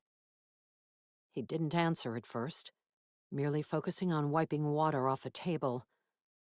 Then she thought about leaving. She'd made her offer. He could accept it or not. But he surprised her by tossing a couple of folded towels toward her. She set down the lantern where it would provide light for both of them, though werewolves could probably see in the dark. and started drawing a table with a pedestal support made from braided branches of gnarled wood. "Tonight I will hunt," Amar said. "And tomorrow I will start rebuilding the barn." You don't have to do that. Even with the woodworking tools that appeared to have survived the fire largely unscathed, she couldn't imagine one man taking on such a large project. "It has been my home. Gwen let me live here without paying rent. All she asked was that I helped out with repairs to the property and kept an eye on things. I will rebuild the barn." His firm tone made it a promise, if not a vow. Morgan didn't fight him on it. In truth, she found that she didn't want him to leave, not with so many threats lurking. The local witches and werewolves all seemed to have it out for her. Maybe she was being a fool for chumming up to Phoebe. "Thank you," she said. "How long did you live here?" 3 years, ever since. Amar shifted to another piece of furniture. Never mind. "Ever since you left your pack," she guessed. It is not my pack, it is Pedro's. "Who's he?" Not the schlub who'd pestered her in the truck, she hoped. No, the werewolves who'd come to the truck had spoken about Pedro. Pedro and Maria. For a moment, Amar's eyes seemed haunted, more pained than they'd been when the witches had been tormenting him. "My brother," he said quietly. "Did he kick you out?" "I would prefer not to discuss this." "Sure, sorry. I shouldn't have pried." "Not about me, no. You should pry to find Gwen's killer." Did that look imply he was irritated with her lack of progress? Morgan bristled. It wasn't as if she could snap her fingers and figure everything out. Usually she liked puzzles, but she was overwhelmed by this strange new world she'd landed in. To hope to solve a mystery after 2 days wasn't reasonable. Still, she made herself say, "I know, I'm working on it." After the night he'd had, she could refrain from sarcastic retorts. "I'm doing a favor for Phoebe, and I'm hoping she'll give me more information. I doubt she knows who may have arranged Grandma's death, but she must know a lot about town and the witches here. I'm going to show her the bone clip the next time I see her. I'll also ask her who the heck those 3 arsonists were." Amar grew still, his towel pausing mid-wipe. "What kind of favor will you do for her?" "I'm bringing her shop into the modern age so she can take orders over the internet. It'll be a big project. Hopefully she'll be suitably appreciative." "You shouldn't get into bed with her." "I'm helping her with inventory, not becoming her business partner, or her sex partner, whatever the hell you're implying." It was getting harder for her not to retort with sarcasm. "Her sister used to prey on the young werewolves in the area, the Loops and the Lobos. She ensorcelled them and took them to her bed." "I got the impression her sister is dead." "She has not been seen in town for a time. That doesn't mean she's dead." "Well, has Phoebe done those things? She can't be blamed for her sister." "She has done plenty to our kind. With her magic, she can take control of a bird or an animal or a werewolf." Amar growled low in his throat, sounding more like a wolf than a man, and touched the back of his neck again. "You should not become her ally or learn her ways." "I'm just trying to find out more about my heritage. I'm not going to learn how to ensorcel any werewolves or anyone at all." Morgan shifted uneasily, thinking of Phoebe's certainty about Grandma, that she'd cast a spell over Amar to make him her protector. Was there any truth to that? "All you need to learn is who killed Gwen. You don't have to become a witch." Trust me, it was never a life goal for me. Even if she was somewhat intrigued by it, Morgan wouldn't admit it to him, not when he was bristling like a dog, like a wolf. "I just want to be able to protect myself while I'm here, and help out my werewolf friend when he's attacked by a gaggle of witches or 3 other werewolves." I did not ask for your help, Amar said. I can take care of myself. Fine, she said curtly, annoyed that he wouldn't acknowledge that she'd been useful. Next time you can fight a pack by yourself, and you know what? You can clean up this mess by yourself too. Morgan left the towels, grabbed her lantern, and stalked for the door. He was impossible. She shouldn't have tried talking to him. Stop, Amar said, and strode after her. Morgan paused in the doorway and looked back, still wary around him, still not certain what he would do if he lost his temper. He slowed down as he approached, lifted a hand toward her, then dropped it. Surprisingly, he seemed as hesitant to get close to her as she was to him. Because she had witch blood. She shook her head bleakly. I misspoke, Amar said. Your help was not unappreciated. That's vague. Who appreciated it? The wolf I torched? As soon as she spoke, she regretted it. He was trying to apologize. She shouldn't make it difficult. I appreciated your help, he said before she could apologize for her sarcasm. And I appreciated seeing Pierre's belly fur lit on fire. Good. I also thought he looked better in flames. Amar smiled faintly. Yes. I do not blame you for wishing to learn to defend yourself. There are many dangers here. But perhaps you would enjoy a firearm or a crossbow more than witch magic. I could show you how to use such weapons. A crossbow? You don't think that's a little antiquated? Casting hexes, poxes, and turning men into goats are also antiquated, but that doesn't stop the local witches from such practices. Oh, are there a lot of goatmen in town? Rumors abound about a herd of goats up on Seaview Point. He pointed toward a distant mountaintop. Given how poorly I did at sports as a kid, I think an academic way of protecting myself might be more up my alley. I was more of a mathlete than an athlete. Mathlete? Yeah, there was a team at my high school. In the mornings before classes, we practiced solving problems and memorizing trivia and theorems. And in the afternoons, we competed against other schools in math bowls. He mouthed, math bowls, then shook his head. Memorizing incantations would be my cup of tea. But look, I promise I'm not going to hex or pox you, or turn you into a goat. I'm sure you'd find that a huge demotion from being a wolf. Yes. Though goats aren't picky eaters, so I bet I could interest one in my plant-based breakfast patties. Also, your rose bushes, draperies, and bootlaces. Exactly. Not picky. Goats are amenable creatures. Not at all surly and gruff like werewolves. Amar opened his mouth as if he would object to these adjectives, but he closed it again. Just be careful around the local witches. They are our enemies. I appreciate that you defended my honor tonight, even though you do not know me well. He stepped forward and rested a hand on her shoulder. I do not want you to become an enemy. I don't want that either. Morgan looked up at his face, touched by what was for the first time gentleness in his eyes. It made him seem far more approachable than usual, even appealing. Not that he hadn't been that before. It was hard not to notice the inherent sex appeal of all those chiseled muscles. I should go back to the house, she said, halting her mind before it could wander down a dangerous road. Very well. He lowered his hand. A part of her wished he hadn't. It had felt nice to have someone close.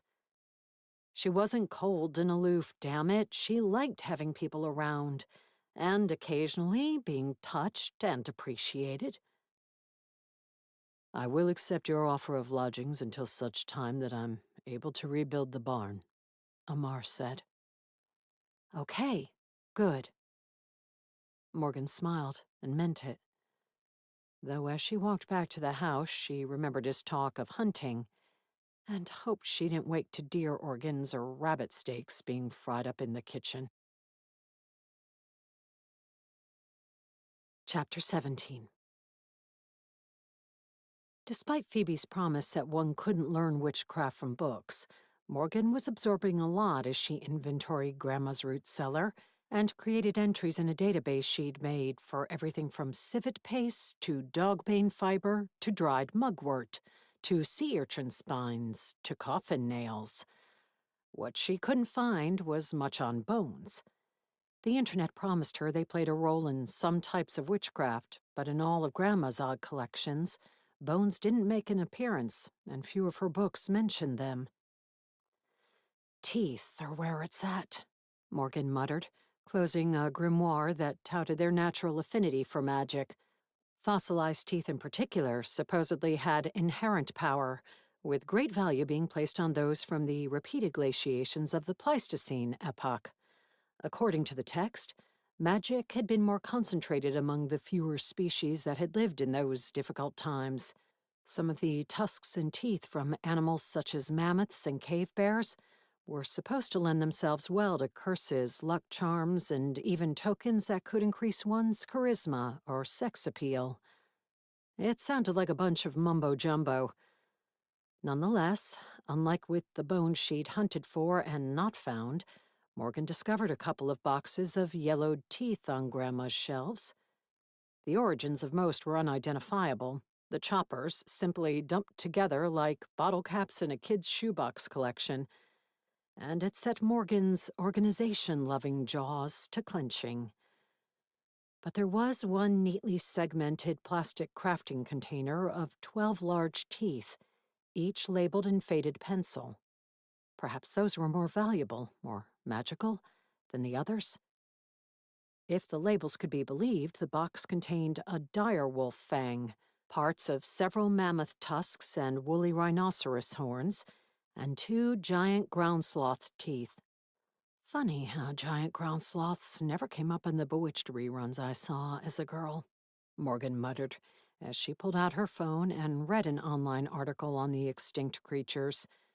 Though there was a lot of nose crinkling in that show, maybe it was inspired by the prehensile lips of the ground sloth. Rustling and scraping came from the back of the root cellar.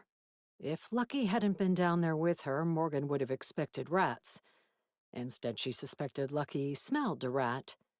"Don't knock anything over back there," she said. "I haven't gotten to those boxes yet." She set down the container of teeth and looked around. There were a lot of boxes she hadn't gotten to yet.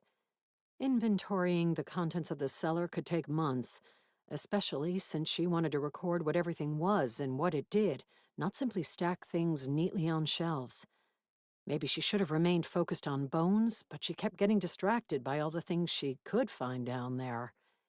Even though she never would have considered witchery and all of its paraphernalia a passion, or even a vague interest, she had to admit that all the quirky old stuff was kind of cool. Who else's grandmother had dire wolf fangs in the basement? Wait, Morgan breathed as Lucky's tail thwacked against something. What if that magical clip from the motorcycle isn't made from bone? What if it's part of a tooth?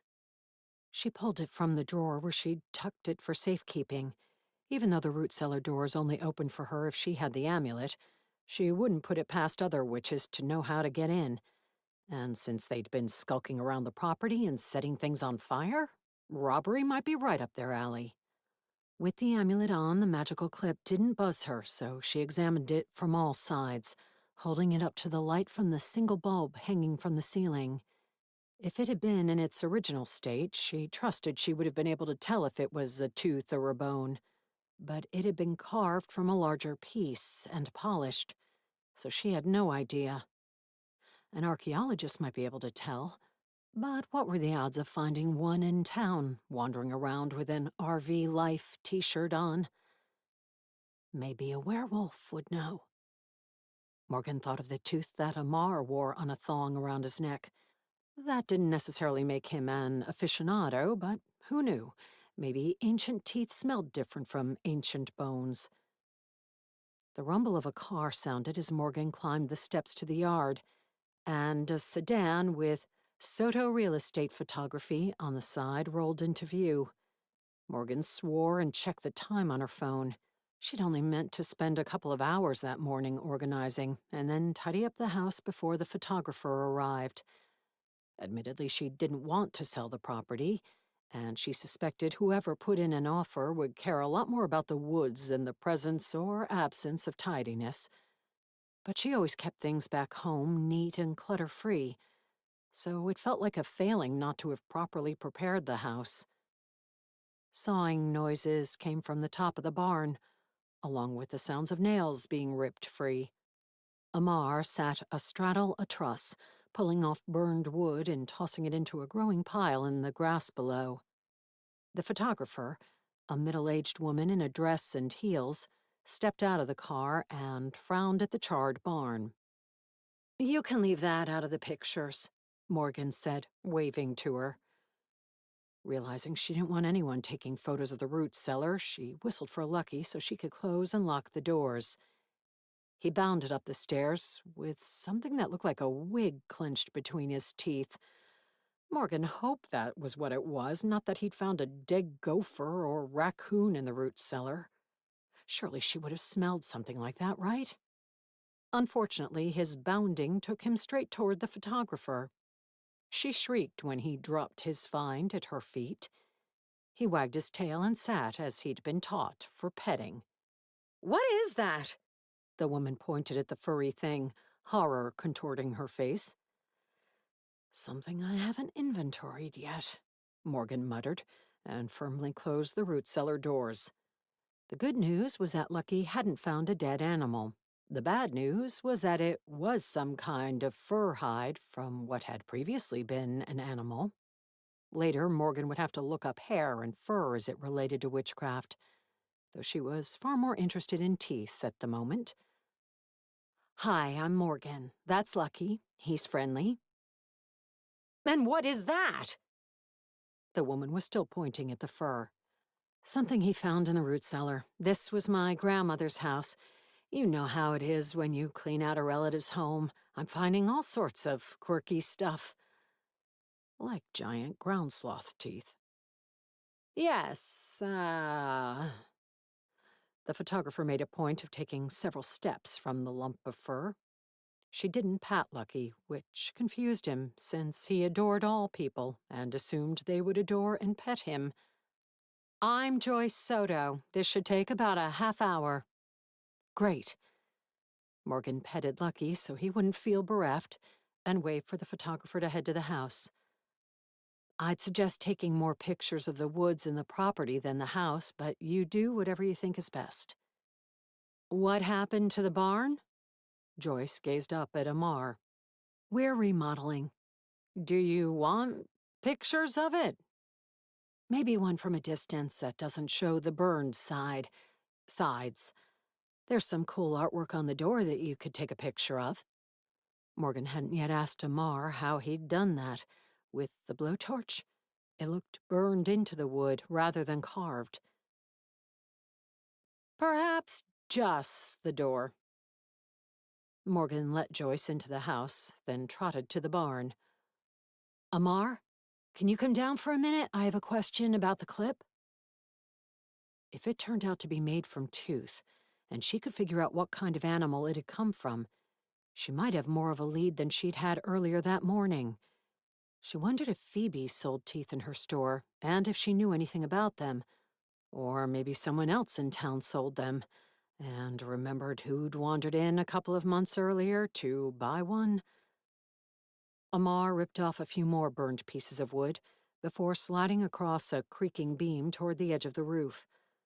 Morgan held her breath as he swung over the side and jumped down without a ladder, landing in a deep crouch.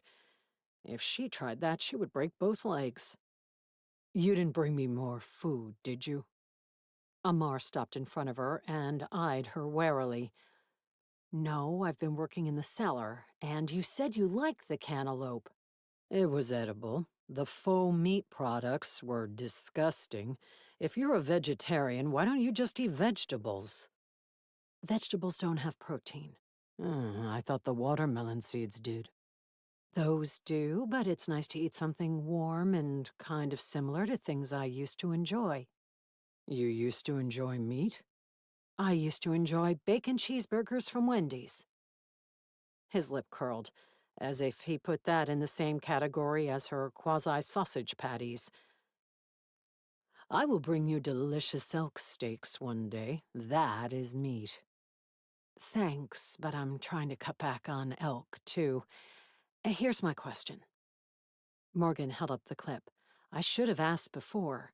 Can you tell if this is made from bone, which I assumed, or was it a tooth? It's a tusk, Amar said, barely glancing at it. ivory. You're sure? It's been carved and polished so much. How can you tell? She held it up to the wan sunlight filtering through the clouds. Bones have tiny pores where blood vessels ran through them when the animal was alive. Ivory is dead matter that grows on the outside of the animal, like fingernails. Bones taste better. Morgan blinked at that addendum. Got a nice crunch, do they? Like popcorn? He grinned at her, showing off his teeth. The marrow is the best. You crack open the bone and lick it out. Are you purposely trying to disgust me? You brought up fast food cheeseburgers. I assumed that was to disgust me. No real predator would eat such mutilated, unappealing dreck. Lucky likes them. Amar gazed toward the lawn where Lucky was rolling on his back in the grass. No, he was rolling on that awful hide. That is not a real predator. That is a pet. I guess I can't argue with that. Is there any chance you can tell what kind of animal this tusk came from? The teeth from different animals apparently have different inherent magic. Also, maybe I could figure out if someone in town sells them. Not that she'd seen any signs on Main Street that said, Mastodon tusks, inquire within. The Crystal Witch sells many things. Amar took the clip from her and sniffed it, but shook his head. It is very old. Any scent that would have come from the animal is long faded and been covered by the polishing process. Perhaps with a microscope it would be possible to tell, or you could cut it open and get a sample to examine. Considering the thing had zapped her when she'd touched it, she couldn't imagine what it might do if she tried to drill a hole in it. I'll show Phoebe and see if she knows. Morgan kept herself from saying that she was heading back to her shop this afternoon. Amar had made it clear that he didn't think she should associate herself with the witch. But Phoebe had answers, and Morgan wanted them. She may be the one who sold it to the murderer. His eyes narrowed. Or she may have done it herself. If so, she will not answer you truthfully. Maybe I won't bring it up until I inventory everything in her store and see if I find any tusks for sale. I'll have to do that anyway to get her online store set up. Most people would find such a task onerous, but you sound excited. Yes, because the idea of solving crimes through examining evidence was a hell of a lot more appealing than asking strangers questions and risking getting into confrontations.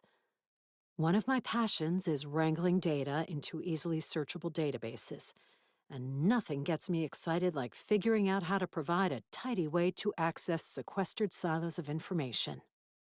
Morgan realized from his forehead crinkle that her explanation may have sounded a tad nerdy. I like helping people keep track of their stuff, she clarified. You can't run an efficient business if you don't know what you have. Lucky trotted over to them with his prize clutched in his teeth again. Morgan grimaced, and wondered how offended he would be if she tossed that in the trash. He always approached warily when she was with Amar, and he did so now, dropping low to his belly to slink closer and deposit it at his feet. He's willing to give you gifts even though you insulted his culinary tastes, Morgan said. He recognizes a superior predator and is acting with proper submissive behavior. By giving you an old hide. It's a beaver pelt. Do you think it has magical properties? My grandmother must have kept it for a reason, right? Morgan jogged to the truck. She'd taken most of the groceries into the house, but there was one item she'd left outside, because she'd known she would use it in the root cellar. Here we are. She tore it free of its packaging. Frustration-free? Yeah, right. And returned to Amar. Lucky was now lying on his back with his legs in the air. Amar deigned to pat his belly, though Morgan didn't think that was a wolf thing. Maybe it was an "I'm a bit of a softy under my grumpy predator mean" thing. Using the label maker, she typed out beaver pelt and stuck it to the clump of fur. While Lucky was distracted, she returned it to the root cellar. "I'm all done," the photographer was reporting to Amar when Morgan returned. "I'll send the pictures over to Mr. Christian as soon as I have some Wi-Fi. I know he's eager to get this property on the market." Even though Morgan had explained her ruse to Amar, he glared at the poor woman. "Thank you," Morgan said, hurrying to step between them. She doubted Amar would do anything more threatening than glaring, but there was no need to tempt fate. "I appreciate you coming all the way out here." Joyce grimaced at the mud spattered on the sides of her sedan. "Mr. Christian paid me a bonus." She eyed the charred barn and glanced back toward where the beaver pelt had been before Morgan put it away. "I should have asked for more." "Tell him he'll have to pay double if he wants the really good pictures." "Really good pictures?" Joyce glanced skeptically back at the house. "Or for you to withhold the really bad pictures?" Morgan suggested. Joyce snorted. "That's closer to the truth." "I'm going to run into town," Morgan told Amar once the photographer left. "Do you need anything to help with the rebuild?" She waved at the barn, though she had no idea what she could have picked up if he asked. As far as she'd seen, there wasn't a hardware store in Bell Rock, and she was only going as far as the crystal parlor. "Such as geodes, crystals, and polished carvings?" Apparently, Amar knew exactly where Morgan was going. "Yes, I saw a pretty amethyst heart that would go great over the door." "I was thinking of putting the beaver pelt up there." He pantomimed nailing something to a wall. "Since it was a gift from your dog." "Your decorating tastes are as questionable as your food tastes." "Do you want me to go with you to town?" "That's all right. I'll probably be there a while, and I'm sure you would rather be working on something than loitering against the wall outside." "Stay away from the timber wolf." "Oh, trust me, the meat trolley isn't calling me back." "And take a weapon," he said. "A weapon? Like what?" "Are you offering your blowtorch?" "Since you aren't interested in crossbows, perhaps a witch weapon?" His lips twisted, but he didn't take back the suggestion. "Aren't there wands in that cellar?" "Yes, but I wouldn't know what to do with one." Morgan thought of the witches who had forced Amar to his knees with wands, and wasn't sure she wanted to know how to use one. Such power would be handy if one were attacked by enemies, but she didn't want to hurt people. "My experience is that you say supercilious things about how much better than a werewolf you are, point it, mutter something arcane, and zap your target." "I would guess that first part is optional." "Not that I've noticed," he said glumly. She had the urge to hug him, but just because he deigned to touch her the night before didn't mean he wanted frequent physical contact from her. "I suppose I could take one and ask Phoebe how to work it." She expected him to object, since he objected to everything about her. "Yes," was what he said. "It's good to be able to defend yourself." "Right." Once more, she returned to the root cellar. She eyed the 3 wands she'd found so far, 2 made from wood and 1 from silver, but opted for a much larger weapon, the staff with the antler horns attached to the top. If she couldn't learn how to summon its magic, she could prong enemies with the points. Amar watched blandly as she marched past with it and tried several different angles before managing to fit it in the car around the dog crate. Lucky, refusing to be left in the house this time, hopped into the back with it. Since Morgan worried the property might be in further danger and that something could happen to her dog if she left him alone, she didn't mind. But she gave him the squinty eye when he sniffed the antlers with interest. "Those aren't chew toys," she said. "No noshing." That earned her a whine of protest. It only lasted until she turned the car on and rolled down the window so he could stick his head out. Good luck. Amar grabbed his hammer and returned to the barn roof. As Morgan drove off, she wondered if she should have asked him to come along after all.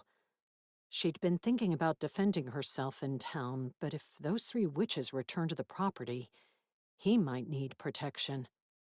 But as long as the barn wasn't burning and he wasn't distracted by trying to put it out, she doubted they would be able to sneak up on him again. She hoped. Chapter 18. "You don't mind if I take a core sample?" Phoebe asked. 2 hours into setting up the new computer and organizing the store, Morgan had casually brought out the bone, tusk, clip, and asked her opinion on it. "Not at all," Morgan said. "I'd like to know what animal it came from, and why it's oozing menacing magic." "Menacing magic? Magic isn't good or evil. This has innate magic, but, there is something else." "Yeah, menace." Morgan expected a frown, but Phoebe only cocked her head as she rubbed the clip between her fingers and examined it. "It's almost familiar." "Do you sell any ivory?" Morgan had searched every square foot of the store as part of her inventory, and she hadn't seen any, but maybe the crystal parlor had secret niches.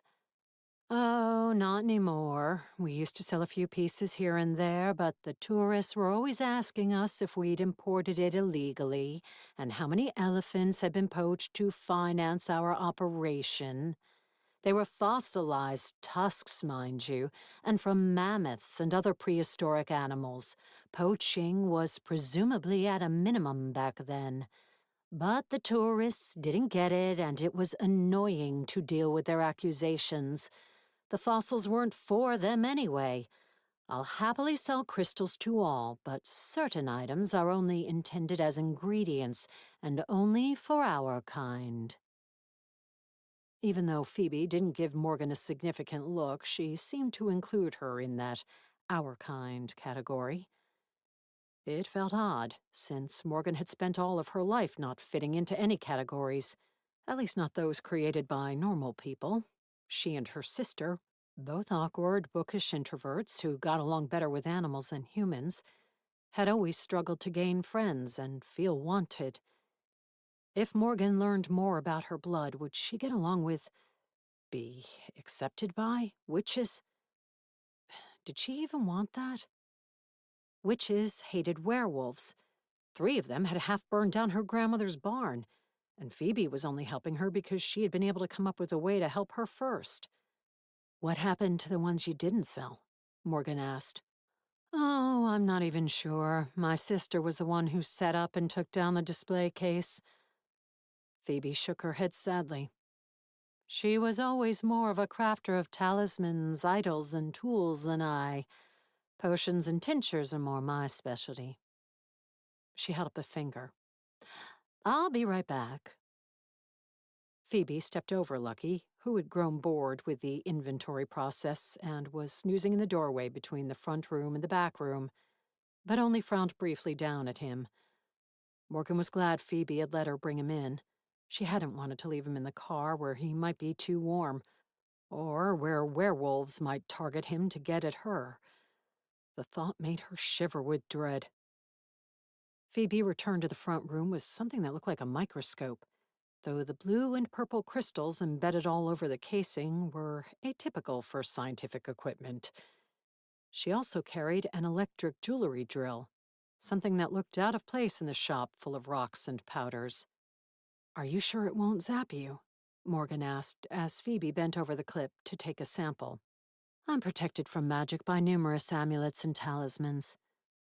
But are you sure it won't zap you? Mostly. Reassuring.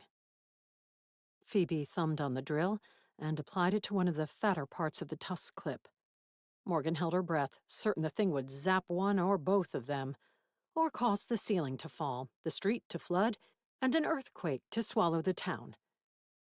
Nothing happened. Phoebe took the sample and put it on a slide to examine. I was reading about those prehistoric tusks and teeth, Morgan said, and how some of them are ideal for certain types of magic, such as luck charms, and others have a propensity toward other types, such as curses. Curses that caused brakes on a motorcycle to fail. That is what many of the grimoires suggest, Phoebe said. As I said, I'm not a crafter myself, so I couldn't tell you much. But I do know that saber-toothed tiger and direwolf fangs are very desirable in the crafter community. The, which crafter community? Yes, mammoth tusks are popular too. I believe you can make charisma charms out of those. Who doesn't like being more charismatic? My sister. Pardon? She's kind of aloof, except with orangutans. Phoebe peered at her. Never mind. My family is just a bit eccentric. Let me know if you find anything, please, and thanks. As Phoebe focused again on the sample she'd taken, Morgan returned to the computer and entering inventory into the new system, using a few of her favorite programs to make the process quicker. More quirky information on gems, crystals, and rocks than she would have guessed existed popped up. Her phone buzzed while she was photographing and labeling chunks of amber. Hi, Zoe, she answered. What's up? You listed the house? Ah, you saw that from Seattle?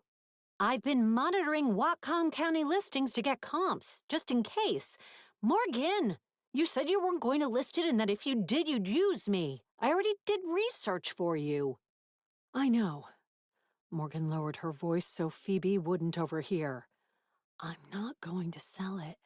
I'm just hoping to get offers and that one of them will be... She remembered that she hadn't shared with her cousin that Grandma might have been murdered. There's been some hinky stuff going on here. Someone lit the barn on fire last night. I want to know who's behind trying to get Grandma's property and why. So, you hired an agent, got him to do a bunch of work and pay for photos, and you're not planning to sell? You know he only makes money if a deal closes, right? Yeah, but he's a dick. He deserves getting shafted. That's evil, Morgan. He was trying to talk Grandma into going into an old folks' home and listing the property for months before her crash. Really? Okay, he's a dick. Now I'm glad you didn't have me do the listing. I thought you might be. Hey, do you think... Zoe also lowered her voice. Do you think Grandma's crash maybe wasn't an accident? Or have I been watching too many crime shows? Well, the barn being lit on fire wasn't an accident, so who knows? I'll let you know what I find. You're not in danger, are you? Morgan snorted. She was in so much danger that she was not only worrying about herself, but about the brawny killer werewolf she'd left working on the barn. Somewhere along the way, it had stopped seeming strange. I'm serious, Zoe said. Maybe you should talk to the police.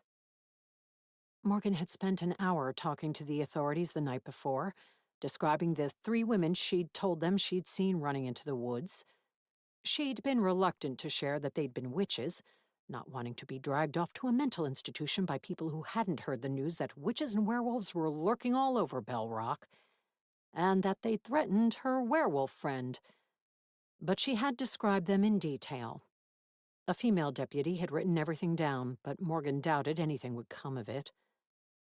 I've already talked with the sheriff, 3 deputies, the fire marshal, and a first responder who insisted on taking my blood pressure and checking my oxygen levels because I looked stressed. I was more frazzled than stressed by that point. She'd also been worried about Amar being singed since he'd been firefighting naked after his failed attempt to shift forms. I wish Jun were there with you. Why? Because he's such a big and intimidating man? I used to beat him at arm wrestling. Strange that it didn't work out. Ha ha. Do you want anything else? Just be careful. Did you really say the barn burned down? Do you want me to come up this weekend? No, thanks. A part of Morgan wouldn't have minded if some of her family came up. But as far as she knew, none of them knew anything about grandmother's secret retirement career, nor how weird this town was. She didn't want to get them in trouble. Another call came in, a familiar local number, Magnus Christian. I've got to go. Bye. Zoe made a disgruntled noise as she hung up. Hello, Mr. Christian, Morgan said after she switched over. Please call me Magnus. I've already received an offer on the property. Oh, that was fast. Way too fast. She'd assumed prospective buyers would come out to see the house and that she, Lucky, and Amar could scope them out, those two with their superior canine senses, and her with the intelligent and probing questions she would casually ask while standing back and acting like a wallflower. Yes, it's wonderful when it works out that way. Mind if I come up to the house in person to present it to you? I'll be in the neighborhood later. I'm in town. Maybe we can meet at that coffee shop that you spoke so highly of. The one he'd called Frou-Frou and Flavor-Free. The coffee shop closes at 4. I'm down in Cedro Woolley, so it would be closer for me to meet you at the house. I've got a bottle of celebratory wine and some cinnamon rolls from the bakery here that I'd love to share with you. Not that you have to take this first offer, mind you. You might want to wait and see what else comes in. But it's all cash, which is amazing on an estate that size. The seller has given you 24 hours to respond. Isn't it unusual for the potential buyer not to come out to see the house before making an offer? Unless this person had already been to the house and knew all about the property. Just how long had those 3 witches been snooping around inside and locking Lucky in the library before lighting the barn on fire? They'd said they didn't want the land sold, but it wasn't as if Morgan could trust arsonists.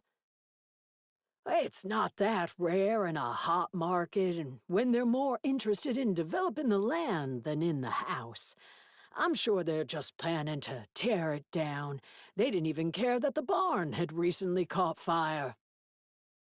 How handy. Can you give me their name? Morgan's fingers twitched. She was ready to do research. I'll get everything together for you and bring it over for you to look at. Meet you at your place at 5? The seller did have one contingency, and I'd like to verify it for myself in case you decide to accept the offer. What contingency?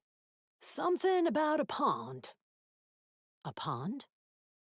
Morgan thought of the little spring that Amar had shown her, and the blue magical mushrooms growing beside it. Yes, I did think it odd, but I've learned to accept the eccentricities of buyers and sellers without judging them. You don't even need to worry about it. I'll take a look if I get there before you.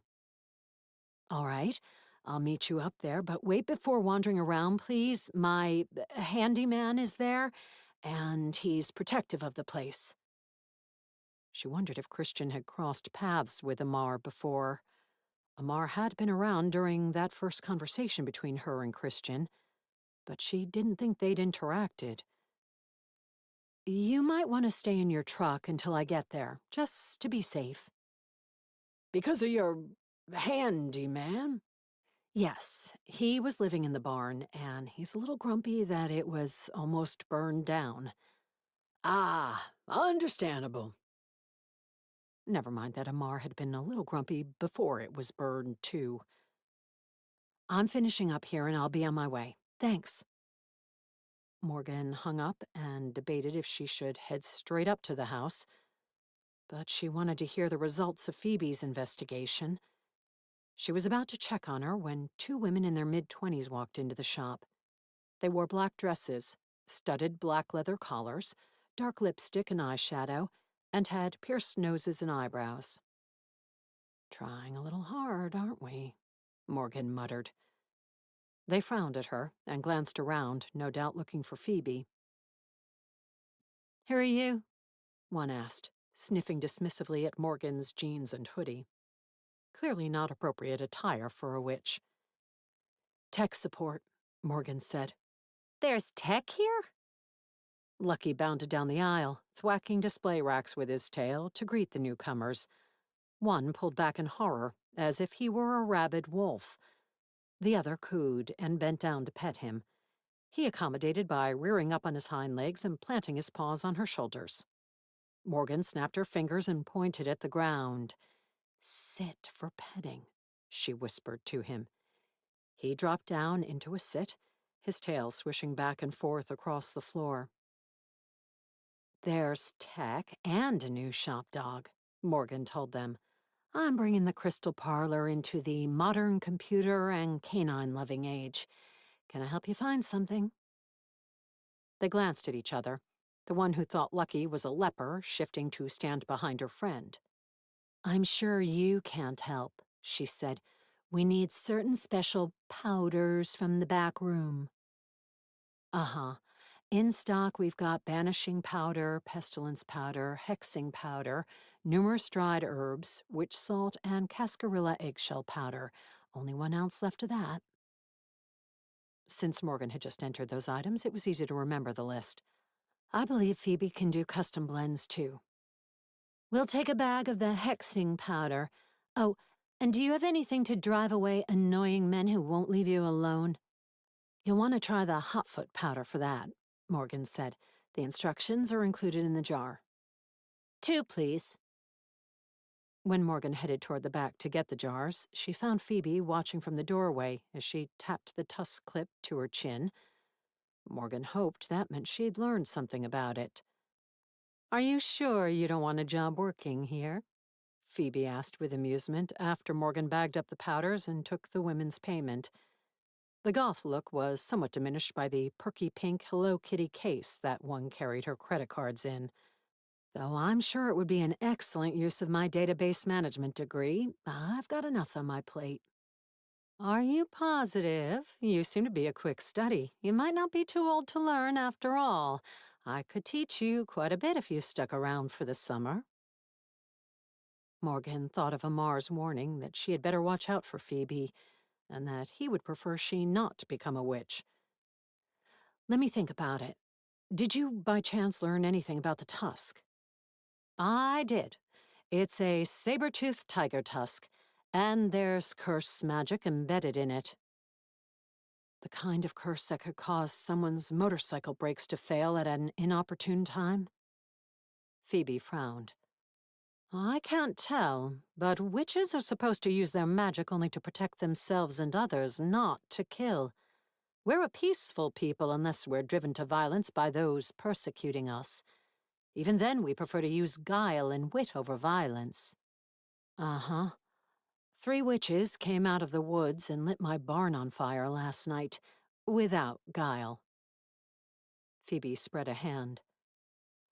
"I can't defend the actions of the younger generations. Know only that I don't teach such methods myself."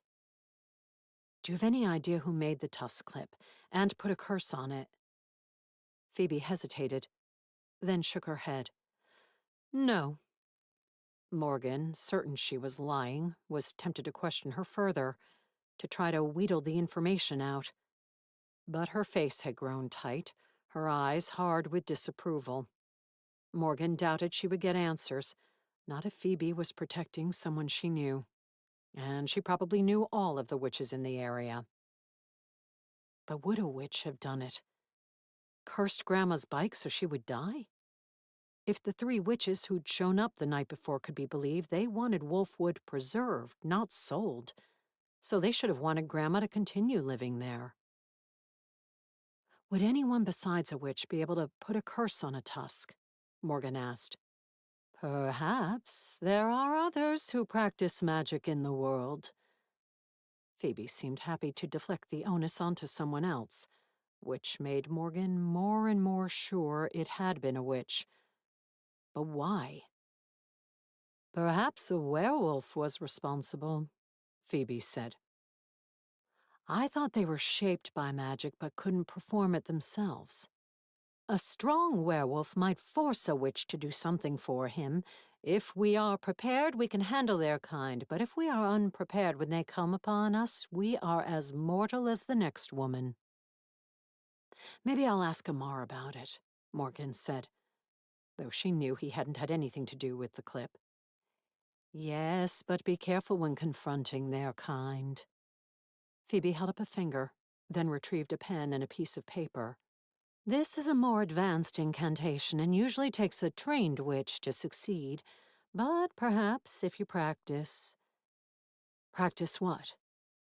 Make sure to wear your grandmother's amulet. You have the right blood, but that amplifies and enhances abilities that it would otherwise take years to learn to draw out. Phoebe wrote a sentence on a piece of paper. An incantation. Under the moon's magic, turn the snarling hound from angry foe to witch-bound. Hound? Morgan asked. Our ancient brethren probably struggled to find a rhyme for wolf. Phoebe offered her the paper. With this incantation, you may be able to control a werewolf, but be very careful. If your magic isn't greater than their innate power, you won't be able to take control, and they tend to get furious and kill you when you try. Morgan lifted a hand, not wanting it. That sounds like a good reason not to use it. She couldn't imagine what Amar would think if she sauntered out with the paper in hand, mumbling as she memorized the words.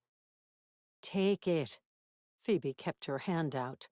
Memorize it. You may need it for self-defense if a werewolf comes after you, or if someone else is threatening you, you can force a nearby werewolf to defend you.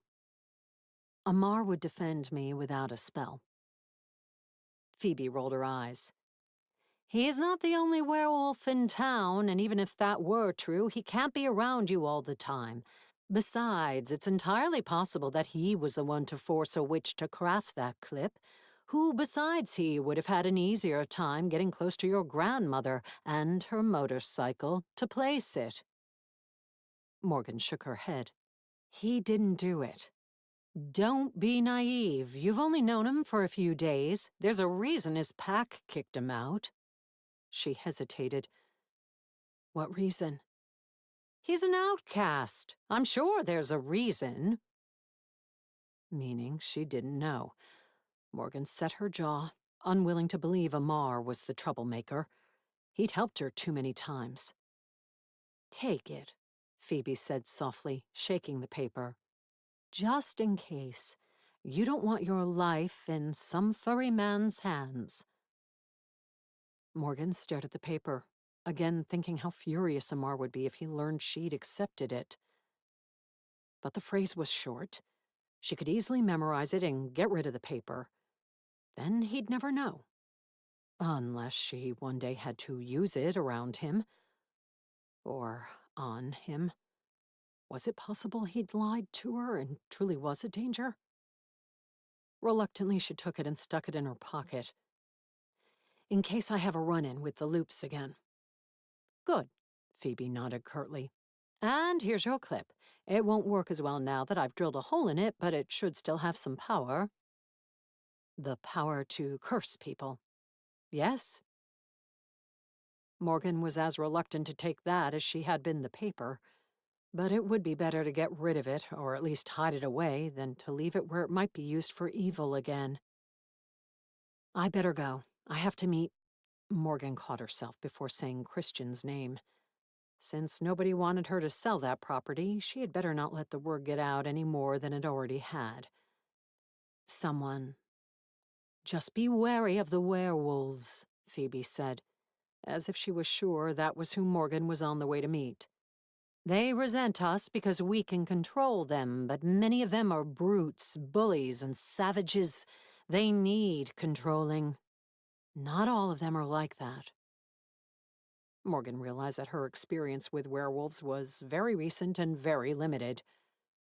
But she wanted to believe that Amar was a good person. She wished Grandma were still alive so she could consult her, and just because. Don't be too certain. Chapter 19. It was gray and drizzly by the time Morgan turned up the long driveway toward the house. Her nerves tangled in her stomach, some strange certainty telling her that this meeting wouldn't go well. Christian hadn't called again, but she couldn't help but feel that it was odd that he'd insisted on coming here. And checking on her pond? What was that about? Lucky whined in his crate. "You're the one who wanted to come along on errands today." Morgan had taken him for a quick walk at a park in town before heading out, but she hadn't wanted to delay. She didn't like the idea of Christian skulking around the property by himself if she was late. No, not by himself. Amar would have been there, keeping an eye on him, maybe threatening him. Lucky's tail thwapped against the side of the crate. Snuffling noises followed, and Morgan cracked a window. The smell of rain was thick in the air, and water dripped from moss dangling from the tree branches. When she pulled into the clearing, Christian's Land Rover was there, and there was no sign of Amar. Morgan sighed in relief. Maybe Amar had been gone the whole time and hadn't been here, threatening the agent. She parked next to the big SUV and was about to let Lucky out when she spotted clothing on the ground beside Christian's driver's side door. Surprised, and wondering if Amar had stripped out of his jeans and vest again, she peeked around the front of the vehicle, then reeled back in shock. It wasn't just clothing, but an entire person. Magnus Christian lay sprawled on his back on the ground, his arms splayed wide. His eyes were open, staring up at the rainy sky, water spattering his face, but he didn't move. His throat was bloody, completely torn out. Shaking with horror, Morgan stumbled backward. She clipped the bumper of the SUV and pitched to the ground. For a moment, all she could do was stare at the body, her mind refusing to parse that Christian was dead. Dead in her driveway. Dead by a werewolf's jaws? It wasn't dark yet. Maybe it hadn't been a werewolf. But as she glanced at the gray cloud, she remembered Amar's admission that he could change during the day if the cloud cover was heavy enough. "Why?" Morgan whispered, digging in her pocket for her phone. Why would he have killed him? She'd told Amar it was all a ruse, that she had no intention of selling the property. And even if Christian was smarmy, she didn't think he could have been behind Grandma's death. He hadn't wanted the land, just his cut of the money from selling it. Or so she assumed. What if he'd been in on it? And Amar had found out. Morgan stared at her phone for a long moment as rain droplets struck the screen. She had to call the sheriff's office, didn't she? But what if they came out here, determined it had been Amar, and hunted him down? If he'd killed someone, he deserved to be hunted down and imprisoned, didn't he? Unless he'd been protecting her, or the property. But even then, it wasn't okay to kill people. Damn it. She rubbed a shaking hand down her face and dialed 911 for the second time in less than 24 hours. If Amar had murdered someone, she couldn't protect him from that, no matter what. Lucky whined from the car. "Sorry, buddy," she said. "I can't let you out yet. This is a murder scene." The dispatcher answered, and Morgan reported the death. Her voice surprisingly calm. Or maybe it was numb. A man was dead in her driveway, and it was her fault. If she hadn't come up with the scheme to list the property, Christian never would have been here. "Damn it," she said once she hung up. Why did everything keep going wrong? An intense longing for her old life came to her life before the divorce and before she'd lost her job, back when everything had been normal. back before everything had fallen apart. Not wanting to disturb the scene, Morgan started to get back into her car, intending to wait until the sheriff arrived. But she remembered that Christian had been bringing physical information on whoever had made the offer on the property. Careful not to touch his door with her bare hand, out of some vague notion of the deputies coming and looking for fingerprints, she peered through the window into his passenger seat. Her heartbeat sped up. There was a folder lying in it. She pulled down her sleeve and tried the door handle. It was damp from the rain, so her fear of leaving fingerprints was probably unfounded.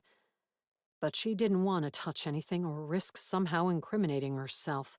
She was a stranger in this town. Who would stand up for her if she ended up a suspect in this murder? The door wasn't locked. She opened it and lifted the flap of the folder. Inside lay a printout of a real estate contract. The offer the prospective buyer had put in. Mason Arbuckle, the name read. There was a phone number. In the dim light, with rain striking the windshield, Morgan took a picture of the page with the name and number. She turned to the next page, finding an offer for millions of dollars. It was surreal. But not as surreal as the fact that she could see Christian's mutilated body through the other window. She tried not to look, but it was hard. The rumble of a car coming up the driveway floated to her. Morgan closed the folder, shut the door, and flung herself into the front seat of her car. She hadn't committed this crime, but she felt guilty anyway. Christian had been killed on her property, and she had a strong suspicion who had done it. "Why, Amar?" she whispered, gripping the wheel as if she could drive away from this whole mess and wouldn't have to talk to anyone else that day. She ran a search for Mason Arbuckle in Bell Rock, expecting the name to come up in conjunction with land development. But the only instance of it was in an archived online news article from a couple of years earlier. Internet entrepreneur buys rainwater estate and settles into town. The article itself wasn't accessible without a subscription. She tried wider searches, hoping to find what the internet entrepreneur sold, but very little was linked to his name, other than 15-year-old track and field records from one of the state universities. A town named Arbuckle in Mason County, West Virginia. Probably not helpful. Lucky thwapped his tail again. "I'm afraid dinner is delayed," she muttered, then turned to open his crate so he could at least have the freedom of the car. He licked her cheek. "I'll feed you after this."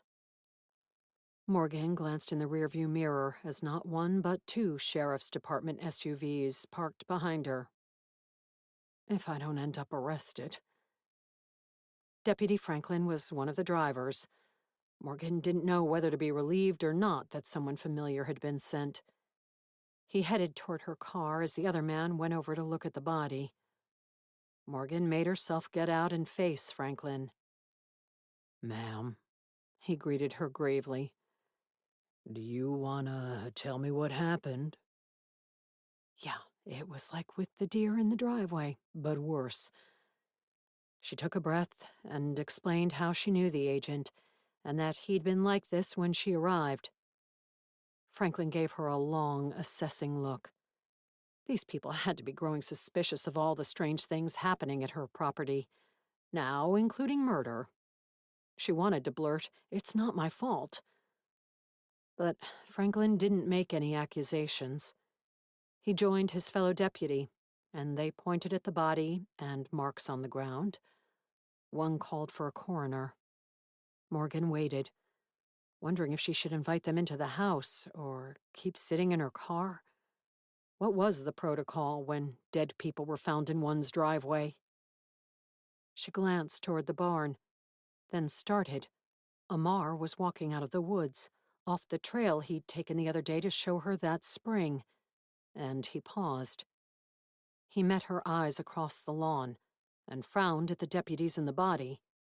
She hesitated, not sure whether she should point him out to them or make shooing motions so he would know to leave.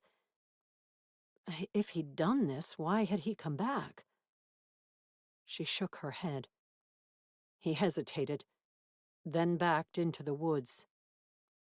Ma'am? Franklin waved her over. They hadn't seen Amar. I'm fine here. She'd already seen Christian once, and knew the image of his throat torn out would remain with her forever. Franklin opened his mouth as if to object, but he seemed to understand that she was shaken. There are prints. I think they're too big to belong to your dog. My dog didn't do this, she said, panic flaring in her chest. If they believed that, they would put him down. He was in the car with me. I haven't let him out, and he doesn't tear people's throats out. He licks them and leans against their legs. She took a deep breath, realizing she was speaking too rapidly. Oh, I didn't think he'd done it, ma'am. We were just debating these prints and how fresh they are. They look like they belong to a giant dog, or a wolf. He gazed at her, as if she should grasp the significance. Unfortunately, she did. But did he? Did he know about Amar? And the werewolves in town? I saw similar tracks around that deer that had been dragged into the road the other day, Franklin said. Yeah, Morgan said. This place has been a lot creepier than I was expecting. A lot more of everything than she'd been expecting. I understand. Did you ever see the wolf? She hesitated, tempted to lie, to cover for Amar. But so many people here knew about the werewolves that it was hard to imagine everyone in the sheriff's office being oblivious, especially if the various packs had caused as much trouble over the years for the townsfolk as Phoebe had implied. Yes, Morgan said. I've since learned that one lived, or was living, on the property here. He's a werewolf. Franklin gazed grimly at her, neither acknowledging nor disputing the existence of werewolves. He claimed to know my grandmother, she continued. He was living in the barn, but he's moved out now. She nodded to the burned structure, and neglected to mention that he'd moved into the main house the night before and slept in one of the guest rooms before rising to eat cantaloupe and granola and sneer at faux sausage. Franklin exchanged a long look with the other deputy. Maybe you should stay somewhere else for a while, ma'am. We'll do a search of the woods and try to find this wolf, but it could be dangerous here for you. I don't have anywhere else to stay. Morgan didn't bring up the wild trout. She wanted to look up the Rainwater estate and learn everything she could about this Mason Arbuckle. She also wanted to talk to Amar, whether that was wise or not. If he'd done this, she had to know. If he'd been framed, she hoped he'd been framed. She had to know that, too. We'll have someone stay the night and keep an eye on the house, the other deputy said. Oh. Morgan didn't want a babysitter, even if that could be wise. But she made herself say, "Thank you, I appreciate it." Why don't you take your dog inside while we handle this? Franklin waved to the body as another car arrived. The coroner.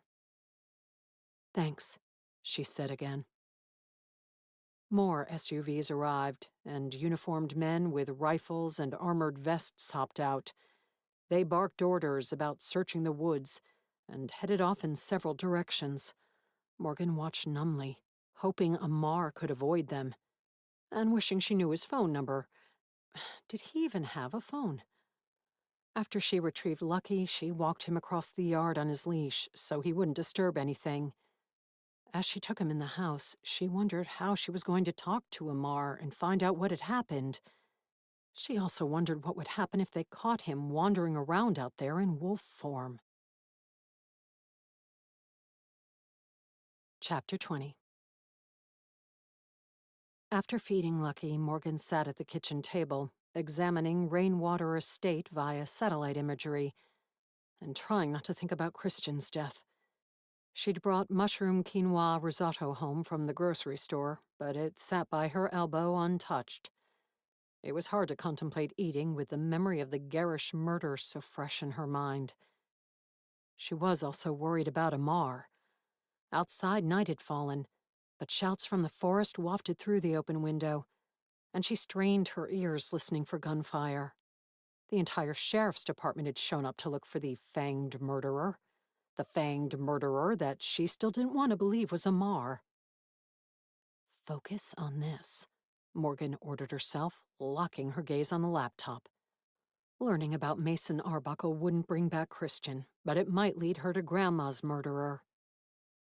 According to her internet searches, Rainwater Estate was located on Fern Drive, a meandering road that started on the other side of town and headed out into the woods. The houses were on large lots, separated from each other by thick stands of trees. If that news article had been correct and Mason Arbuckle lived at the estate, could she pay him a visit? What would she do? Drive up, knock on the door, and ask if he'd bought a saber-toothed tiger tusk from a crafting witch and used it to kill her grandmother? That conversation was sure to go well. She didn't even know if he truly lived there. That article was 2 years old. Morgan called Zoe. "How do I find out who owns a property?" she asked without preamble. "Go into the county GIS site and type in the address." Zoe's tone turned suspicious. "Why?" "Someone made an offer on Grandma's property already, and I want to check them out. I haven't gotten the details because someone killed the real estate agent before he could share them, but I might know where the would-be buyer lives." Given that Zoe was one of the chattier people in the family, the length of the stunned silence that followed was impressive. "You need to get out of there," she finally said. "I'm fine. There's a deputy sheriff who's going to spend the night." "In your house?" I assume in his car in the driveway. But I didn't ask for details on how it works when they're keeping an eye on you. Do you think he'll expect a room?" She imagined having to explain that one of the guest rooms was unavailable because the possible murderer was staying in it. "I think they stay in their car, but come on, Morgan, this has gotten serious. Just get out of there. You can sell the property and sign everything remotely." "Grandma didn't want it sold." "Grandma isn't here anymore." "Yeah, that's one of the problems." She said goodbye, glowered at the roof of Rainwater Estate on the satellite map, then found the county GIS site and typed in the address. There he was, Mason Arbuckle, listed as the landowner. Rainwater Estate consisted of 50 acres outside of town and a sprawling house, she would call it a mansion, of more than 10,000 square feet. So what did Arbuckle need with Wolfwood?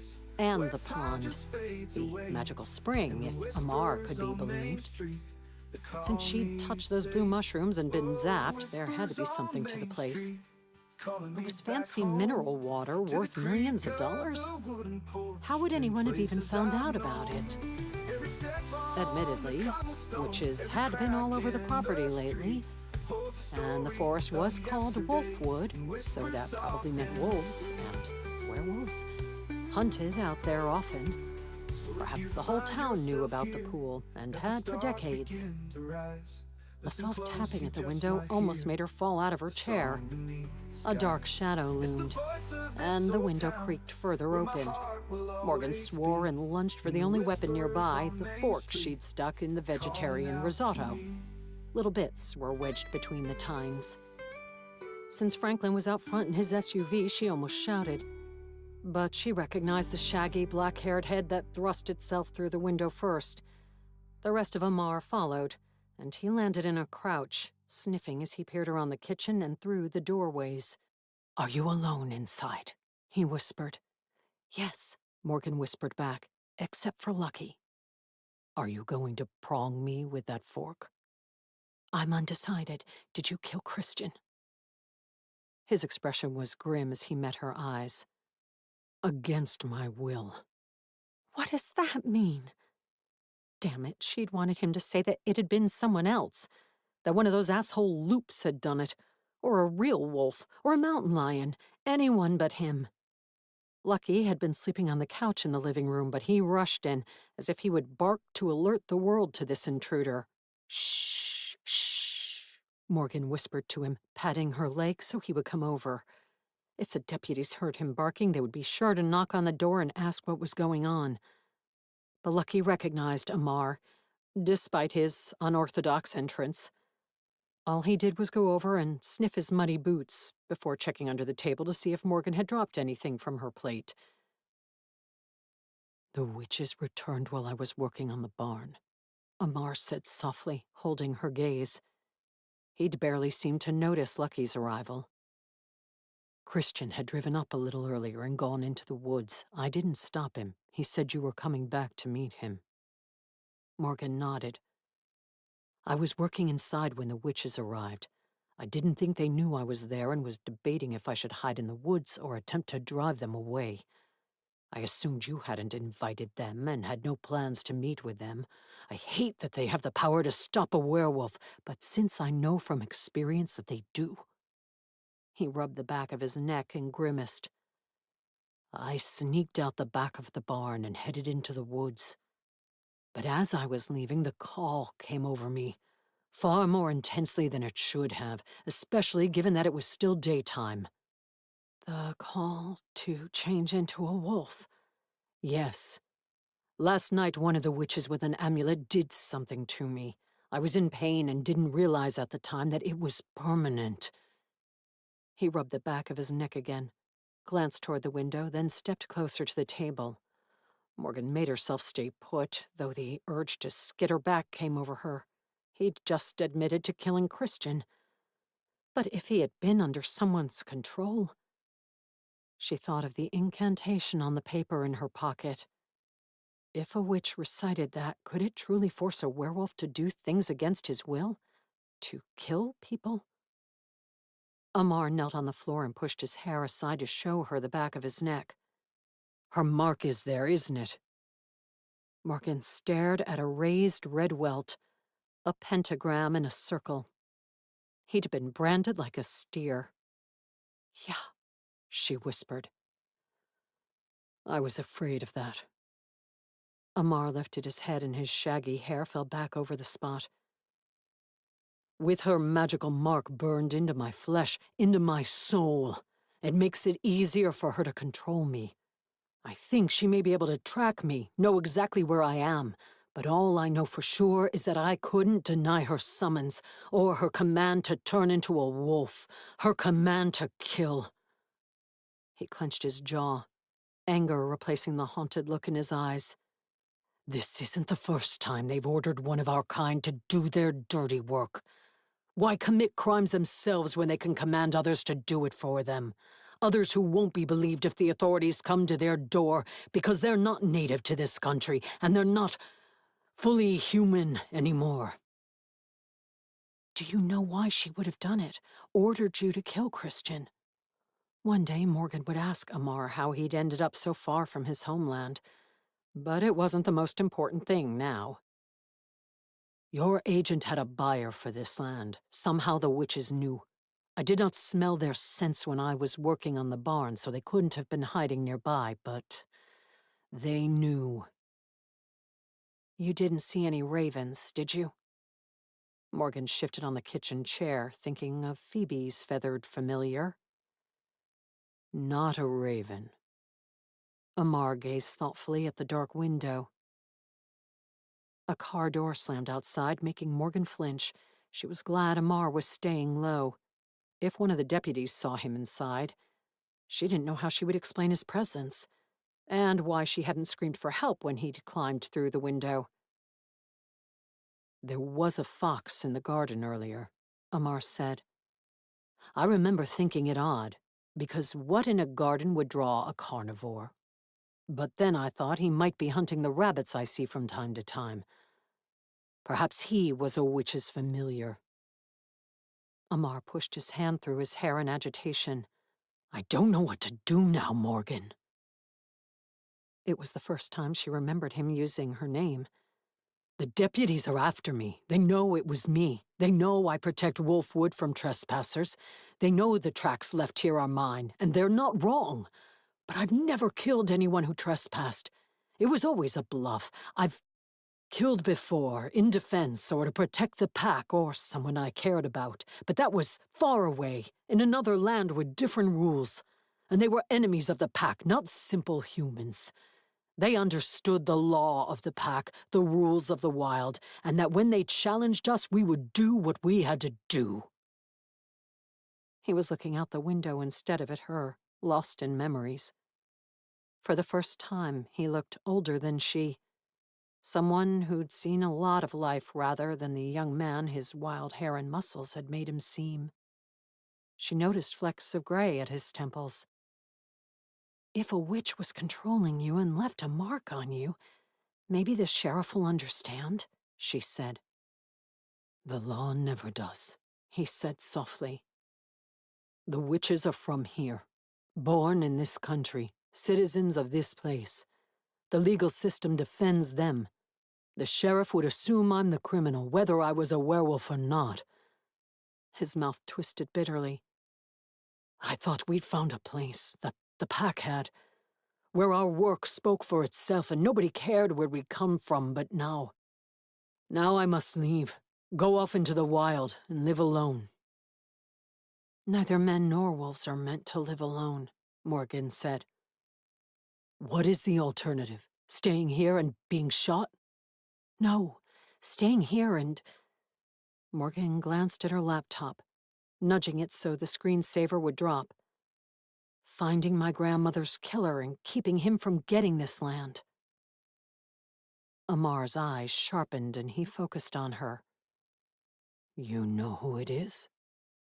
I can't know for sure, but it might be this person who put a $3 million offer on Grandma's property the instant it came on the market. Since she hadn't found anything online about Mason Arbuckle or his business, the only thing she could show Amar was the name, the address, and the property lines of Rainwater Estate. Still on his knees, Amar leaned his arm on the table and scrutinized the map. Having him so close made her uneasy. Even if he'd been under someone else's control, he'd still killed Christian. Ripped the agent's throat out like the wolf he was. What if that same witch commanded him to kill Morgan? I never would have sold it to him, she said, if these witches would have simply come and talked to me. Morgan understood how it might have looked to an outsider. Hell, even Zoe had thought she'd genuinely wanted to sell the house. But a man was dead now because of a misunderstanding. For whatever reason, the witches cared about Wolfwood and that it remain intact. Her grandmother had cared. All the werewolves seemed to care. They should have all been working on the same side, not fighting each other. What's the deal with that spring? Morgan asked when Amar leaned back from the table. I don't know any more than what I told you, that Gwen said it had rejuvenating properties. My grandmother, who was 90 and still living on her own and riding her motorcycle around town, Morgan mused, who outlived her own daughters, both of whom died of cancer. The usual chill went through her bones when she thought of that, and the question of whether that ticking time bomb also resided in her blood. It is unlikely it's some fountain of youth, Amar said. Those with magical blood often live longer than typical. But I do believe it has some special properties. The moss, mushrooms, and lichens around the spring would not glow in the dark if it didn't. She blinked. You didn't say the mushrooms glowed in the dark. They had been vibrant. She remembered noticing how bright everything growing around the water had appeared, even though the trees in spring had been in the shade. And the moss growing on the sides of the trees, yes. Were there not deputies hunting all over the woods, I would offer to show it to you. Amar smiled sadly at her. It is lovely out there in the evenings. Quiet, peaceful. I will miss Wolfwood. You're not giving up and leaving yet. She'd meant her words to be firm and commanding, but something niggled at her mind from her inventory of Grandma's root cellar. A couple of jars of green powder down there glowed green in the shadows. Given how much kooky stuff was in the cellar, she hadn't thought much of it. The jars hadn't had labels that explained what they were or what the substance was used for. But maybe it was something important. Something worth paying a lot for. Something worth killing for. No, Amar agreed. Before I leave, I will kill the man who killed Gwen. Morgan held up a finger and tapped a search into her laptop. Huh. Bioluminescent moss is a thing. She refined her search to add witches and potions to the keywords, though surfing through Grandma's grimoires might have been more helpful. Supposedly there are several potions that rely upon something called daylight bioluminescent moss, a very rare variety that's usually outcompeted by other mosses. The more typical species of luminous moss, which is called goblin gold or dragon's gold, is found in caves and isn't as rare. Here's a site warning that unscrupulous sellers try to pass that stuff off as daylight bioluminescent moss, and that you have to be careful with purchases from strangers. You should never, it warns, order it online. Actual daylight bioluminescent moss is very rare and very expensive. It dangles all over the trees around the spring. Gwen used to harvest it occasionally. We may have found the reason everyone wants wolfwood to be preserved, specifically that spring and the glowy things growing around it. Morgan typed in another search, seeking hints of what the rare moss might be used for. But she didn't find anything. If Grandma had harvested it, she had to have known. A book downstairs might even have recipes for potions. Morgan had seen a couple of potion books during her inventory. This Arbuckle may sneak onto the property to harvest and sell it, Amar said. Yes, what kind of internet business did the man have that had bought him a 50-acre estate on the edge of town, and allowed him to offer millions for wolfwood? Morgan wished she'd found a site that happened to be registered to Arbuckle and was selling the fancy moss. That would have been convenient. Does that happen a lot? She asked. People sneaking onto the property? Occasionally. Usually witches come into the woods. Women, not men. When I catch them, I scare them away and warn them not to trespass. Werewolves occasionally pass through on the hunt as well, but they have no interest in moss. Amar tapped his chin thoughtfully. There is one person's scent that I've occasionally caught around the spring, but haven't been able to track. A man? No. A woman. Maybe Arbuckle has a colleague, or a witch servant locked in his basement. The scent doesn't belong to any of our arsonists, does it? Morgan assumed Amar had a nose as good as a hound's when he was in his wolf form. No, and it has been some time since I detected the scent. Since before Gwen died. Amar's eyes closed to slits. This Arbuckle will tell me what he knows before I kill him. The urge to take a closer look at Grandma's grimoires and find out what the glowing moss powder did came over Morgan. Too bad she would have to walk outside to get to the root cellar. Would Franklin think it odd if she abruptly needed something? For all he knew, the canned tomatoes were kept down there, right? She stood up. I'll be right back. Amar was back to gazing out the window, his face more determined than lost now. Don't go anywhere without me, all right? Morgan closed her laptop, lest he be speculating on visiting Arbuckle by himself. It would be better if you didn't come with me, he said, practically confirming it. His fingers twitched to the back of his neck. If the one who did this is out there, she could make me turn on you. Why would she be at Arbuckle's house? To keep him from obtaining your property. She shouldn't have any way to know who made the offer. Morgan glanced toward the garden, though it was too dark out to see if any foxes were lurking among the carrot tops. Even if there was, a fox couldn't have read the folder in Christian's car. She can't know. And we don't know anything yet either. We need proof before we confront anyone, especially if you're planning to confront him with fangs. She pointed at him. Give me another day to figure this out, okay? I'm close. I know I am. Someone knocked on the front door. Morgan swore. Stay here, she whispered. Amar's expression grew mulish, but he didn't immediately spring for the open window. On the way to the front door, Morgan grabbed the camp lantern she'd used the other night. Now was as good a time as any to visit the root cellar. Hello, Deputy Franklin, she said, deliberately stepping out onto the porch with him, even though he looked like he wanted to go inside. Ma'am? He pointed toward the entryway. One of my men was checking around the house and said he heard you talking to someone.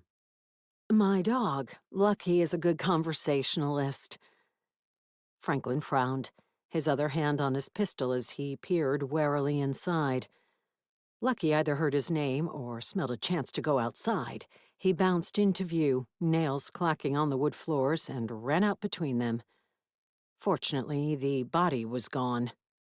Unfortunately, 6 vehicles were still parked in the driveway. Thanks for checking in. Morgan made herself smile at Franklin. I need something out of the root cellar, but I was afraid to go down there alone in the dark. The root cellar? Yes. Morgan pointed around the side of the house. I'm making dinner and need... Realizing he would expect her to bring out whatever she named, she threw away the canned tomatoes idea. My grandmother's cookbook. It's in the root cellar? Yes. Thanks for escorting me. I'm distraught. Cooking will help calm my nerves. Or looking up bioluminescent moss. Franklin accompanied her around the house, and she debated how to keep him from following her into the cellar. He stuck close, as if he meant to be her permanent bodyguard for the night. Morgan removed Grandma's amulet and used her body to hide that she needed it to open the doors. She held up a hand to keep Franklin from following her down. Fortunately, someone called him on his radio, and he stopped at the top of the stairs to answer. She darted down, grabbed one of several jars of the glowing green powder, and skimmed through the grimoires on the shelves.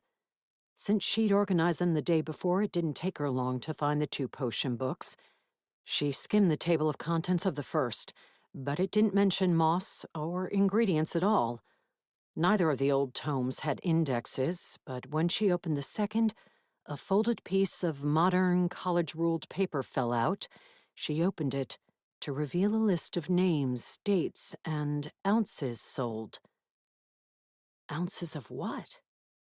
The paper didn't say. Morgan eyed the jar of glowing green powder. Amar had said Grandma had harvested the moss. Harvested it to sell? Or was this something unrelated? She didn't recognize most of the names on the list, but the third one down was Phoebe. 2 years ago, she'd been sold 2 ounces. There was no mention of prices. Morgan's breath caught as her gaze landed on another name on the list, one that repeated 3 more times, Arbuckle. He'd first purchased, moss 2 years ago. The last purchase had been a year ago. That had been the last purchase anyone had made. Had something about him or their interaction caused Grandma to stop selling the moss? Ms. Keller? Franklin called from the top of the stairs. Found it. Morgan stuffed the sheet in the book and closed it. Coming. Once she was back inside, she would do a thorough search of the contents. A recipe for that moss had to be in there, she was sure of it. And then what? Visit Arbuckle's house to ask him how sales of his moss potions were going? She would rather snoop around his home for clues, for more definitive evidence, before encountering him, or instead of encountering him. But she'd never broken into someone's house in her life, and the idea filled her with even more anxiety than confronting strangers. If she had Amar at her side, she would be less afraid of going snooping. But he wanted to kill Arbuckle, not look in his underwear drawers. and he was already in a lot of trouble. If he murdered someone else, he would never be able to find exoneration. No, she had better not take him. They couldn't kill anyone, and they couldn't break into Arbuckle's house either. She would have to ring the doorbell and talk to the man. Why did that sound more terrifying than dealing with witches and werewolves? Halfway up the steps out of the cellar, she ran back and grabbed another grimoire she'd spotted earlier. Incantations of Protection. Maybe something in there would help if she had to defend herself. Outside, Franklin waited with his arms folded across his chest. He cocked an eyebrow at the weathered, leather-bound tomes. "They're old cookbooks," Morgan said, closing the doors, "full of ancient family recipes." Fortunately, it was dark enough that Franklin wouldn't be able to read the titles. She hustled toward the front door before he could ask for details on what dish she planned to cook. Lucky greeted her when she returned to the kitchen, but Amar wasn't there. She jogged around the house looking for him, hoping he'd simply decided to hide out somewhere. But she knew in her gut that he hadn't. He'd gone to confront Arbuckle, if not kill him outright. She shook her head bleakly.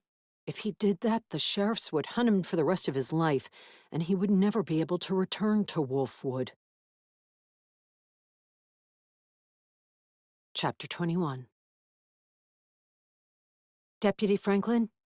Morgan approached his SUV, where he leaned against the door, watching the house while the hunt continued in the woods. She would have preferred to walk to her car and leave without being questioned, but she doubted Franklin would allow that. She would have to convince him to let her go. Even better would be if she could convince him to go with her. She didn't want to confront Arbuckle alone, and she also feared she wouldn't be able to stop Amar by herself. Even if it turned out Arbuckle had killed Grandma, Morgan couldn't let Amar kill him. He was already in trouble with the law. But with Christian's death, he'd been manipulated against his will. Maybe there would be a way to clear his name. But not if he murdered Arbuckle in cold blood. "Yes, ma'am." Franklin was peering into the woods and barely glanced at her. Since Morgan hadn't heard any shots, she assumed that Amar had slipped out past the men and was on his way to Arbuckle's estate by now. It was on the other side of town, and he hadn't tried to leave in his truck. The deputies would have seen him if he had, so he had to be on foot. But that didn't mean she had a lot of time. If he traveled in his wolf form, he would be able to cross the miles quickly. "I need a favor," she said. "Yes, ma'am," Franklin repeated, now eyeing her warily, as if certain her favor would be onerous, or put him at odds with his duty. This could help him with his duty, if he went along with her. "Could you give me a ride across town? I think I have a lead on—" Morgan gestured to where the body had been. "A lead? You're not on the case, ma'am. You don't pursue leads." He squinted at her. "Unless that werewolf has been in contact with you, has he? He didn't ask you to meet him somewhere, did he?" That was the first time Franklin had admitted to what she'd suspected all along, that he, and likely the whole sheriff's department, knew about the werewolves. He didn't know. No need to mention the chat she'd had with Amar at the kitchen table.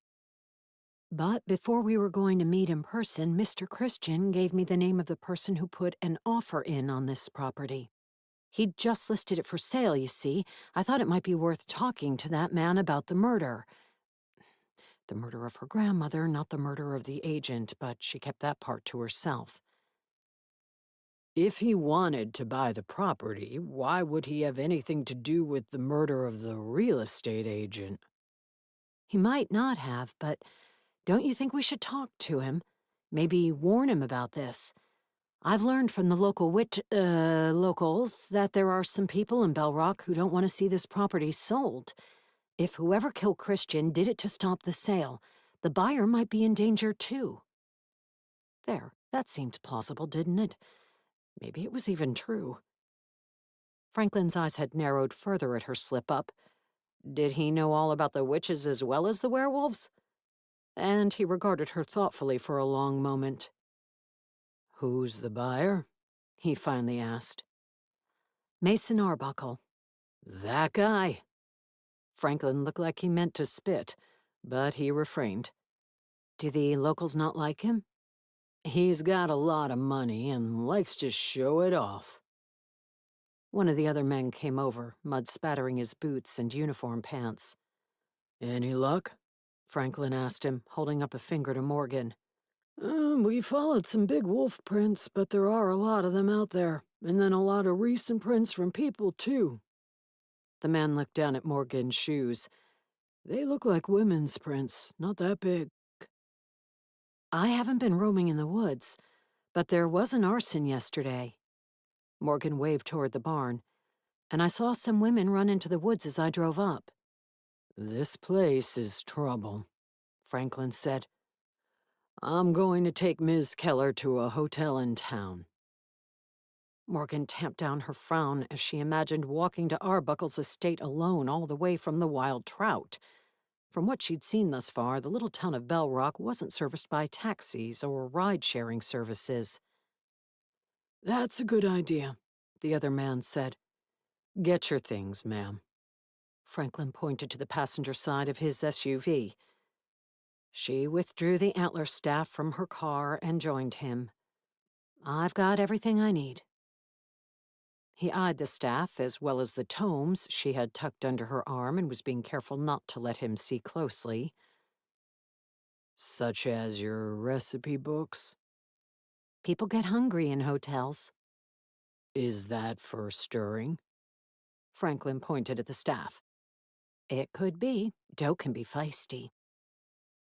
Franklin looked toward the house, and Morgan expected him to remember her dog, so she groped for an excuse to explain why she would leave Lucky there instead of taking him with her. Because she had no intention of being gone all night or staying at a hotel. "Right." Franklin pointed toward the passenger side again and climbed into the driver's seat. She would have preferred to take her car, especially if he wouldn't come with her to Arbuckle's. But she didn't know if she had a choice. After she buckled herself in and they started down the long driveway, Franklin said, "We'll stop by Arbuckle's and warn him about this." She glanced at him in surprise. Oh, good. Thanks. "Maybe one of our men should watch him tonight, too. I don't like the guy, but we don't need another murder." Morgan thought Arbuckle was more likely to be behind the murders than be a victim. But if the witches were after anyone trying to develop the property, maybe that wasn't true. She wondered if they would think of getting rid of her since she'd been the one to list it. Maybe they would hope that if she died, the next of kin would leave the place vacant and not do anything with it. If her sister inherited it, that might be exactly what would happen, since she hadn't been in the country for more than a year.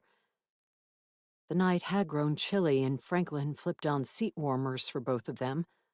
Morgan opened the potion book to resume her search for recipes calling for moss ingredients. As soon as she'd seen that Amar was gone, she hadn't dared linger for a leisurely perusal at the kitchen table. Now she was stuck reading by the glow of her phone.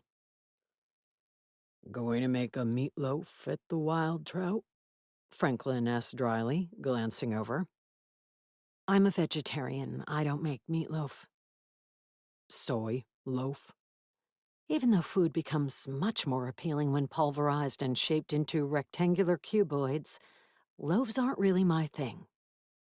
"Odd." So my family tells me.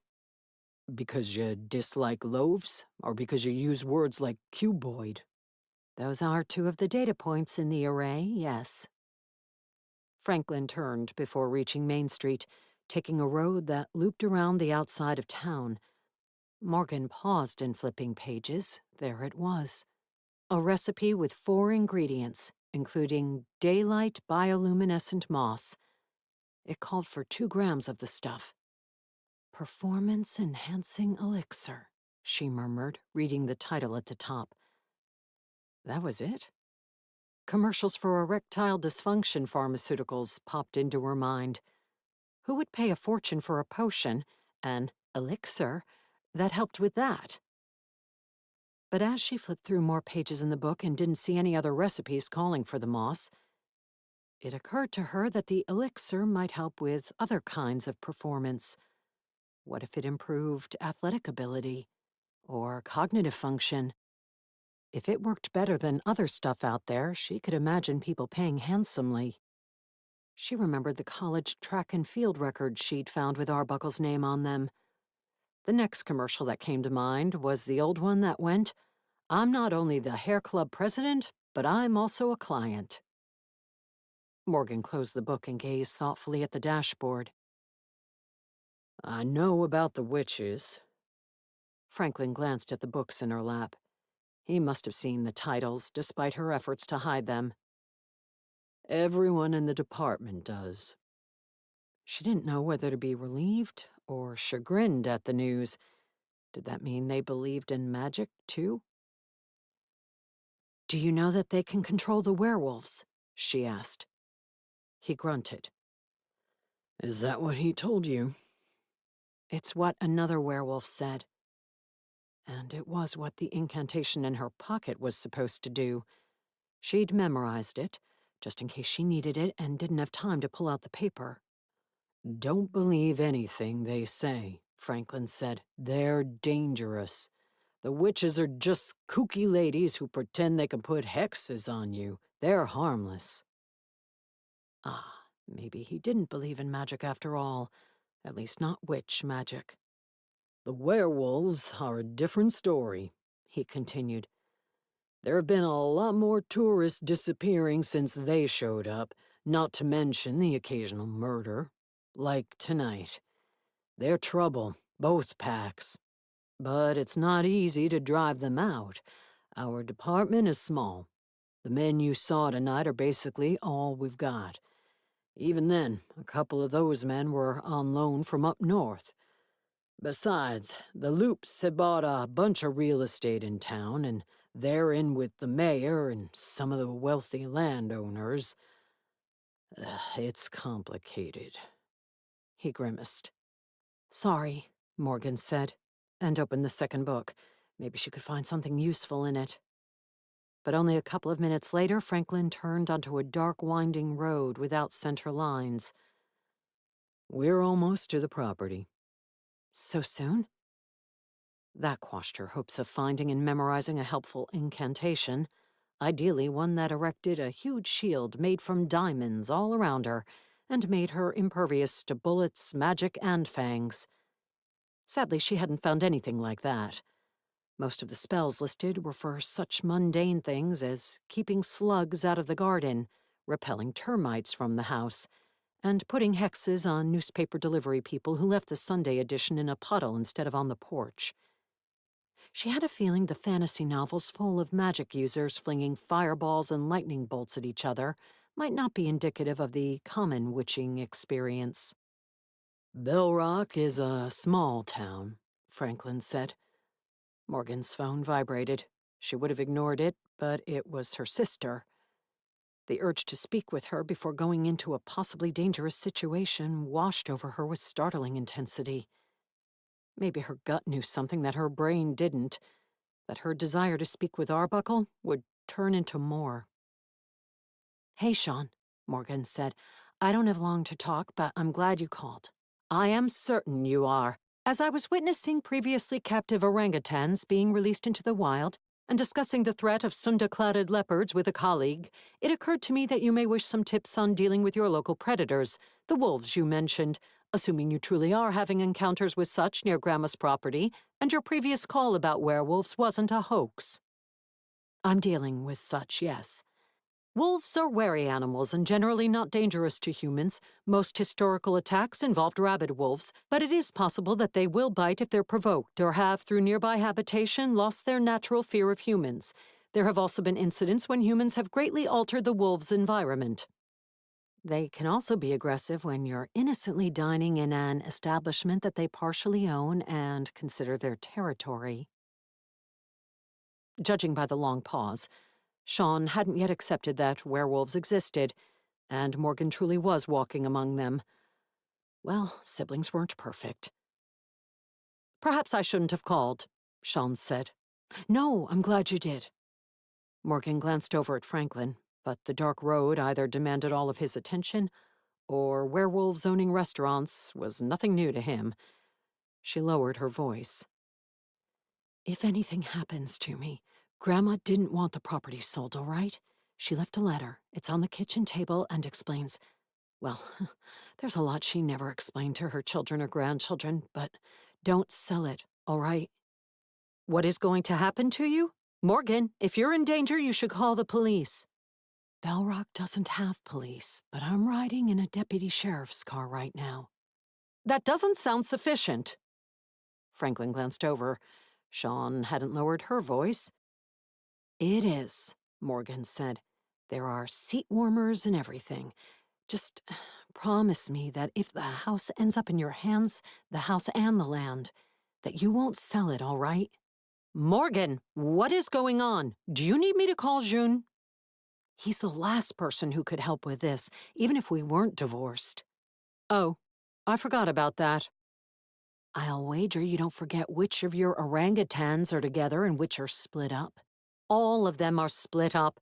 Males are solitary and generally only remain with a female long enough to ensure a successful mating. Never mind. Don't do anything dangerous, Morgan. It would be inconvenient if I had to ask one of our brothers to send my bamboo underwear. You'd get something goofy instead.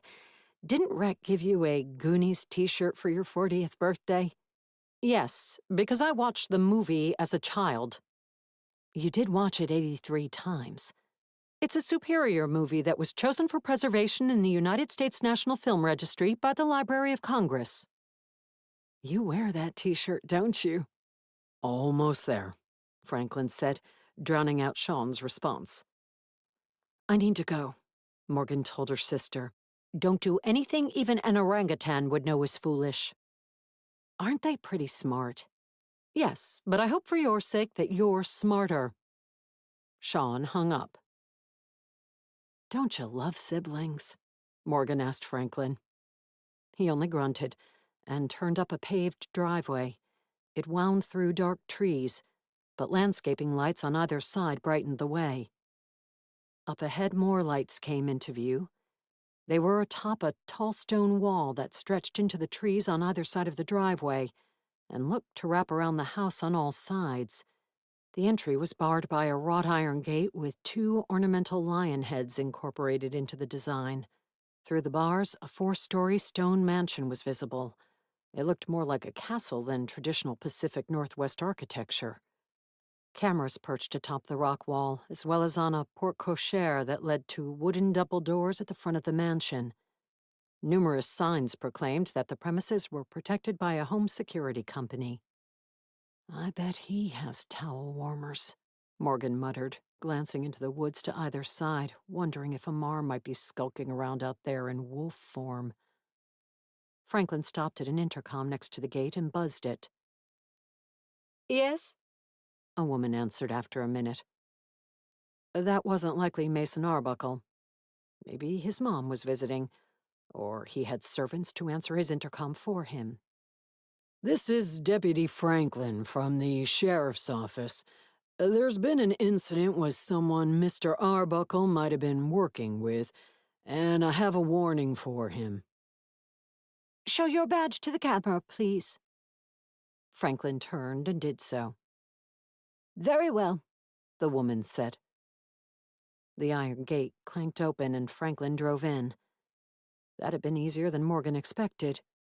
But when the front doors opened and an older woman in a butler's uniform stepped out to the porte cochere, she had a feeling they might not get to talk to Arbuckle. Not that she wanted to have a long, in-depth conversation with him. What would she even ask? Did you kill my grandmother? No, she would pretend she was there to do just what she'd told Franklin, warn Arbuckle that he might be a target.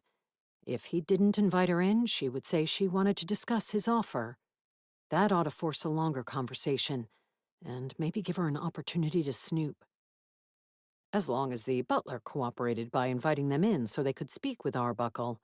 She had to find out if he'd been responsible for the cursed tusk clip, one way or another. Too bad she hadn't stumbled across an invisibility spell in the grimoires. Franklin parked before reaching the porte cochere.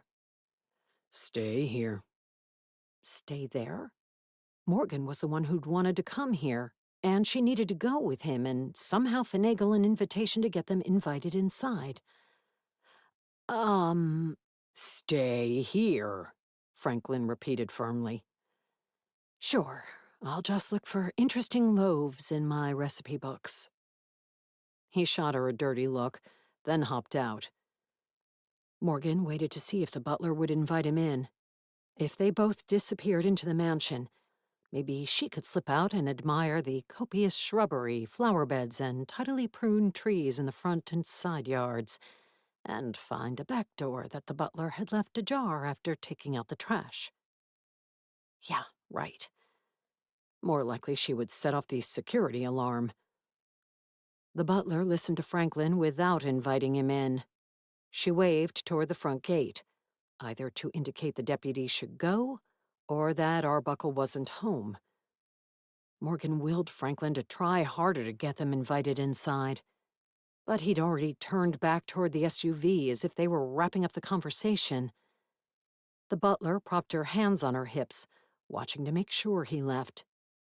A gray braid of hair hung over one of her shoulders, and Morgan sucked in a breath. She recognized that braid, and the black ponytail holder with something like a fabric spider decorating it. The butler was the cloaked woman who'd spied on her from across the street of the Wild Trout. Abruptly certain that she needed to search the premises, Morgan tucked her books under her arm, grabbed the staff, and wrapped her fingers around the door handle. Thanks to the bushes near the driveway and the fact that Franklin had parked so that the passenger door faced away from the mansion, she might be able to slip out without being seen. But what then? With all that security, she was certain to be spotted on a camera somewhere. The butler turned for the front door as Franklin neared the SUV. Morgan didn't have time to come up with a better plan. She opened the door, ducked low, and eased out, not closing it for fear of making noise. The antlers on the staff clacked on the pavement. She winced and darted between two bushes, imagining Franklin chasing her down and tackling her. There was no way he would miss seeing her. Not seeing her. Still, she hoped vainly that he would believe she had a plan, and that he should leave her behind to snoop. As she ran from tree to rosebush to flower bed, staying low and trying to avoid the cameras and the windows with lights on, she angled around to the side of the mansion. Up ahead, she spotted a door. Not surprisingly, it wasn't open. Neither were any of the windows. She tried to remember if any of the incantations in the grimoires had been for opening locks and thwarting security systems. As she hurried toward the back of the house, a hand reached out of a bush and grabbed her. It locked around her biceps like a vise and tugged her into the shrubs. She almost screamed before remembering that she was a trespasser and dared not make any noise. There was no help for her. Chapter 22. Even though Morgan had decided not to scream, the man's strong hand plastered over her mouth ensured that she couldn't. She whipped her staff around, hoping to bash her assailant, but the antlers snagged in the branches.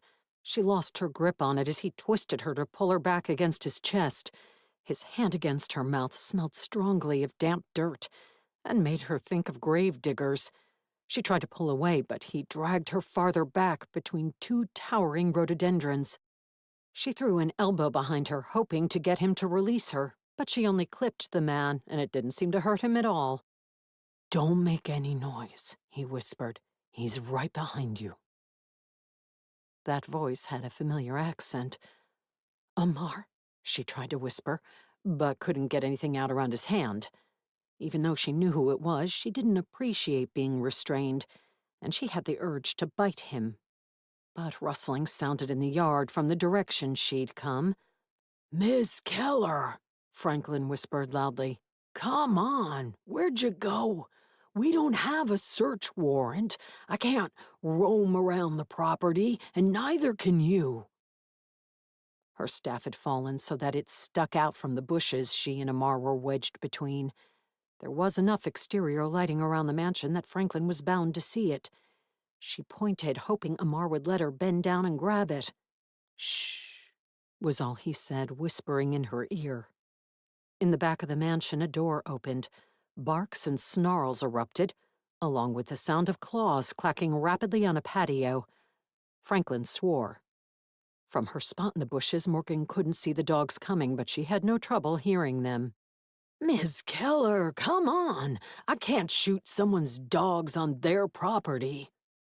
Morgan leaned further back into the bushes. In as much as she could, Amar's hard chest was like a stone wall behind her. He murmured another, "Shh," and didn't move. Foliage rattled as Franklin turned around and ran back toward his SUV. The dogs, two black-furred Rottweilers, charged past the bushes. They were after Franklin, but what would happen once he left? They were sure to smell Amar and Morgan and return to check on them, or gnaw their favorite limbs off. A car door slammed. More growling and barking came from the front yard. The engine roared, and Franklin drove off. Morgan couldn't decide if she was affronted or relieved that he was leaving her here. The gate clinked shut after Franklin drove out, shutting Morgan and Amar in. Shutting them in with two angry Rottweilers. Amar lowered his hand, but he didn't release her. What, was he afraid she would lunge out and fling herself into the dog's path? If anything, she was tempted to burrow behind him and push him out to deal with them. The dogs trotted back from the gate and stopped in front of their hiding spot, two dark heads turning, two pairs of eyes focusing on them. The Rottweilers growled low in their throats.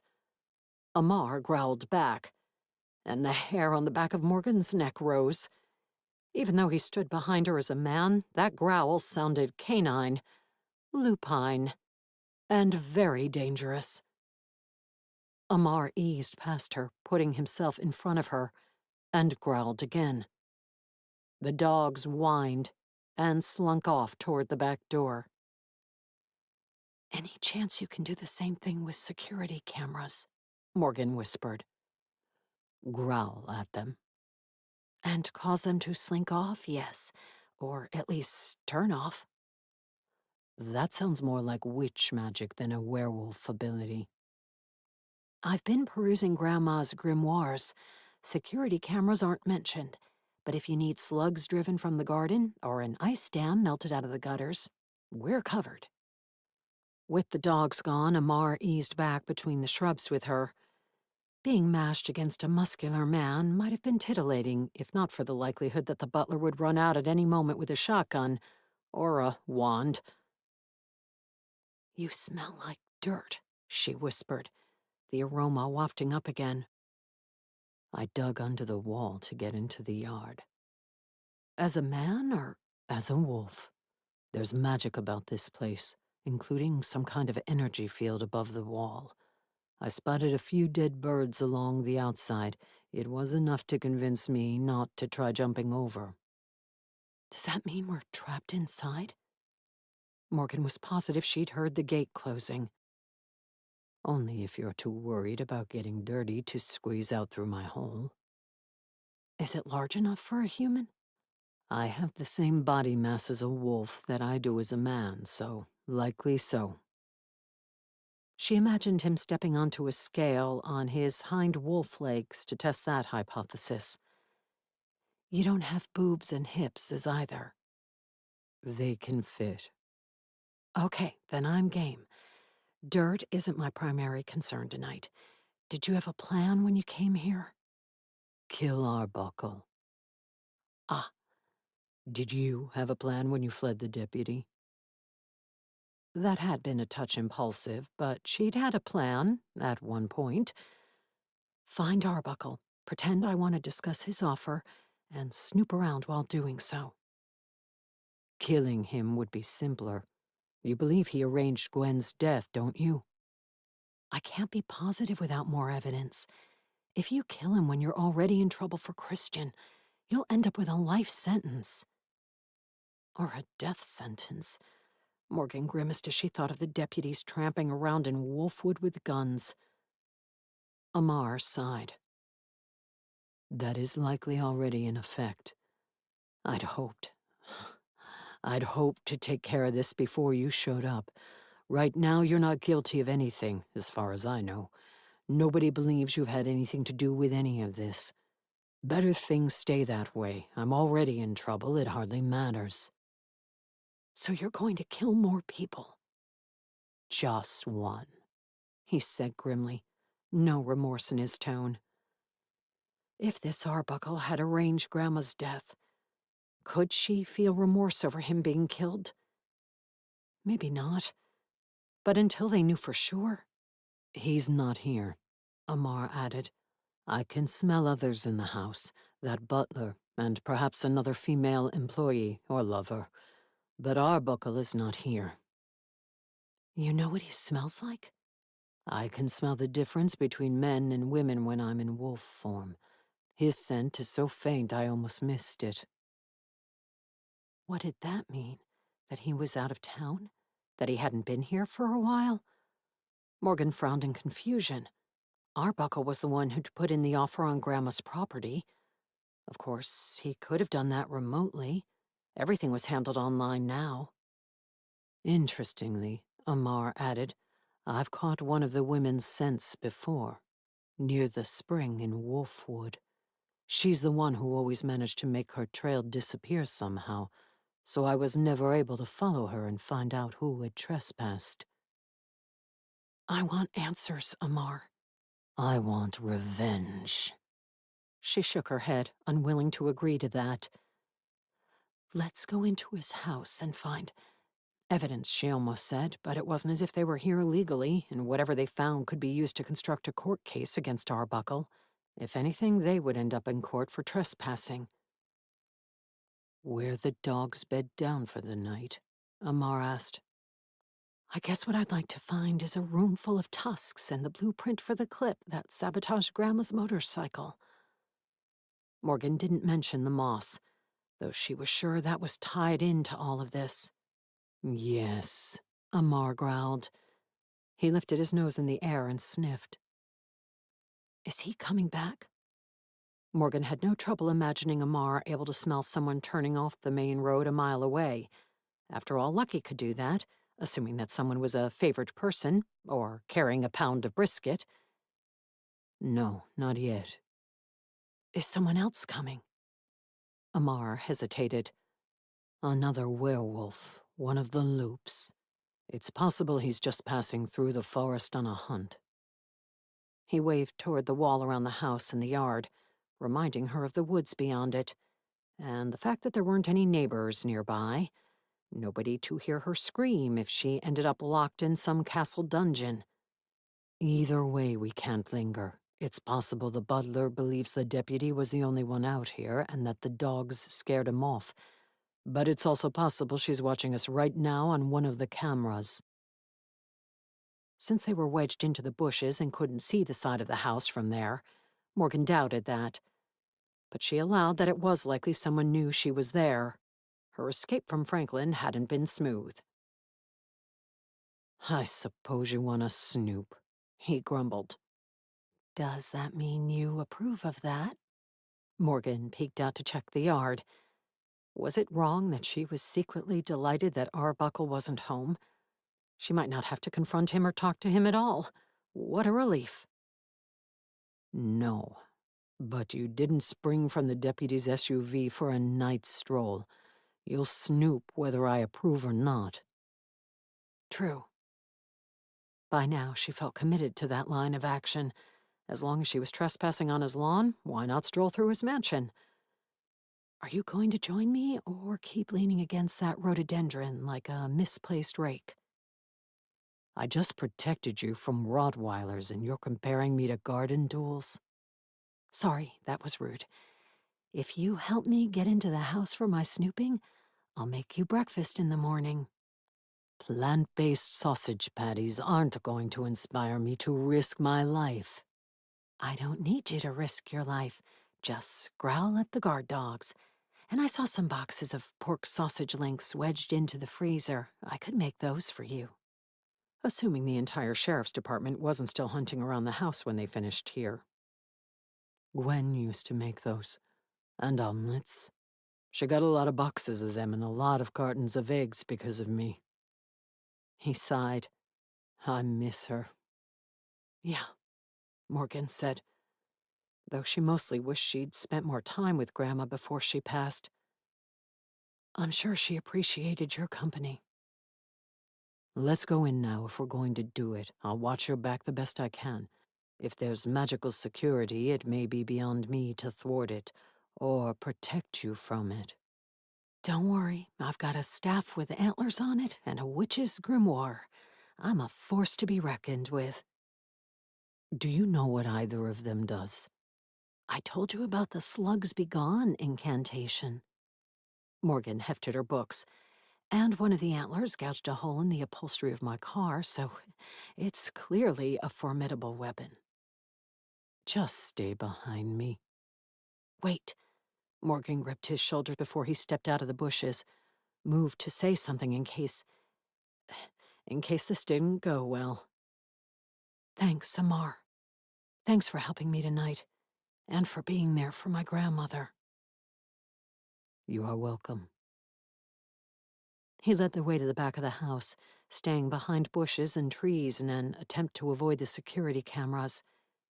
He crouched near what Morgan could only think of as a tower, a round stone tower that rose up 5 stories. It had a pointed metal roof instead of crenellations, but it still put her in mind of castles. A window on the 3rd floor was open. Are you suggesting we climb up there?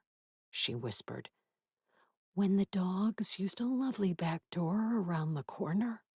It'll be locked, monitored by a camera, and likely the dogs. They won't back down as easily if I try to enter their house. Before Morgan could think of more objections, such as the fact that the smooth stone wall had neither trellises nor conveniently placed ivy anchored into the mortar, Amar jogged toward the tower and sprang onto it. Even though she watched him scramble up the side, she couldn't tell what he used for hand and footholds. The windows were set into the stone, so they didn't even have frames or ledges to grab. Amar reached the 3rd-story window without trouble, eased the pane farther open, and squeezed his big frame inside. Morgan stood in the bushes below with her books and staff and wondered if there was some witch incantation that assisted with climbing. Even if a handy rope ladder had dangled down, she would have struggled to get up there with her unwieldy items in hand. As much as she hated the idea, she might have to leave them behind. Note to self, take a backpack on future enemy compound infiltrations. Amar leaned out and lowered the end of what looked like a dusty blue velvet rope down to her. A handmade rope. It was little more than strips of fabric tied together. From sheets? A comforter? Maybe velvet duvets were popular in castle mansions. Reluctantly, Morgan hid the staff and the books under some bushes before approaching the end of the makeshift rope. Amar glanced backward, making her think someone might be wandering around on the 3rd floor, so she dared not hesitate. Awkwardly, she started up the velvet rope, doing her best to laboriously pull herself up while having flashbacks of gym class in elementary school, and her PE teacher assuring her that climbing up to ring the bell at the top was far more satisfying than playing Oregon Trail in the computer lab. Partway up, the rope started moving, and she nearly squawked aloud. Amar must have lost patience with her meager climbing skills. He was pulling her up. Would you be offended if I told you your grandmother was a better climber than you? He asked softly as he pulled her through the window. No, she whispered, worried about the dogs hearing them. I know where my talents lie, and I'm self-assured and confident in my abilities. That had been truer before she'd been let go. Funny how that rankled more than her husband leaving her. What did you say you do for a living? Something with computers? Program databases. Does that mean you can hack the security system if we come across the control panel? No, it means I can maintain, program, organize, and manipulate the crap out of any databases we find in this castle. She eyed shreds of velvet on the floor, and realized he'd used curtains for his rope. I've not seen any of those things done by the thieves in heist movies. Amar pulled up his rope, tossed it in a corner, and closed the window. They were fully committed now. That's because Hollywood lacks imagination. As for the rest, since the window was open, it probably means the security system isn't armed. Something she wished she'd realized before she'd started up the castle wall. Oh well. Morgan glanced around, but didn't see any interior cameras. They were in a bedroom, the lush velvet duvet matching the now shredded curtains. Bottles of perfume and possibly potions rose from the top of every flat surface like stalagmites in a cave. The carpet smelled like it had been marinated in patchouli. Morgan's phone buzzed in her pocket, startling her. She was glad she'd set it to vibrate instead of ring, but in the quiet room it still sounded noisy. As she tugged it out to silence it, Amar sniffed at the air. She didn't recognize the number, but it was a local area code, and it wasn't the caller's first attempt to make contact. She must not have noticed the first vibration when she'd been climbing. An alert for 2 voice messages popped up. She had a feeling they were from Deputy Franklin, wanting to know what the hell she was doing. As she stuffed her phone back into her pocket, certain she couldn't come up with a satisfactory response if she answered, Amar touched her shoulder and pointed at the door. She almost swore aloud. A cloud of green vapor was wafting in under the crack. Images of being knocked unconscious or killed by a toxic substance flashed through her mind, and she tried to think of something she'd read in the grimoire that might help. But she'd only memorized 2 incantations thus far, the one that revealed secret weaknesses and the one that Phoebe had given her to control werewolves. She had no idea yet if that one worked. Amar strode around, opening the windows to air the room out. But the currents didn't seem to affect the green vapor. The cloud thickened in front of the door, then swirled about. So far, it didn't smell like anything that Morgan could detect, but that didn't mean it couldn't kill them. It thickened even further, and letters formed within the cloud. Help me. Chapter 23. Is that message for you or me? Morgan whispered, pointing at the words in the thick green cloud of vapor. She used her phone to take a picture of it. Already the help me message was dissipating. Nobody asks a werewolf for help. Amar cocked his head. I can hear the dogs on the first floor, and the butler is walking around down there too. Do you think she's the one who needs help? Morgan couldn't imagine it, since the butler had been able to amble out the front door and had controlled the gate. Wait, you mentioned another woman too, right? Yes. Do you hear or smell anyone else here? Not yet. Her scent is all over, including in this room. But I'm not sure where in the mansion she is now. Not on this floor, I hope. I don't think so. Let's look up here for an office full of evidence of wrongdoing. Morgan would prefer to check for, and find, that evidence on a floor without any dogs or people on it. I think most people keep things like that in a basement or garage. Or root cellar. Since Morgan couldn't smell whatever accounted for the green cloud, and didn't feel any ill effects from its presence, she crept toward the door. Your grandmother's doing wasn't wrong, just eccentric. The owners of the eyeballs floating in jars might disagree, she said. Though she doubted Grandma had killed anyone for those. She'd probably picked them up at the witch version of a flea market. I don't think their owners needed them anymore.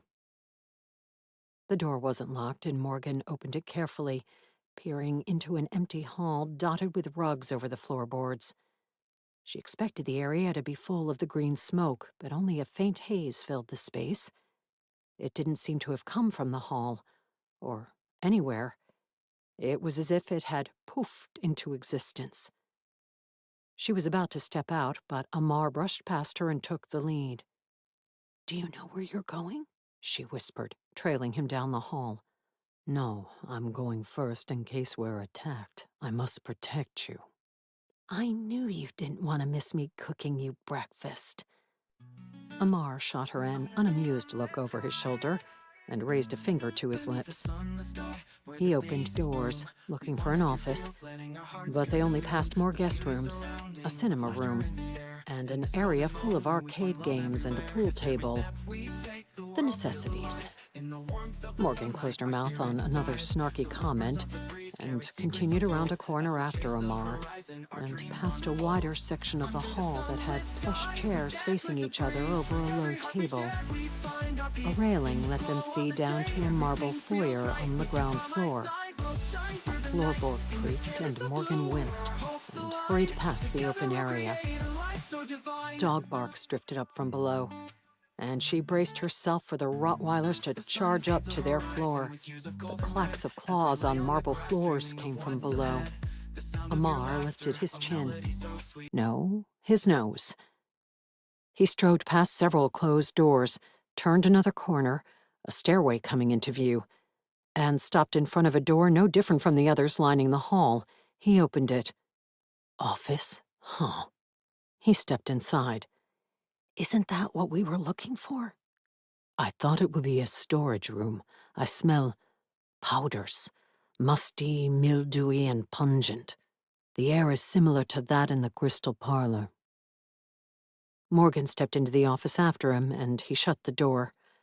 That would keep the dogs out, but the butler was sure to come up to see what they were barking at. And then what? Morgan couldn't let Amar attack the help, even if the butler had been the one spying on her days earlier. The woman probably just did what Arbuckle paid her to do. Inside the office, Amar prowled around, sniffing. On the far wall, 2 large windows overlooked the front gate. The furniture in the room was sparse, with only a desk and a laptop on it. There weren't any bookshelves, cases, or filing cabinets full of the evidence Morgan had hoped for. She didn't see any powders, musty or otherwise. Now the scent almost reminds me of the forest, Amar said softly. Wolfwood. Morgan tried sniffing, but all she smelled was whatever disinfectant the cleaning service used. She trusted Arbuckle didn't mop his own floors. The sparseness of the office made her doubt this was his primary work area.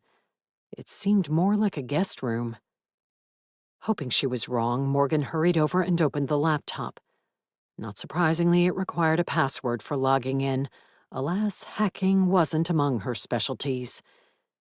She peeked into the desk drawers while Amar returned to the door, though he continued sniffing, and now scrutinizing the room from that spot, looking for the powders he smelled. The drawers held such innocuous objects as packing tape, staplers, and already created shipping labels. That made her pause. If Arbuckle shipped things, where were all the boxes? And where was the inventory he mailed? She plucked out a packing slip addressed to someone who lived on Cauldron Cove Court in Canada. Her breath caught. 2 4-ounce vials of daylight luminescent moss powder were listed on the invoice above a total charge of over $12,000. Her mouth sagged open. If it wasn't a mistake, the stuff sold for almost as much as pure gold. But where was the powder? Could there be a secret storage room accessible from here? She wondered, folding the invoice and sticking it in her pocket. It wasn't exactly condemning evidence, but it was something. Try there. Amar pointed at wainscoting and a beige-painted wall no different from the other 3 walls of the room. Barks, alternating with sniffing, came from the other side of the door. Amar growled softly through the wood. The barks paused, and the sniffs grew less certain. Morgan spotted a wadded-up piece of tape on the floor near the wall Amar had indicated. She walked over and ran her hands along the wainscoting.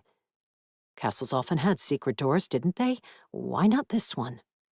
Never mind that it was a pretentious wannabe castle in Bell Rock, Washington, not a legitimate medieval dwelling surrounded by a moat overflowing with cranky alligators. "The butler is coming," Amar murmured. Morgan spotted a crack and tried to tug open what was possibly only in her imagination a secret door.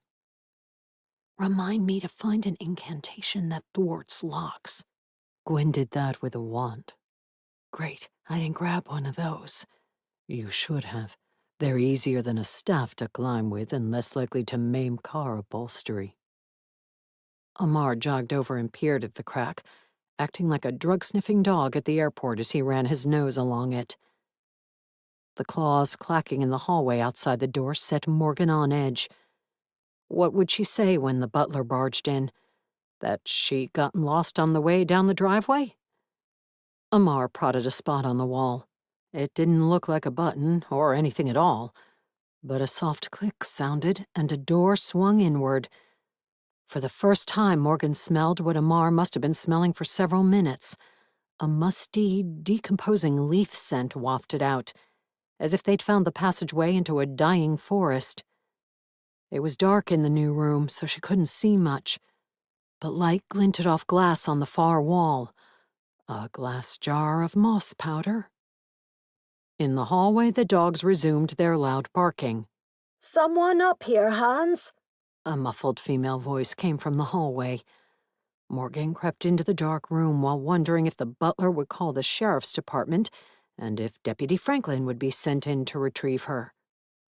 After stepping in after her, Amar closed the door. Darkness engulfed them. Morgan padded along the wall looking for a light switch, but she didn't find anything. "Witch light, glow," Amar whispered. The amulet hanging around Morgan's neck brightened, shedding enough greenish light to illuminate bags of packing peanuts and stacks of flat cardboard that hadn't yet been folded into boxes. It also showed shelves and shelves of small glass jars of various powders on the far wall. A faint glow came from behind them. "Should I feel distressed that you know more about being a witch and activating magical items than I do?" Morgan crossed the room, pushed jars aside, and revealed a smaller stash of vials of glowing green powder. "I visited your grandmother more often than you did." "That's because she invited you to live in the barn. She didn't even ask me up for the holidays." "You lack my charisma." "More like your sexy muscles." Morgan wondered if her 90-year-old grandmother had appreciated such things. The sound of the dogs charging into the office came through the wall. Amar stayed by the hidden door, bracing it with his hand. If the butler knew about this room, she was sure to check it. "Trap door," Amar whispered, pointing down and toward a corner. Morgan turned her chest and her light source in that direction. The square he'd spotted in the floor was less hidden than the door in the wall. A little ring was set into it. If they'd been on the bottom floor of the mansion, Morgan would have assumed it led to a crawl space. But who had a crawl space under the third floor? To the room underneath this one? She grabbed one of the glowing jars of moss powder and headed for the trapdoor. The sniffing sounded right at the hidden door in the wall. The dogs knew exactly where they were. Amar growled softly again, so low only the dogs would hear it. A whine penetrated the wall. "Wait there, boys," the butler said. "The wolf is coming." "The wolf," Morgan mouthed. The werewolf Amar had sent it outside? "Go down." He pointed at the trapdoor. Morgan lifted the metal ring, turned it, and pulled. Her weak light shone into a vertical shaft with stone walls descending into darkness. Iron ladder rungs ran down one side. A loud howl came from somewhere in the castle. Morgan jumped, almost dropping her jar. "That wasn't a dog," she whispered, tucking the jar in her pocket. The dogs in the next room whined again in fear. She'd thought it was because of Amar, but maybe it was because another werewolf was coming. "It was not," Amar agreed, then repeated, "Go down, now." Morgan stepped onto the ladder. She had no idea where it would take her. Hopefully not a dungeon where she would be trapped. but it was a foregone conclusion that they couldn't go back the way they'd come.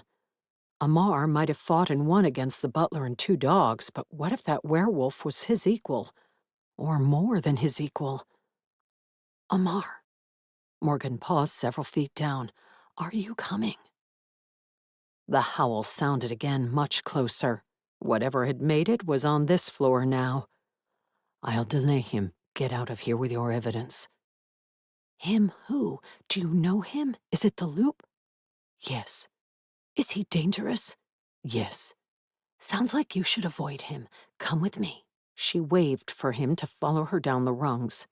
But wood snapped as if whoever was out there had broken down a door. Or through a wall. And Amar didn't look back at her. He took a few steps away from the hidden door and crouched, facing it. Ready for someone to charge in. Ready for a fight. Amar. If he wouldn't flee and leave an enemy at his back, maybe she could help him. Phoebe taught me an incantation for controlling werewolves, she admitted. She what? Amar gaped over his shoulder at her, fury. Or was that betrayal in his eyes? In case I need to defend myself. By controlling us? He smacked a hand to his chest. It was as if he meant by controlling me. Just the bad guys. Let me stay and help. No, he snarled. I'm not bringing conniving witch magic to an honorable fight. This isn't about honor. It's about us getting out of here alive. His nostrils flared and his eyes widened. That was definitely fury this time.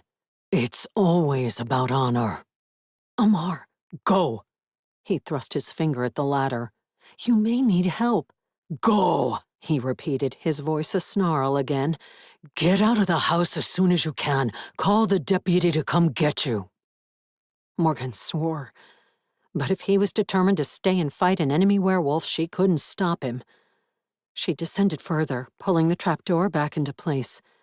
Just before it settled, the hidden door creaked open. An ear-splitting howl preceded something large and heavy charging into the room. Afraid for Amar and afraid for herself, Morgan kept climbing down into the darkness. Chapter 24. The glow from the amulet gave out halfway down the shaft.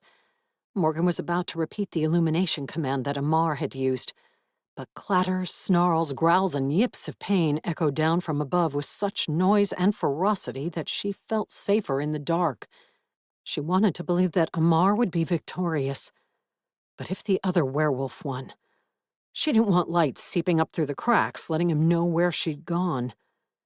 Though she was tempted to go back up and stand by Amar's side. He didn't want her assistance, didn't want her conniving witch magic. But she'd helped him in the restaurant parking lot. Surely she could do something. Morgan was about to turn around and go back up, when her feet clunked down onto cement. A snap thud sounded above her as a breeze whispered across her cheeks. Frowning, she tried to climb back up, only to find that something barred the way. Some kind of door or hatch had dropped down, leaving the sounds of the fight distant and muffled.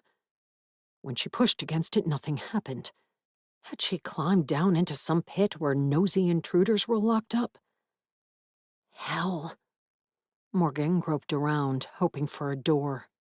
Stone wall, stone wall, stone wall, and stone wall. She shoved against them. The third one moved, grinding loudly as she pushed it outward. She winced at the noise and also the light that slashed into her shaft. Afraid of attack dogs, and wishing she still had the staff, she held up her arm and squinted at the brightness. Had she descended to the first floor, or deeper into the castle mansion? As her eyes adjusted, a cement floor and walls came into focus. They were nothing like the marble foyer she'd seen, so this had to be a basement or garage. Or dungeon. No, as soon as she crept out, she spotted a strange contraption that looked like a miniature helicopter with a single seat. The term gyrocopter came to mind.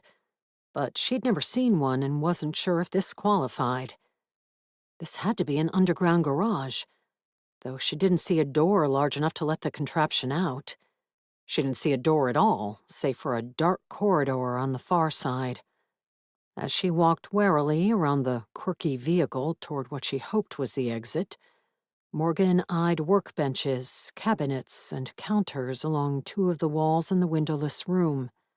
She wanted to hurry and find a way out in case she had to go back up to help Amar, but one of the workbenches made her pause. It was full of carvings and tools for cutting ivory. Tusks. She held her breath as she crept closer. Several short pieces of tusk lay on the bench, carvings in progress. One was shaping up into a clip similar to the one from Grandma's motorcycle. A saber-toothed tiger tusk, ready to curse another vehicle. A rack on the wall above the workbench held straight sticks about 18 inches long. Wands? Jars of powders rested in shelves above another workbench. The surface was scattered with dried bits of moss. Vibrant moss that Morgan wagered glowed in the dark when the lights went out, and had been stolen from Wolfwood. Maybe even using that gyrocopter. That could explain why Amar had never been able to track the owner's scent. With shaking hands, Morgan pulled out her phone and took pictures of the gyrocopter and the ivory carvings. She'd found all the evidence she could ever want. But was this Arbuckle's lair? Or someone else's? Amar had mentioned smelling another woman's scent in the mansion, and he'd said the person he'd struggled to track from the spring in Wolfwood had been a woman. "Does Arbuckle have a witch lover?" Morgan whispered, slipping her phone back into her pocket. It was time to get out of there. "He had a witch lover," a woman spoke from the mouth of the corridor. Morgan spun toward the speaker. A brunette in her 40s or 50s stood with a wand in one hand and the other propped on her hip. She wore an ankle-length black dress with mesh sleeves and had black polish on her artificial nails, though she had no piercings or black lipstick to match the goth girls from the Crystal Parlor. She radiated confidence and power, and Morgan doubted this was a pretend witch in the market for hexing powder. "I admit," the woman said, strolling forward to lean against the nose of the gyrocopter, her wand pointing loosely in Morgan's direction. "When I sent that imploring message for help, I was worried the strapping werewolf would barge down here to find me, not Gwen's daughter. But my faithful lover already caught him, so you're my only guest. Perfect." "I'm her granddaughter," Morgan said, though her mind almost stuck on the words, "caught him." Did that mean Amar had lost the battle? "Really? I hadn't realized she was that old." The woman sniffed. Why did her face seem familiar? "Though she did always swear by that water. The tests on it, however, were inconclusive. The real gem is the moss." "Which you've been flying over and stealing for Arbuckle since my grandmother stopped selling it to him, right? Who are you?" Morgan glanced ceilingward, worried for Amar and wondering if she could get past the woman to run back up to find him. What exactly could that wand do? "An entrepreneur," she smiled cryptically. "I thought that was Arbuckle." Why did Morgan get the feeling that this woman, this witch, was trying to stall her? A distant thump came from somewhere above them. Maybe the woman had lied, and the battle was still going on upstairs. "My name is Callista, and Mason was nothing until he met me. A pity he was so poor at acknowledging that." You know how men are. Morgan took a few steps sideways toward the corridor she hoped led to a way out. "You're not going anywhere." Callista, if that truly was her name, lifted her arm, pointing the wand at Morgan's chest. "Not until you sign the documents." "Documents?" The agreement to sell your grandmother's property. What's the matter? You're afraid you won't be able to sneak in anymore to steal moss from the trees if there's a new owner? I saw how much you charge for the powder, but it's not really worth millions of dollars, is it? You fool. Callista lost her smug smile and her fingers tightened around the wand. You'll kill the golden goose if you sell that land to someone else. The developers will cut down those trees. They'll cut down everything, destroy the spring, and destroy the magic of that place. I wasn't planning on selling it. I just wanted to draw out the very eager buyer. Morgan squinted at her. Are you the one who killed my grandmother? Or was it Arbuckle? Or were you working together?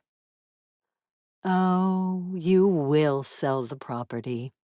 To me. I don't think so.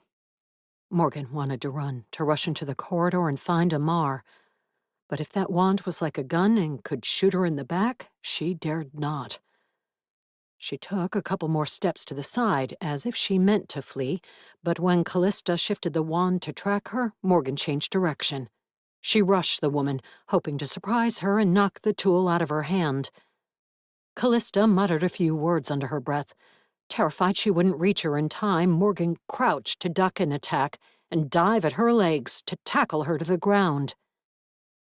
And be my loyal servant, Callista finished with a flourish, stabbing her wand in the air like a fencer's foil. Nothing so deadly as a blast of power or a fireball slammed into Morgan. But between one step and the next, she forgot what she was doing and stumbled, barely keeping from falling.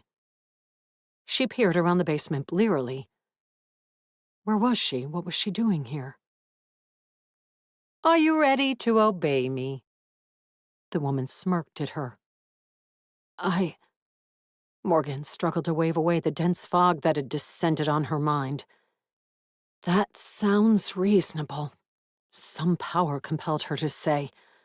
Wait, no, it didn't sound reasonable. That wasn't her speaking. This was a control spell. Yes, that was it. This woman, who was she? Was using magic to control her. Magic that took over her mind. Control spells seemed familiar, but Morgan didn't know how to fight them. Good, the woman said. I've got something for you to sign. She reached into the cockpit of the gyrocopter and pulled out a tablet, tapping the screen to bring it to life. A form glowed on it, an online documents service showing a real estate agreement with Morgan's name and personal details already entered. Had Christian typed that up before he'd met his end? An agreement to everything without a counter of any kind? He shouldn't have done that before Morgan had even seen the offer, before she'd signed anything. Maybe someone else in his office was on Arbuckle's payroll, or had been willing to take a one-time bribe. If the witch, Callista, she remembered, had managed all that. Morgan was surprised she hadn't been able to forge the electronic signatures. But it required her to click an email verification link to sign in. One that was, she wagered, sitting in her phone's inbox. She hadn't looked at her email all day. Log in and sign it, Callista ordered. Sign away Grandma's house. And Wolfwood? No, that wasn't right. It's more than a fair payment, more money than you've ever seen. Arbuckle's name is on it, Morgan murmured. Not yours. Callista smiled. I'm taking care of things for him.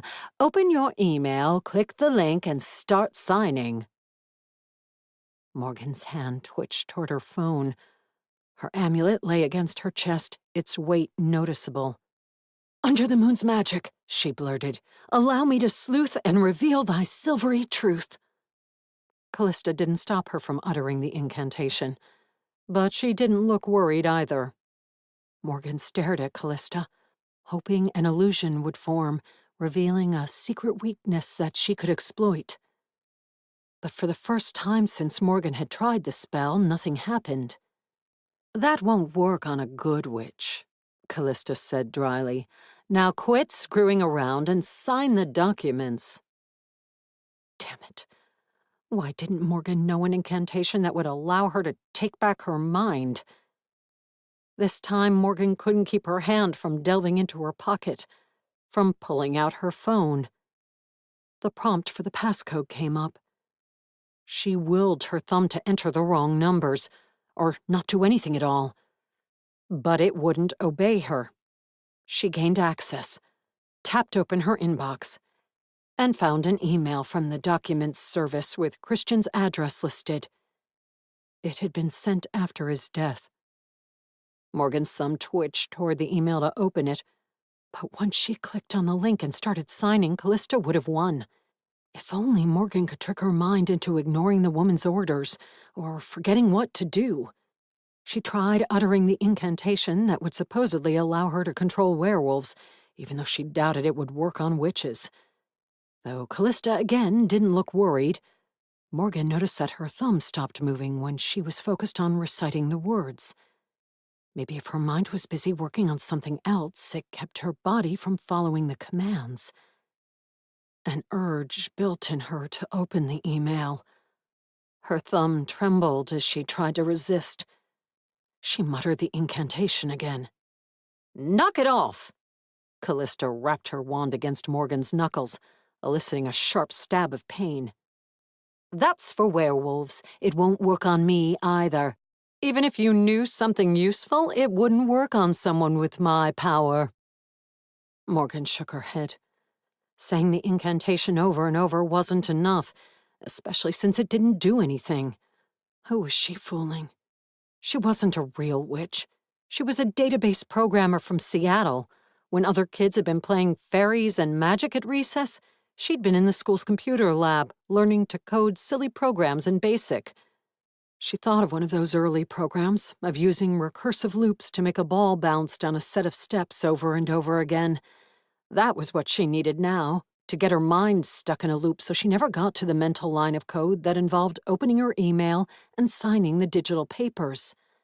"Check for spam before opening important email," she muttered, managing to get her thumb to delete another message instead of opening the one from the document service. But that was the only junk message in her inbox. She hit the refresh button. There was always more spam on the way, right? "If there's no spam, then check for new spam," she said. "What are you doing? That's not an incantation." "If there's no spam, then check for new spam," Morgan repeated, hitting the refresh button. Nothing like a good old if-then statement to set up a loop. Callista smacked her knuckles again. Morgan grimaced, but hit the refresh button on her inbox. "If there's no spam, then check for new spam." "Stop that!" Callista's wand shifted away from Morgan as the woman grabbed her arm and tried to open the email herself. Morgan reacted without thought, lashing out with her other hand. Her palm connected with Callista's chin, sending her reeling away. "You're under my control!" the witch snapped before Morgan could lunge after her and press the attack. The will to strike her again faded, but Morgan went back to repeating her mantra to herself, and that tricked her mind into believing she couldn't open the important email until she'd completed that task. She couldn't obey, even if the witch controlled her.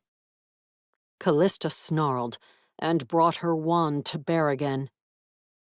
"If you won't sign these documents, then I'll get rid of you and whoever inherits the property after you can sign them." Her sister. Would Sean care enough to honor Grandma's wishes? Or would she simply sign away Wolfwood from halfway across the world, not wanting to deal with the hassle of coming up here and getting involved in the Bell Rock craziness? She might never meet Amar or learn that witches were picking on werewolves. "Get in," the witch said, then pointed at the gyrocopter. Morgan didn't want to, but her legs moved her toward the one-man vehicle. Callista pulled something out of a fold in her dress. A garage door opener? But there wasn't a garage door. Was there? Callista clicked it. One of the cement walls, what Morgan had thought was only a wall, tilted outward. rising like an old one-piece garage door. Cool, misty night air wafted in as an opening wide enough and tall enough for the gyrocopter to fly through appeared. Outside, it had started raining, and heavy droplets splashed down on a cement driveway. The poor weather would make it dangerous for flying, but somehow Morgan suspected that was what Callista wanted. You're going to take it for a flight, having stolen it while illegally trespassing on the Arbuckle estate. Callista drew another compact device, a remote for the gyrocopter. Alas, you're going to crash in a canyon and won't live to see morning. The way my grandmother crashed. Why did you kill her? Morgan watched Callista's face, wanting to hear the confession, wanting to know for certain that this woman had been the murderer. Did Arbuckle even exist? She wasn't planning to sell the property. You could have kept stealing the moss from her for years. Callista sneered. That damn werewolf was there every time. Even flying in to take samples was dangerous, and the moss wouldn't grow anywhere else. Trust me, I tried to get it to. Why did you have to kill Grandma? She was even nosier than you. She figured it all out and was threatening to put a halt to my operation. Get into the gyrocopter. Callista recited the incantation again, re-establishing control. The urge to obey compelled Morgan to lift a foot to climb in, but she made another loop in her mind. If the weather is too dangerous for flying, then wait for the sky to clear. She lowered her foot. For whatever reason, the simple commands, the simple logic loops, let her resist the compulsion. You don't have to be conscious for your flight, Callista growled, stepping over to a workbench and opening a drawer. Morgan turned, but her body was too slow to obey. She couldn't keep Callista from drawing a gun. A bang sounded in the corridor before she could point it at Morgan, and a door slammed open. A great furry gray wolf charged into the garage. It wasn't Amar. Chapter 25. The wolf charging in must have broken Callista's spell, for Morgan found she could move without tricking her mind into loops. She turned toward the open garage door, but Callista blocked the way. Her eyes lit not with alarm, but with triumph as the wolf raced across the garage. It headed straight toward Morgan, saliva gleaming on its fangs. Morgan wanted to punch the triumphant expression from Callista's face, but there wasn't time. She spun and dove under the gyrocopter, her knee cracking on one of the landing skids. Maybe she should have dived into the vehicle, but it didn't have an enclosed cockpit. The wolf lunged for her legs. Morgan yanked them fully under the contraption as jaws snapped inches from her shoes. Drag her out, Callista ordered. Morgan glanced out the other side as she debated whether to stay under the gyrocopter or try to crawl out and sprint away. But sprint where? The ways to the garage door and the corridor were blocked, so the only place she could run was back into that shaft, and the hatch that had dropped ensured she couldn't escape that way either. Where was Amar? Did this wolf's presence mean he was dead? The gray wolf lunged under the gyrocopter, snapping for her leg again. Morgan jerked it away and kicked at its face. It dodged, too fast for her meager human speed, and she knew it would succeed in grabbing her and dragging her out.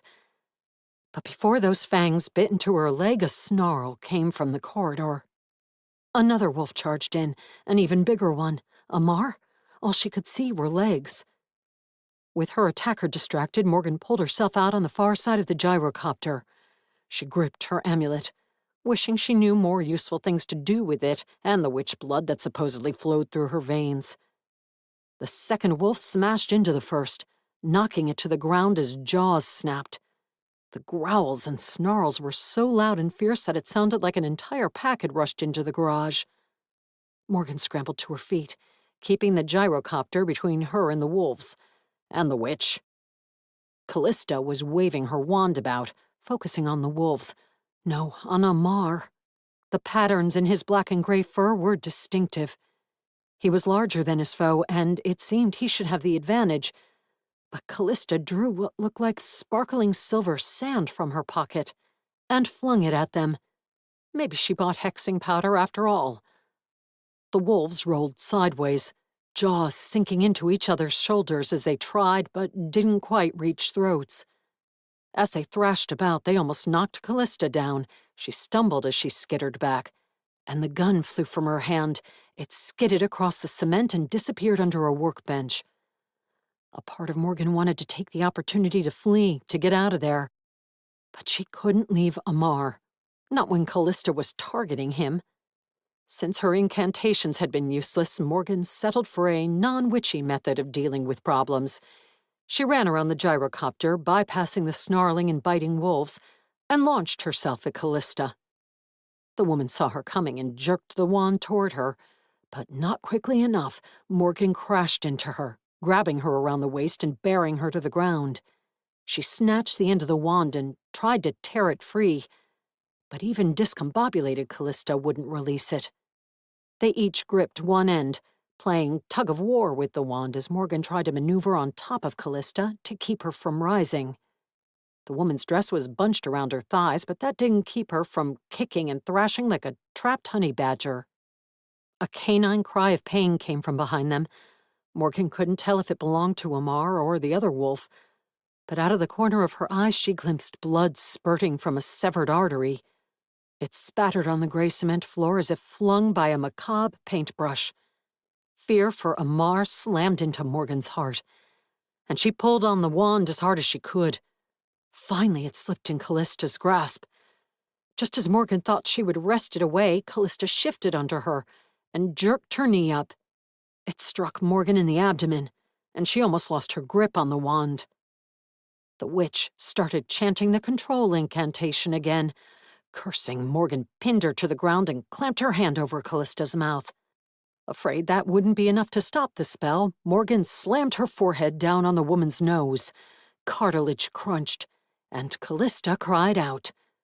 But she'd gotten out the last word of the now familiar incantation. Morgan braced herself, fearing that her body would once again betray her, that it would obey Callista instead of her own desires. But maybe she'd disrupted the incantation after all, for nothing happened to her. A hand gripped her shoulder, yanking her backwards so hard that she flew away from Callista, landed on her back, and skidded across the cement floor. She bumped something furry. Amar? No, it was the other wolf. The big gray lay still, his life's blood pouring from the severed artery. Amar had changed back into his human form, his clothing abandoned who knew where, and he strode toward Morgan. His muscles were bunched, his fingers ready to grab her and tear her limb from limb. She realized in an instant who'd thrown her. Amar was under Callista's control. Morgan rolled away from him and scrambled to her feet, though she knew she couldn't outrun him. She half expected him to reach her and grab her throat before she could take a step. But he didn't lunge quickly after her. He walked after her, inexorable, powerful and determined, but not fast.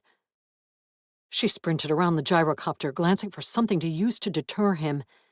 If she ran out the garage door, would he break into a run? "Faster!" Callista urged. "Get her! Kill her!" Amar strode around the gyrocopter. For a second, it looked like he would switch to a sprint, but his eyes were full of conflict and emotion. He didn't want to do this, didn't want to be a witch's pawn again. He was fighting her. His face contorted from the effort, the veins in his neck standing out.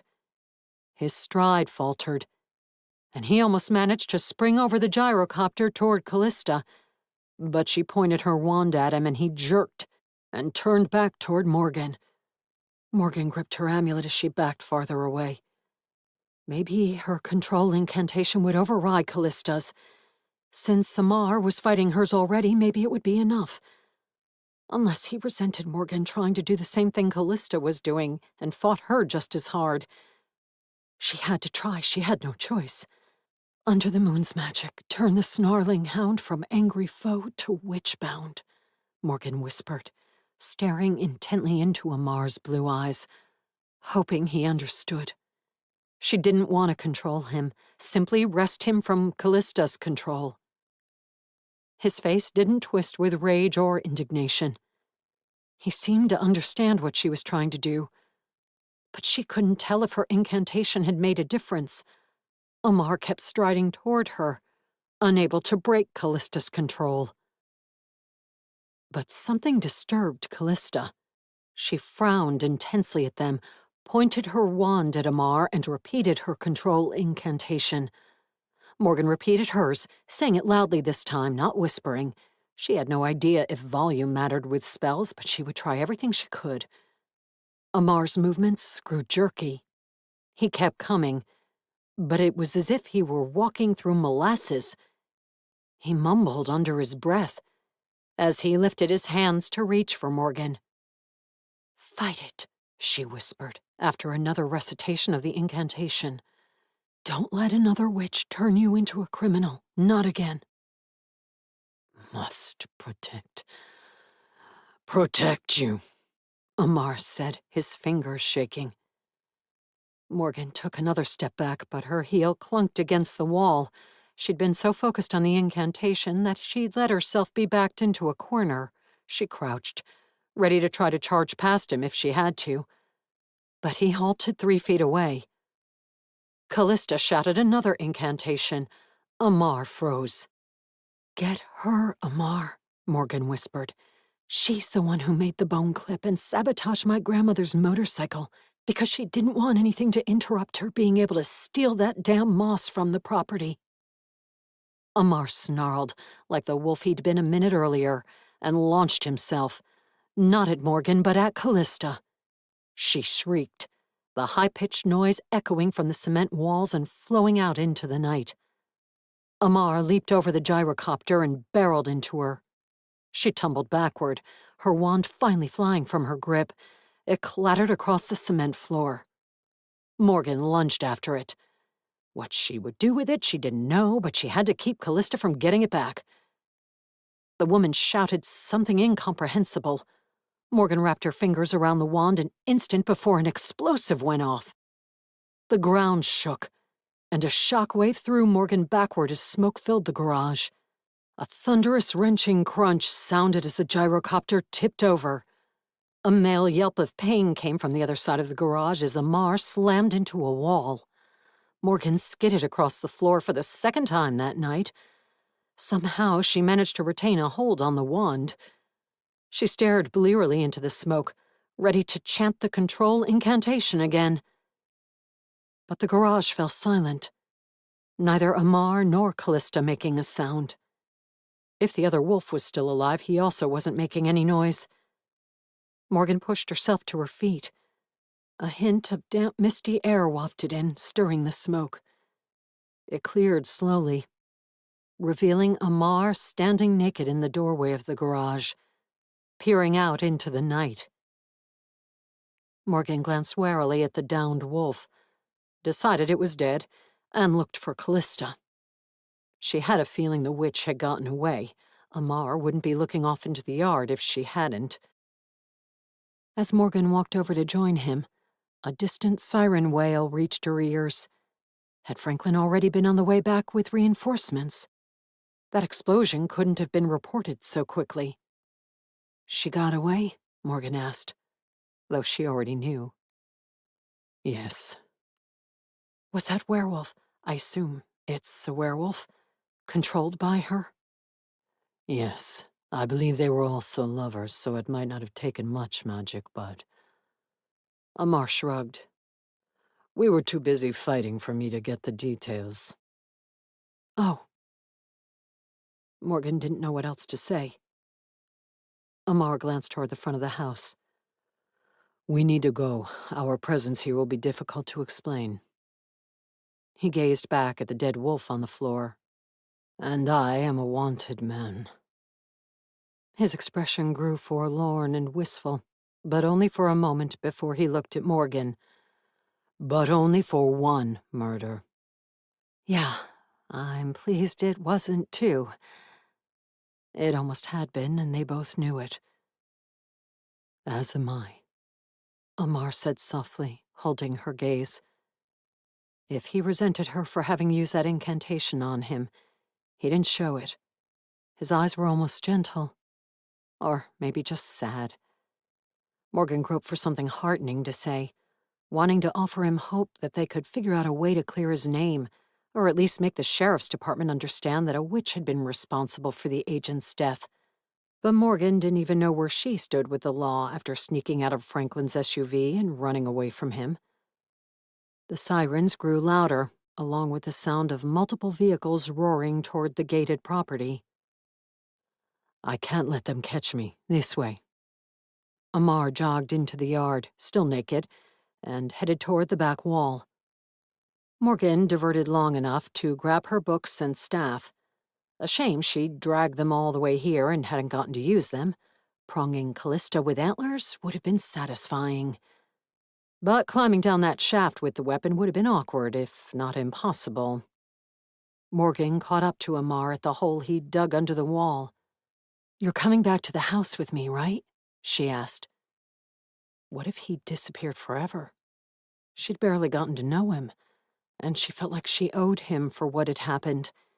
Even if this wasn't her world, everything revolved around her grandmother's property, and since she'd shown up, he'd had his belongings burned, his work destroyed, and now he was a wanted man and couldn't show his face in Bell Rock again. "I promised to make you breakfast, remember?" she added. Amar was slithering on his belly through the dirt hole and didn't reply. Maybe he hadn't heard her. She dropped to her knees to hurry after him, afraid he would take off as soon as he reached the other side. If the deputy started searching the woods around the property right away, he would have to. The staff wouldn't fit, so she had to throw it over the wall. Yellow light flashed around it, and the air sizzled as if it had sailed into a bug zapper. She winced, remembering Amar's admonition about magical security and dead birds. But the staff continued on its trajectory. Maybe the magic couldn't harm inanimate objects. She squeezed through the hole, scraping her hips and clunking her head on the stone wall above. I remember. Amar helped her out and handed her the staff. Fortunately, it wasn't noticeably charred or damaged in any way. And you agreed that it was scintillating and couldn't wait to eat it, right? She gripped his arm as she stood, reluctant to release him lest he take off. I'll return to the house with you tonight. And tomorrow? Car doors slammed and shouts echoed through the woods as the authorities jumped out. We'll see, Amar said quietly. Chapter 26. Morgan found bacon as well as sausage in the freezer and fried up both for Amar while her vegetarian patties and hash browns sizzled in another pan. Sunlight streamed in the window, and she yawned loudly. If she hadn't promised Amar a breakfast, she might have slept until noon. It had been well after midnight by the time they'd gotten home. Home? She mused. Grandma's house was hardly that, not for her. It was just the kooky place that she needed to figure out how to take care of and what to do with, now that she'd decided not to sell it. Lucky patted around the kitchen, sniffing and wagging. She'd already caught him with his front paws up on the counter as he contemplated how to steal sausage and bacon from a hot frying pan. "I know you're excited that I'm cooking meat, but it's not for you." That earned her a pitiful whine. There were times when she was positive he understood more than the handful of words she'd taught him. "If you go tell Amar breakfast is ready, maybe I'll give you a piece of bacon." Lucky woofed, but didn't leave his frying pan vigil. Well, he didn't understand everything. Morgan turned off the burners, pushed the pans far enough back that he wouldn't be able to reach them, and went to knock on Amar's door. When he'd returned with her the night before, they'd found the sheriff's vehicles gone, and the search called off, so she'd been able to talk Amar into staying in the house. But he'd been non-committal on whether he intended to remain on the property or anywhere near Bell Rock. They'd survived their tangle with Callista and the Loop werewolf, and they'd disappeared before the authorities barged in. But it wasn't as if they'd cleared Amar's name or solved a crime. The fact that Callista had escaped made Morgan uneasy. All she could hope was that people were done scheming against her to get Grandma's property. If she removed it from the market, told everyone that her family was keeping it, and went back to Seattle, would that be the end of it? Would the townsfolk be happy? Except, what was she supposed to do with the house if she returned to Seattle? And for that matter, what was there for her back there? Not a job, not a husband, not an intriguing new part of herself that she'd been learning about these past few days. Amar didn't answer the door. She knocked again. But her stomach gradually sank as she realized he might already have left. The idea of him disappearing without leaving a note or saying goodbye distressed her. After all, she'd promised to make him breakfast, actual meat sausages. If he hadn't intended to stay, he should have let her know. She opened the door to make sure he wasn't lying abed, afflicted by grievous injuries that he hadn't admitted to the night before. But it was empty. Empty, with little sign that he'd ever been in the room. But then, he'd lost his belongings in the fire, so what would he have brought over? The thought of him having to walk away with nothing and start over in life saddened her. A couple of soft bangs came from outside. Morgan hesitated, worried the deputies had come to question her, or search around the property again. After scant hours of sleep, she didn't want to deal with them. She walked around the bed to look out the window. There weren't any cars out front besides hers. The bangs came from the barn. Amar knelt on the roof in progress, attaching new ceiling joists. Ha, not gone after all. Morgan trotted down the stairs to tell him breakfast was ready. But as she opened the front door, a familiar SUV drove up, Deputy Franklin's. Swearing, she lunged to the side of the porch to yell a warning up to Amar. But his hearing was better than hers, and he'd already disappeared into the barn, or some other hiding spot. Fortunately, Franklin looked more relieved than angry when he stepped out of his SUV and spotted her. Since she'd ignored all of his texts and calls the night before, eventually putting her phone in airplane mode, she had no idea what he thought of her disappearance, or if he'd been among the men who'd returned to the Arbuckle estate. "I'm pleased to see you alive, ma'am," he said.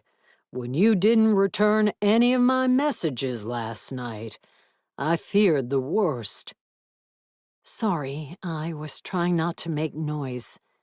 "Because you were illegally trespassing?" He raised his eyebrows. Actually, I was invited in to sign some paperwork. Admittedly, after she'd illegally trespassed.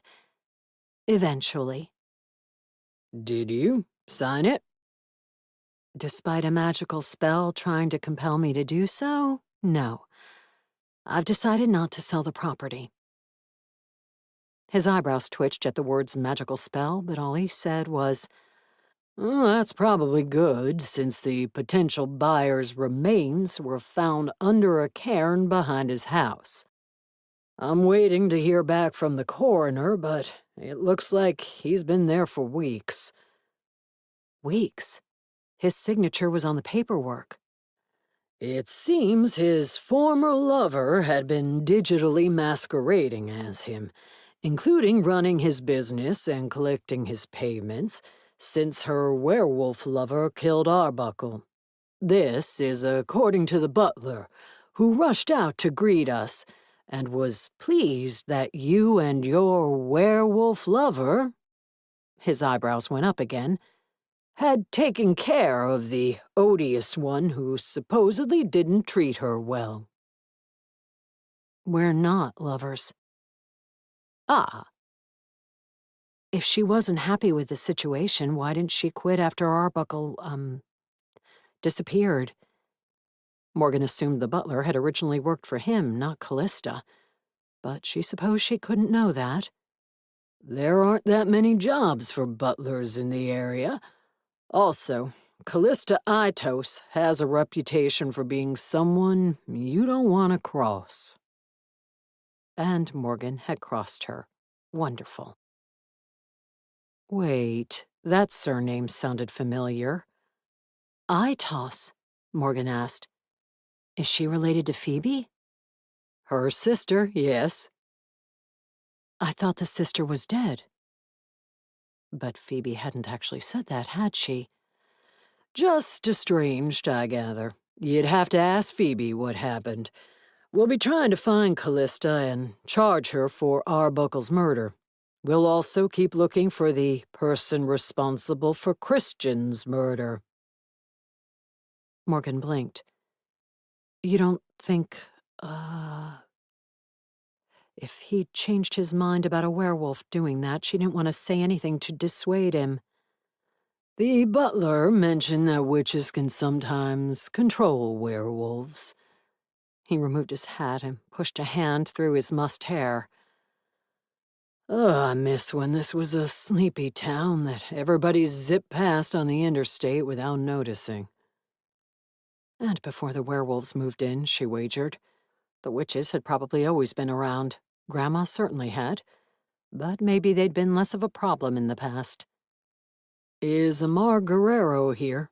Franklin asked. I've questions for him.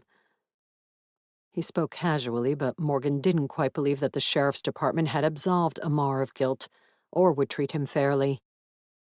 As far as I know, he left town last night.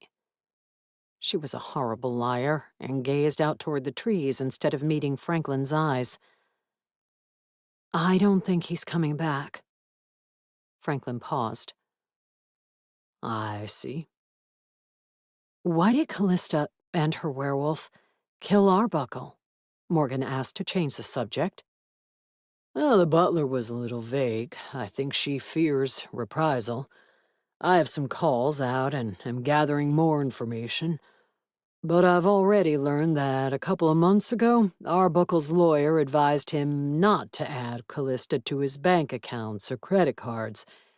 She was apparently vying for that. She was helping him make the magical powders that I believe he was selling, so she probably thought they should be equal partners.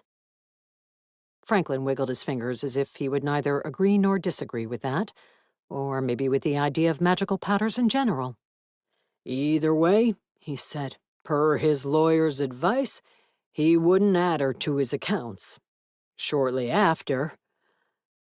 Cairn? Cairn. So she was with Arbuckle for his money and business while keeping a werewolf lover on the side? Morgan asked. A werewolf something. He might have been a servant or employee or who knows what. Arbuckle actually had a relationship with the Loops that goes back a few years, and paid them to do jobs here and there.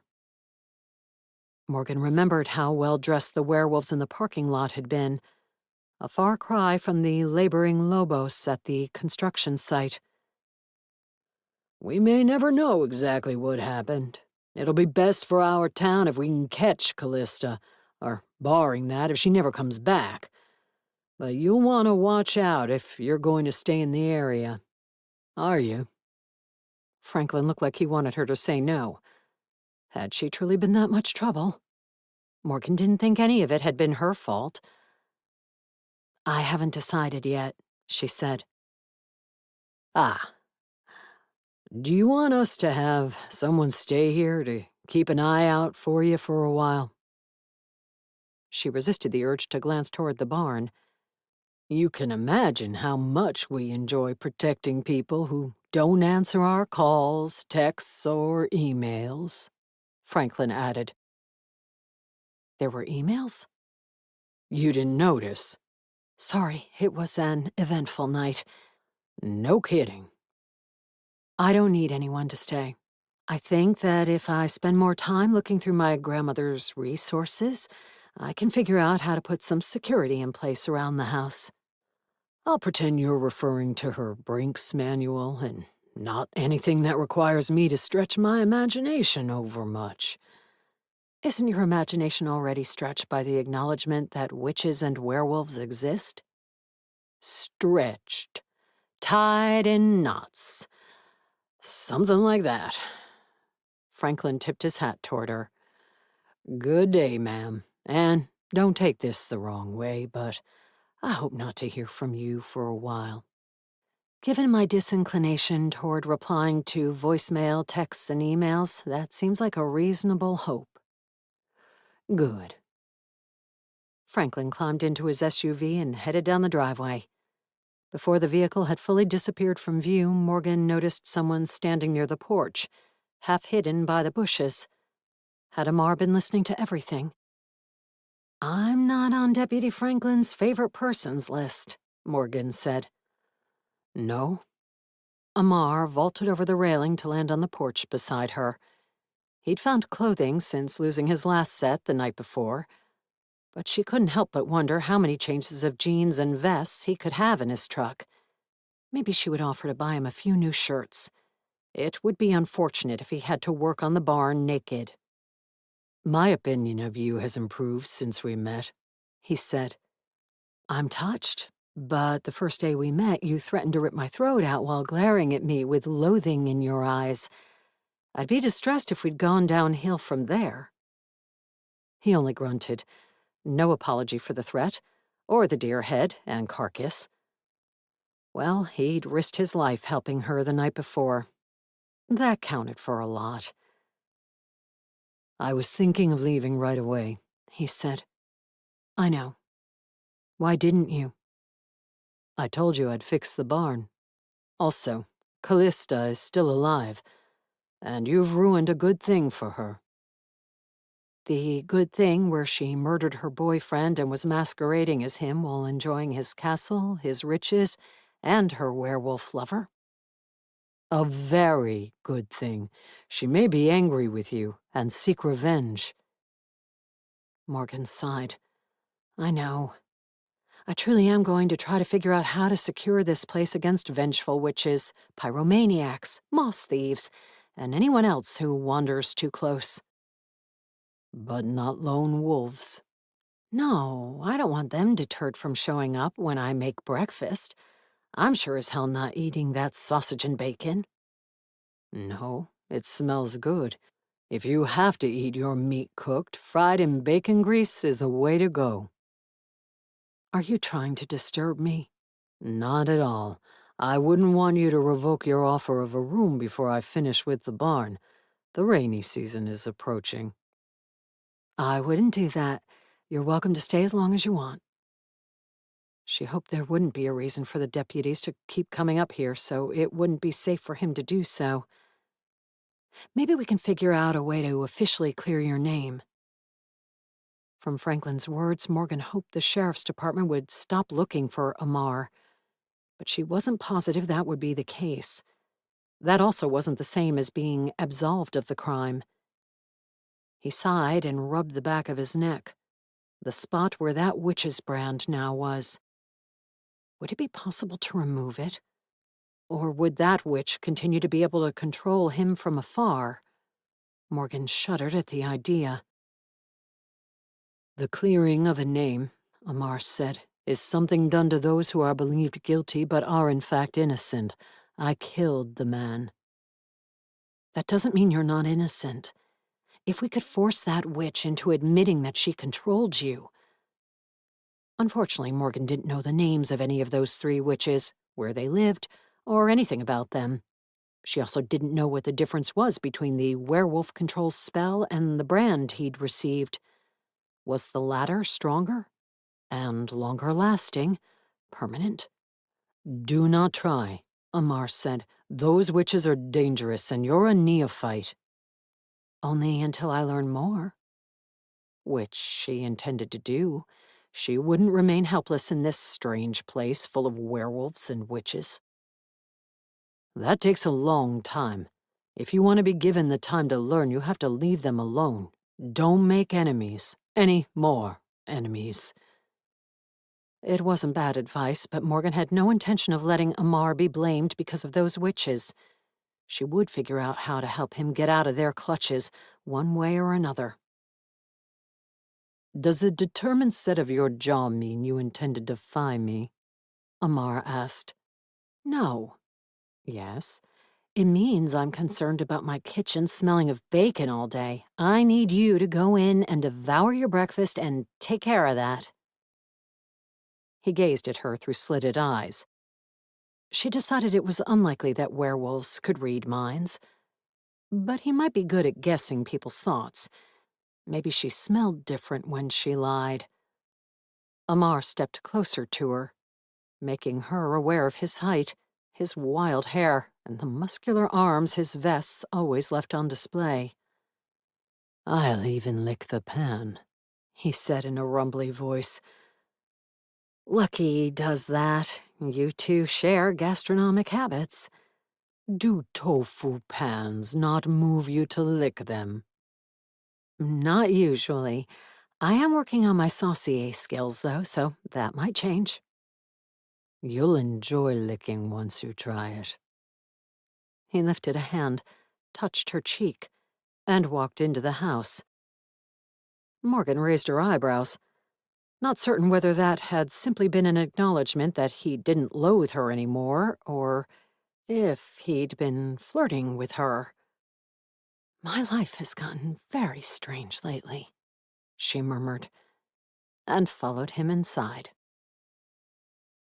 The end.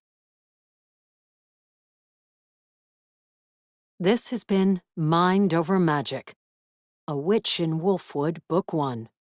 Written by Lindsay Buroker. Narrated by Vivian Laney. This program was produced by Tie Def Studios. Copyright 2021 by Lindsay Buroker. Production copyright 2021 by Lindsay Buroker. Thanks for listening.